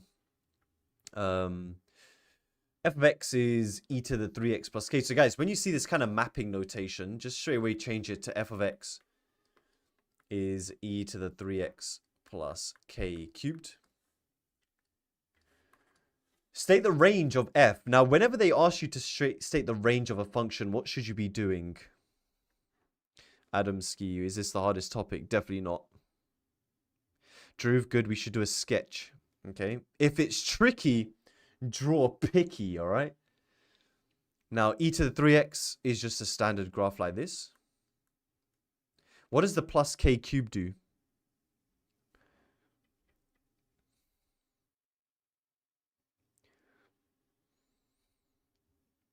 Move it up. Good stuff. So, the plus k cubed, move it up. Yeah, now what's the most important thing you need to draw when you shift it up? Marizu, good. The asymptote. Asymptote. So the asymptote, which was at y is 0, is now at y equals k cubed. Now, we only want the range anyway, right? So what would you guys say the range is now? I wish pulse pop, but it will be all over in a couple of weeks. Hodan, good. So you just want the y values bigger than this. Yeah, the asymptote is the range. So we're going to say f of x is larger than k cubed. We obviously can't equate it to k cubed because it's an asymptote. Find the inverse. Okay, how do we find the inverse?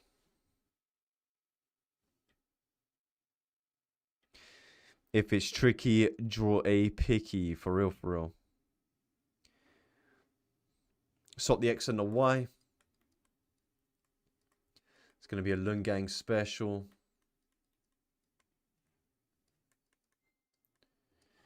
So minus the k cubed. Learn both sides.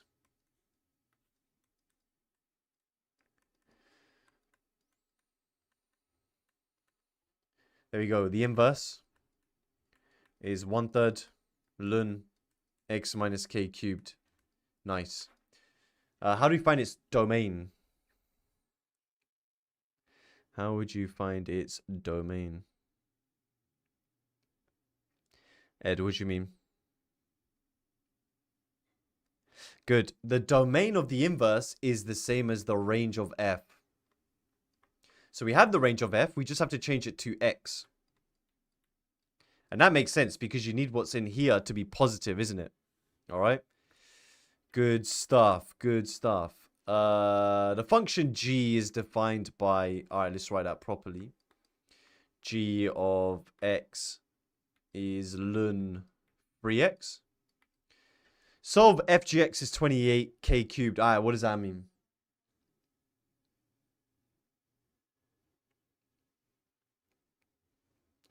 Avocado, you can... The domain is given in the question. It just says x is real.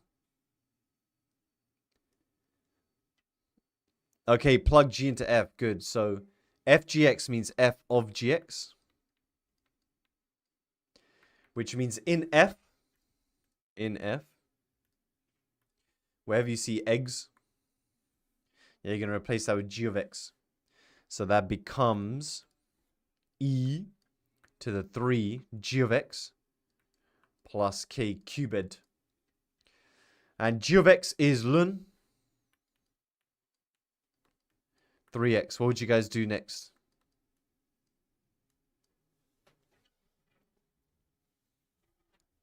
Am's power rule. Tobes, good. Power 3, we bring up the 3 because then we can cancel the e and the ln in it. So we get 3x all cubed plus k cubed. So we have, what is that? 27 eggs cubed plus k cubed is 28k cubed. Right. 27 eggs cubed is 27k cubed. Cancel, cancel. X is k. Beautiful, mate. Cubed, for real, for real. Easy peasy, squeeze the lemon. Right, next one. This stuff's light work compared to what we've been doing previously. Although, this question right here, students do quite poorly. Let's have a look.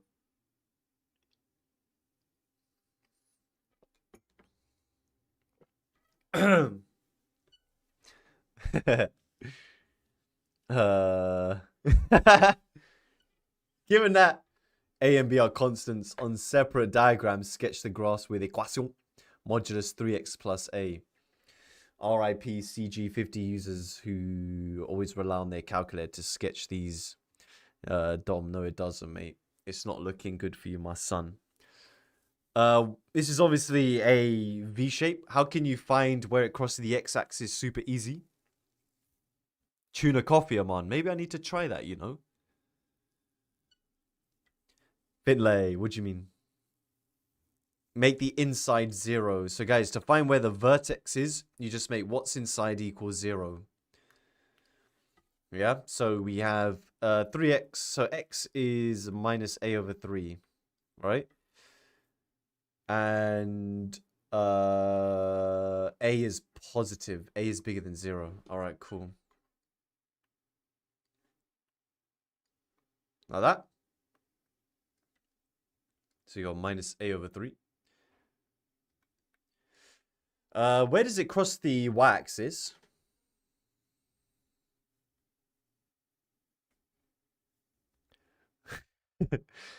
Iram, good. William, good. So you just make x equals 0. Modulus a is just a. Cool. Now, with this minus b, what does the minus b do? What does the minus b do? Shift it down. Now, what do we need to be careful of? What do we need to be careful of? Nice.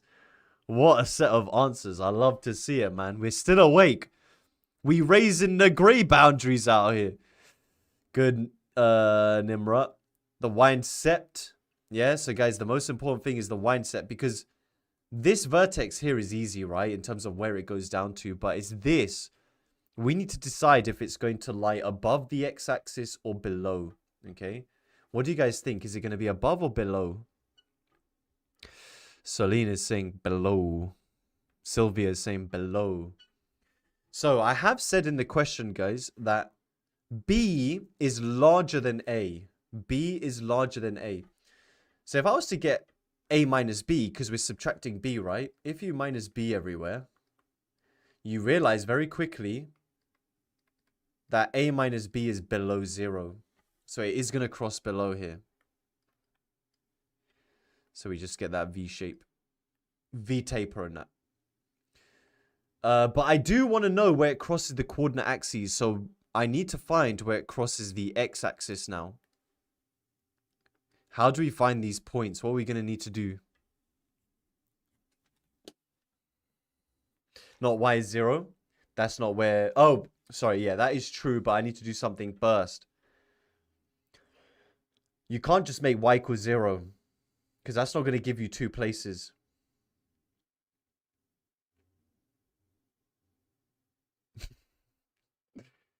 So we need to write down, yeah, the 2 equations of the 2 lines, okay? So I want you guys to look at this and tell me which one, what would the equation of this part of the line be?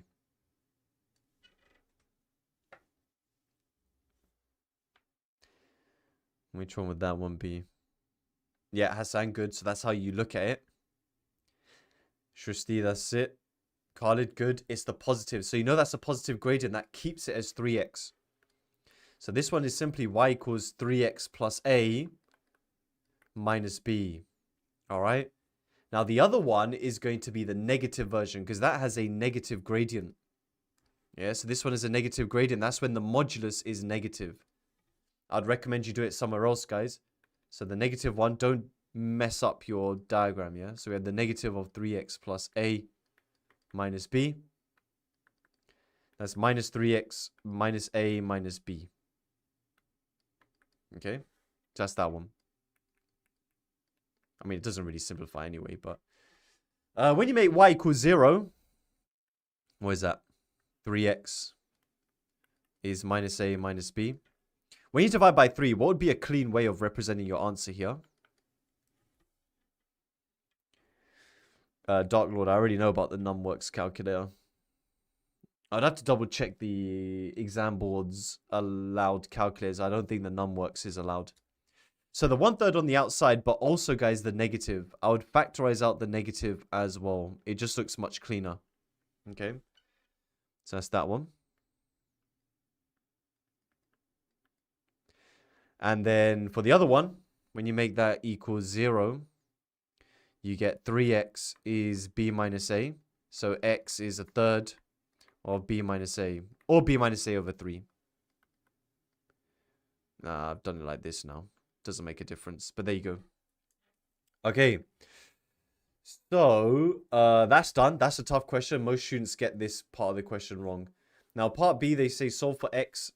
What we got in part B equals half x. What would you guys recommend? Yes, Hustler, it is necessary. A new sketch, good. These are all about the sketch. We've already labeled the diagrams in terms of this is 3x plus a minus b.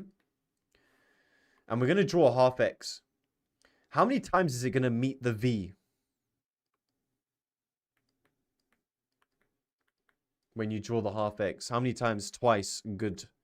Because it's shallower, right? It's much shallower than the other two graphs. So we're going to solve it with both of them. So we have minus 3x minus a minus b is a half x. Then we have 3x plus a minus b is a half x. I recommend you duplicate everything first. Minus 6x minus 2a minus 2b plus eggs. Whoops, equals eggs. Add that over, 7 eggs. Here, I'd factorize out the -2 just to keep it clean. That's clean right there. Divide by 7. Hey, yo. My thumb is killing me right now. Double everything, mate. Double in that. Because I know what I'm going to do here, I'm just going to leave it like this. Look at it. Nah, don't do that. Don't do that. Don't do that. You guys saw nothing, man. Because we're going to have to do a cheeky swap here. Is 2b minus 2a. Then factorize. That wasn't a mistake, man. Nah, get out of here. Can't win with you guys, man. Clipped. The dark matter grind after this is going to be crazy. Yo. That's wild. That's wild. All right. All right. Okay, next one. What are we saying? Arithmetic series. Man like Thomas the Tank Engine's parents decide to pay him. Do you guys even know what that is? Generation Alpha? Probably not. So Thomas the Tank Engine OG TV program back in the day. Why are you guys lying for? Why are you guys trying to be relevant? Typical Gen Alpha, man. So Thomas the Tank Engine's parents decide to pay him an allowance each month beginning on his 12th birthday. The allowance is to be £40 for each of the first 3 months, £42 for each of the next 3 months, and so on, increasing by £2 per month after each 3-month period. Find the total amount that Tom will receive in allowances before his 14th birthday. So, guys, is this an arithmetic sequence? We have £40 for the first 3 months. Bro's making pennies. 42 for the next 3 months. Doesn't look like arithmetic to me. Then it become 44. How could we make it arithmetic, though?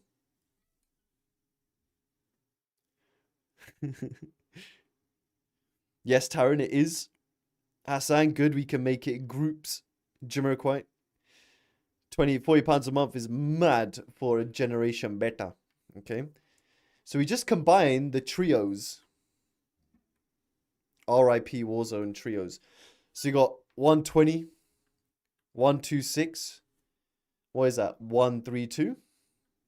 So now you can see it is a arithmetic sequence. So A is 120. A is 120. T is 6. But how many terms do you want? What do you mean? I don't remember the ground Warzone MP5 Warzone meta. Meta? Of course I do, mate.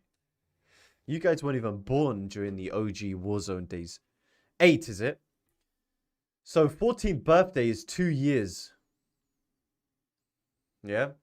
2 years is how many months? That is 24 months, isn't it? But we then grouped it into 3. Yeah, so N is 8 groups of 3. Okay, true.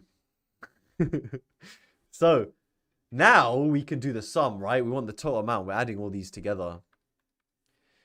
All right, so we have S and, well, S8. Do you guys remember the formula? Bond the formula booklet. 8 over 2. 2 times A. Yo, Hamza Abbas, respect for still being here, man. Bro is not sleepy. Plus M minus 1 times D. Okay, time that M. What does that give you? The say nothing formula. Say 9, say 9. You guys don't know about the MP7 from Modern Warfare 3 back in 2011. You Peppa Pig watchers don't know about that. So 1128. Okay. Let's go. Ayo. You guys don't know about the actual good days of gaming, man.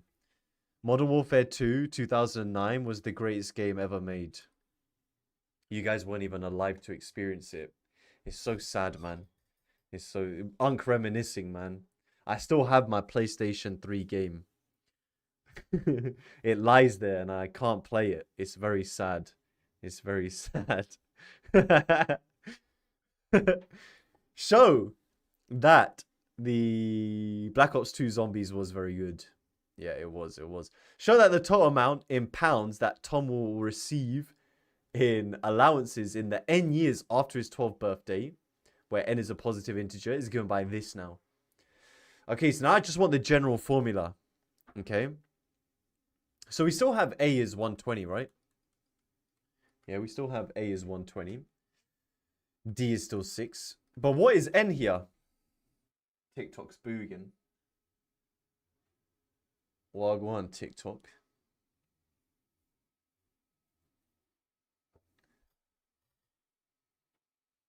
It's not N. It's N years. N is not N. N is not N. Henry's saying it's 4N. Jarmez is saying N over 3. Think about what we did before. 2 years, 24 months, 8 groups of 3. I did OK squared. Oh, GoldenEye 007. Okay, so let's think. N years.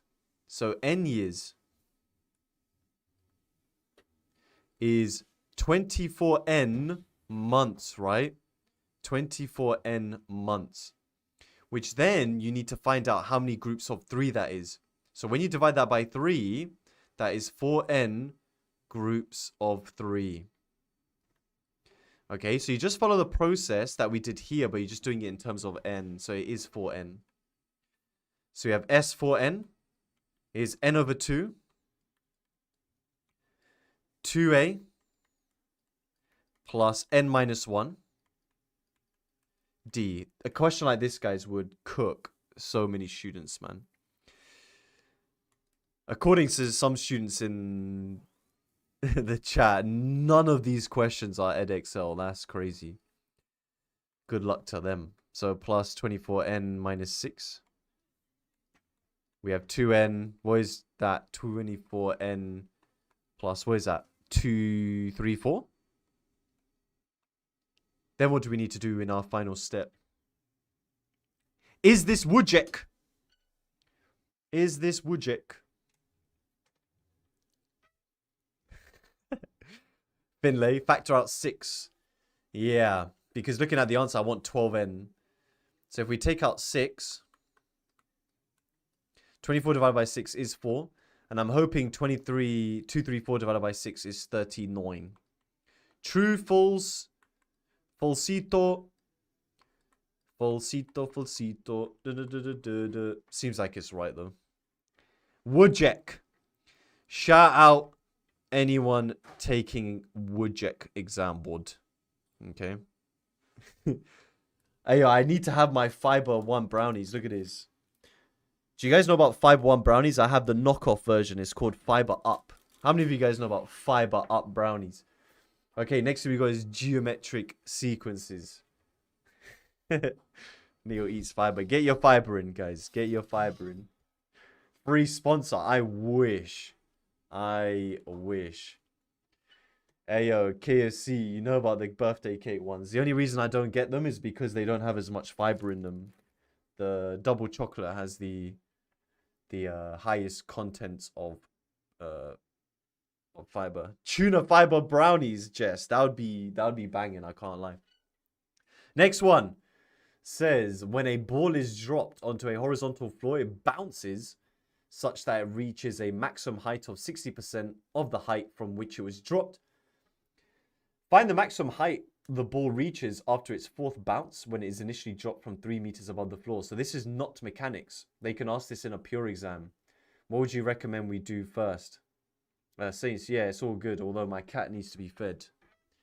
Yes, draw a picky. Okay. So we need to see what's going on here, mate. The ball is dropped. Yes, reaching 60% of the height it was first dropped from. It's being dropped from 3 meters.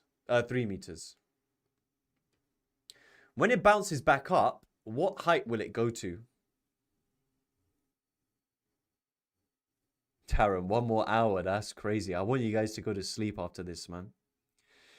Yeah, we have to do 3 times 0.6. Okay. Then it's going to bounce again, which we're going to times by 0.6 again. 3 times 0.6 squared. And then do an all-nighter. That's crazy. And then we do 3 times 0.6 cubed, etc. So, fourth bounce. What would be the answer, guys, for the fourth bounce?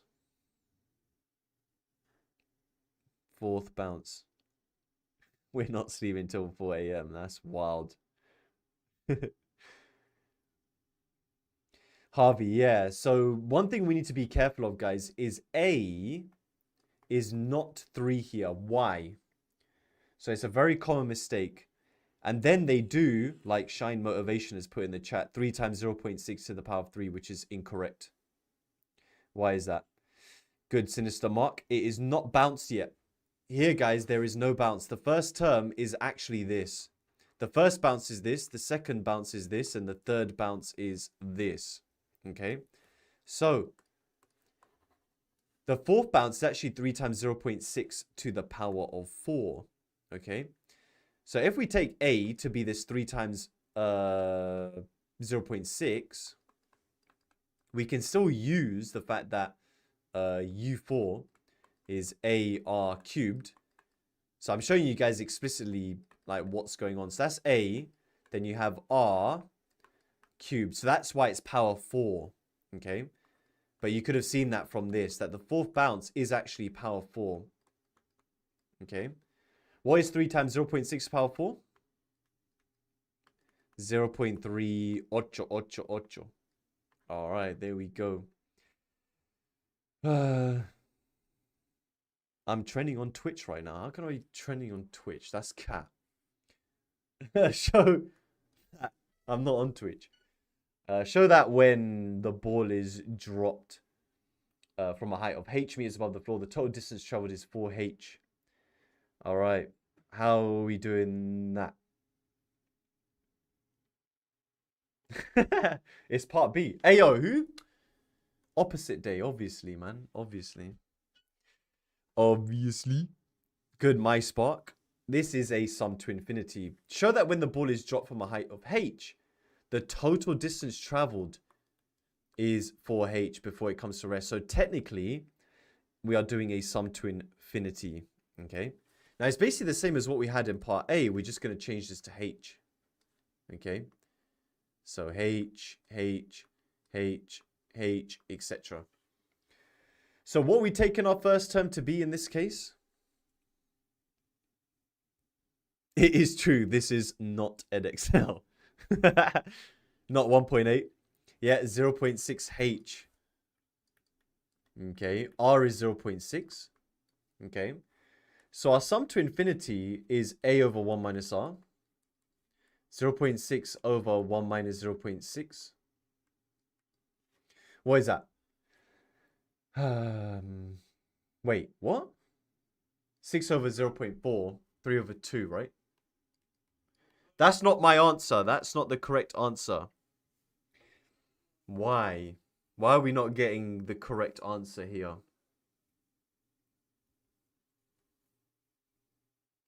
Good, Hamza. Why do we need to times it by 2? Is this sat? Good. Zio, we're going up and down. So one thing, guys, we need to consider when we sum to infinity is that we are going up and down. Yeah, so we're doing 2 lots of S infinity. But that's still not the correct answer. That's 3H. And then Stanley Yellnuts, good. Alf, good. We need to add H, the initial. So we're doing H plus 2S infinity. H plus 3H is 4H. And that, my guys and girls, is proved, mate. Okay. Next question. Very important question. All right, we're nearly there. We're nearly there. Find expression, sigma notation, sigma grind set. Find an expression in terms of n for this sum series. This is not EDEXCEL, gang. All right, what type of sequence is this? This was in the playlist as well. Come on. Always in the playlist. Is this a Woodjet question? It's not a geometric, it's an arithmetic sequence. Guys, it's in the form of an plus b. Okay, so what's the first term here?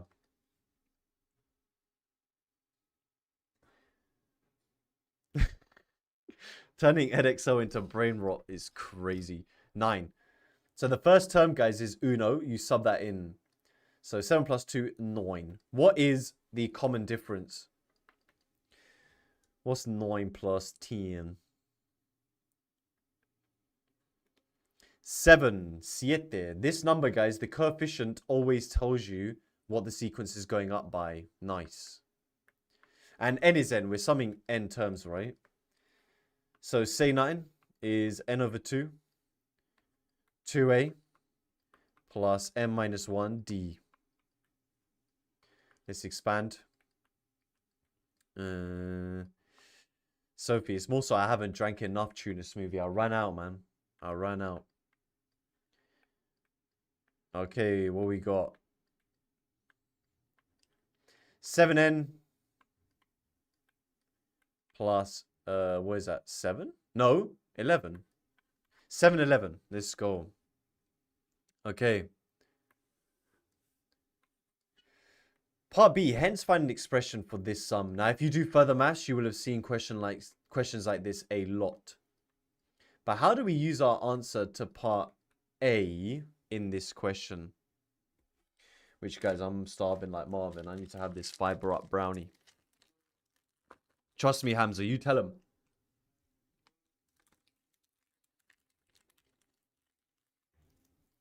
Oh, wait, where's your bin?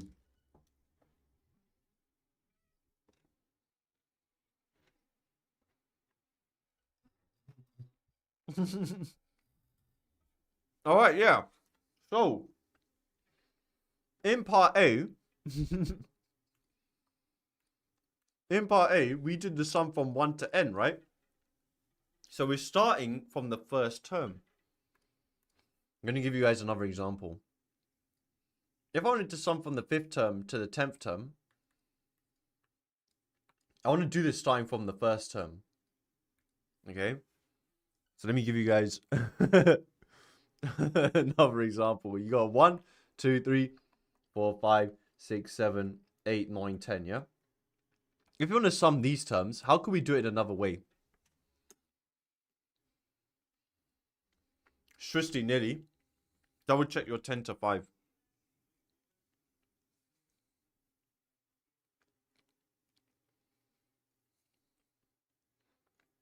Tobes, good. Chris, good. So, guys, the way we do this, if you want to sum from the 5th term to the 10th term by starting from the first term using the cumulative distributions, you do 1 to 10. Yes, you do 1 to 10. Then you subtract 1 to 4. So can you see this is a copy and paste? Yeah, you sum to the same power. Well, same top number. So this will be the sum from 1 to 3n. Okay. But then we're going to minus. Can you see how we subtract 1 from the bottom? Because you don't want to subtract the 5th term out. Okay. So we subtract 1 from this. We're going up to the nth term. Okay. Jano, I got you, man. Trying to give you guys the best questions possible. All right. Now we know what that is. This one here, guys, is from part A. But how do we find the first sum? I got you, Swizz. No, Mohammed, as I just explained, it's not n plus 1. You're not subtracting 5, are you? Because then you'll be getting rid of the n plus 1th term. So it's not triple. I know, Downey. How do we... Good, Tash. Is the good is on. All we're doing, guys, is we are replacing. We're summing to 3n. In part A was the sum to n, right? All you're going to do is change n to 3n. So this is S3n minus Sn, yeah? So it becomes 3n over 2. Brick it. 7 lots of 3n plus 11. Okay. Now to simplify this, what would you guys do first?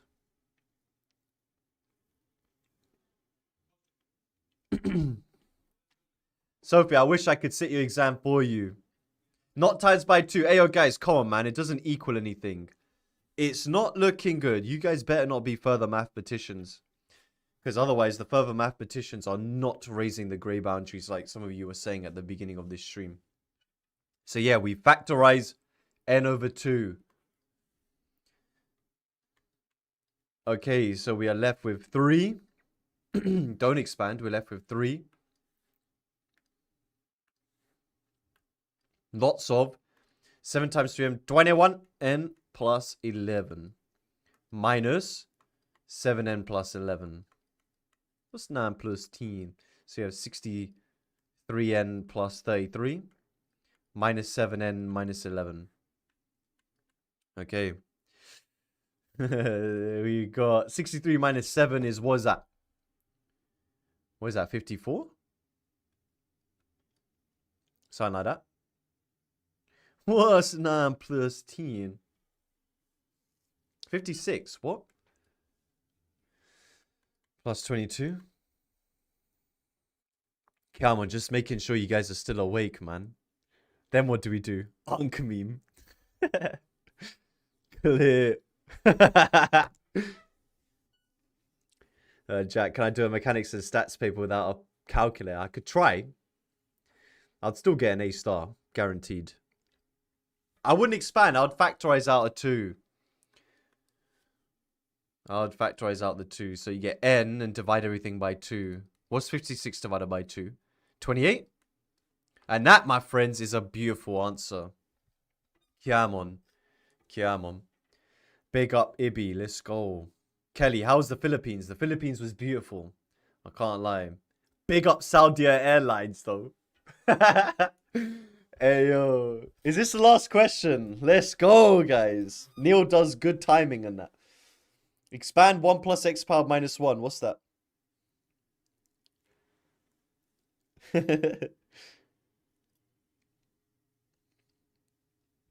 Thanks, Vishnu. I just passed my GCSE maths. That's true, man. You gotta be confident, man. Lun Airlines. Taran, yes, good. Now, guys, this is one of those where you need to know what the expansion is, okay? Bun the formula booklet, but it does give you something very similar in the formula booklet. But you guys need to know that 1 minus x to the minus 1 is just the basic 1 plus x squared plus x cubed. If you guys remember this, life becomes so much simpler. This one is one where the sign changes. And the way to know which one's which is you just multiply these together. That gives you minus x. It's all about the tricks, mate. Showing you guys the tricks. So this is the one where the signs fluctuate. Okay. This would be 1 mark in the question. Part B. Hence, write down the first 3 terms of this expansion. So it's 1 plus x has changed to 1 plus bx. How does that change? How does that change? This ain't EDEXCEL, bro. Abdul, good. Yo. So, Memenator, we need to be very careful. We don't just add in B. Taran, good. Stanley Yelnuts, good. So, guys, you are replacing X with B. So, it becomes like this. It's a replacement. Okay? Be very careful. Nice! Part 2. Does this help for Wujek? Probably. Given that in the series expansion of 1 plus ax over 1 plus books, the coefficient of x is minus 2 and the coefficient of x squared is 14, find a and b. Alright, what do we do? Will this paper be in your nursery paper, Jack? Yes, it could be towards the end. Dixie Chicken, job interview, okay. Probably not. Dixie Chicken's not on Morley Chicken Shop levels, so you gotta be careful. Good, Taran, we bring up the denominator. No simultaneous equations just yet, but maybe in a bit. Okay. Bring up that denominator, and then we realize that is from part A. So we get this. Then what do we do? Taste of Lahore head chef. Nah, this is too easy for Taste of Lahore head chef. Cashier Asda. Yeah. That's for real, for real. Now, when we say expand, guys, we partially expand. Okay? We only want the coefficient of x. So we partially expand. Okay, so we have minus bx plus ax. Okay? The coefficient of that is minus b plus a. And it's that is minus 2. Okay? Partial expansion. So you got the coefficient of x squared is 14. So you have 1 times b squared x squared. Now, guys, we're only taking the coefficient. So b squared. And then we got what? Minus ab. Okay, now, how do we do this? Is there a cool way of doing this? Lloyds, what time should I sleep? Straight after this. I am. Although I gotta take the Jubilee line home. Okay, now there is a long way, is rearrange for either B or A and substitute, okay? But can I show you guys a Neil Does Trickery special? If you factorize out B, what do you guys notice? Can you see how we can do this super duper quickly? We're all taking the Jubilee line. It's basically this, is 2. Look, it's basically the same. Yeah? B minus A is actually 2. Guys, the more you know, the better. This is why you guys are here. We are raising the grey boundaries out here. Look at that. That's clean. That is clean, my friend. A is 5, innit? Look at that. Now, respect it.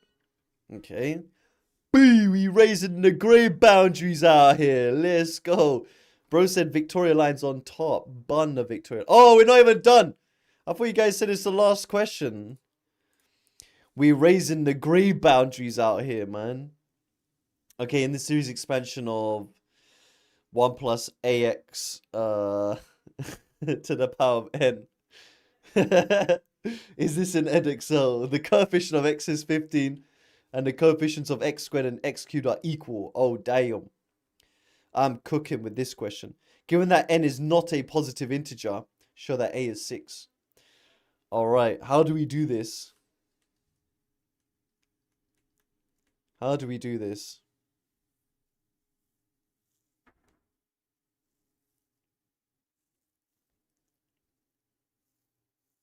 How do we do with this one? Start expanding, Shrusti, using our normal binomial formula. It's in the right form because it's a 1. So you have 1 plus n x plus n minus 1 over 2 factorial x skirt. Now I'm going to go up to x cubed here. n minus 1 n minus 2 over 3 factorial ax cubed. What is the coefficient of x, guys? Formula booklet, what's that? I would never use the formula booklet in my life. 15, yeah, but nah. Nah. Yeah, nah. Nah is 15. And the coefficient of x squared and x cubed are equal. Now, the coefficient of x squared is n minus 1 over 2 a squared is equal to the coefficient of x cubed. Now, we need to somehow solve this. How do we do that? What can we do really easily? It's true, man, Mohammed. If you crash this video, you can go from a D to a B for sure, dude. There's loads of cancellations here. The n's cancel. Yeah.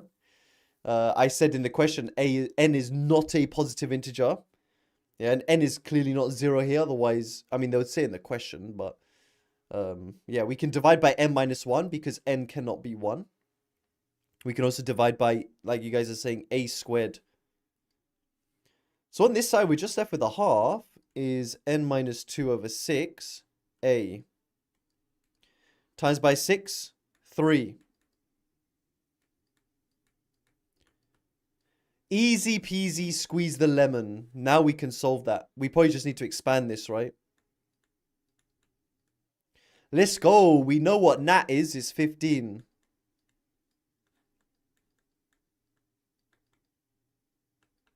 A is 6. Oh, let's go. Let's go. And for part B, find the value of n. Nat. What is that? 15 over 6. 5 over 2. We raising the grey boundaries with this one. Let's go. Let's go. Ayo. Ayo, I can't lie, guys. It has gone very quickly. That's crazy. 5 hours. Wow. Guys, remember, if you're interested in the other subjects, feel free to scan the QR codes. But I'm very grateful for you guys spending your time with me. Hopefully it has been very helpful for you. Thank you for the W's. I appreciate it, guys. Yeah, I'm very hopeful that it was useful. But feel free to hit the like button, guys. It helps out my channel a lot. Thank you for subscribing. Thank you for spending 5 hours with me. How do I write a review? If you guys want to, you can write a Trustpilot review for me. It does help me out a lot. I don't actually have the link to the Trustpilot. But I could try and find it. But yeah, guys, thank you very much. I don't know where that link is. I'll hang about for a little bit if you guys want to ask me questions. 1 second, let me see if I can find this.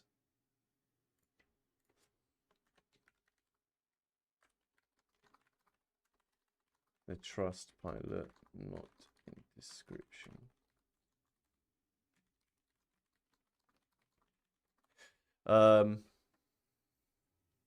I'll try and get it, but thanks Tash for reminding me. Yeah, guys, like I said, hopefully you all enjoyed today's lesson. I'm glad it was helpful to a lot of you. I'll be doing another one of these next week for you, Isha. Isha, you feel sorry for my cat. It's not looking good. She's alright. She'll be alright. Yeah, I'm going to be doing another one of these next week, guys, for paper 2. I'm going to try and get hold of the EDEXCEL paper. So the next one, guys, unfortunately, I have to do specific to EDEXCEL because I can't do 2 exam boards in one go. But thanks, Hamza.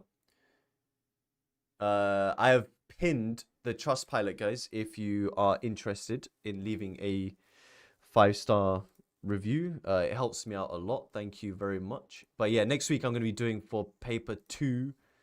If you guys are interested, all free, of course. I'm not good at speeches, man. What do you want me to do a speech for? Yo. Well, also, I'm going to email you as well so you guys can do the Trustpilot as well. So don't stress if you can't do it now. But thank you guys for joining me. Composite functions and all that stuff, guys. I've got things on it already. Just go through my playlist. Thank you, guys. Thank you for the love you've shown. Don't forget this as well.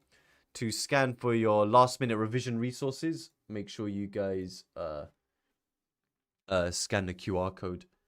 There was supposed to be a link. Where is the link to the revision? Also not in the description.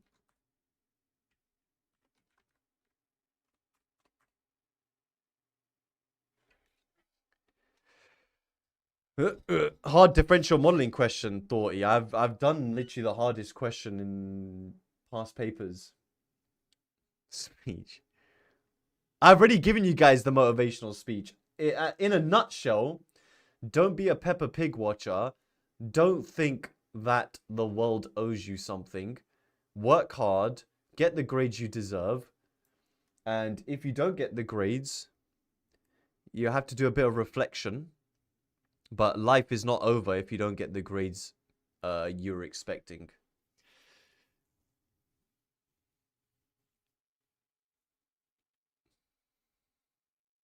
I don't know, Clash Royale, maybe. L speech. Okay, so guys, you'll get emailed. If you signed up, you'll get the email as well if you can't scan.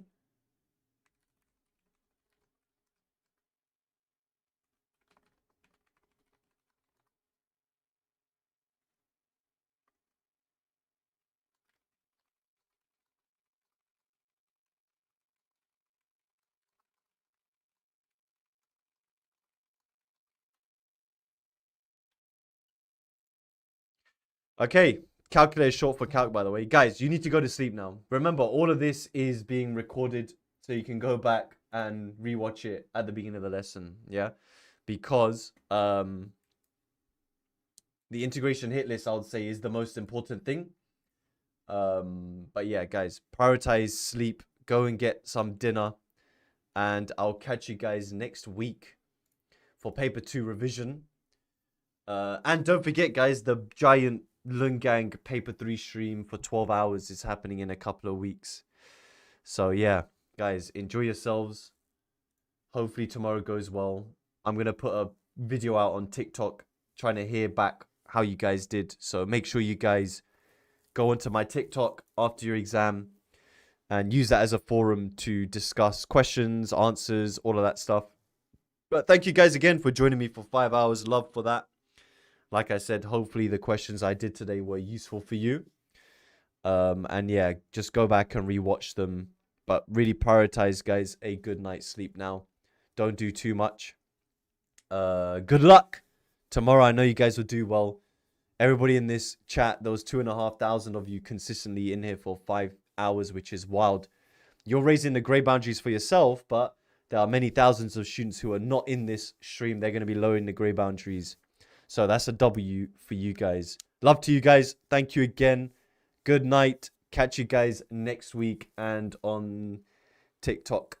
Make sure you're subscribed. And I appreciate all the likes you have put on the video. Good night, guys. See some of you guys on the Jubilee line. Nice.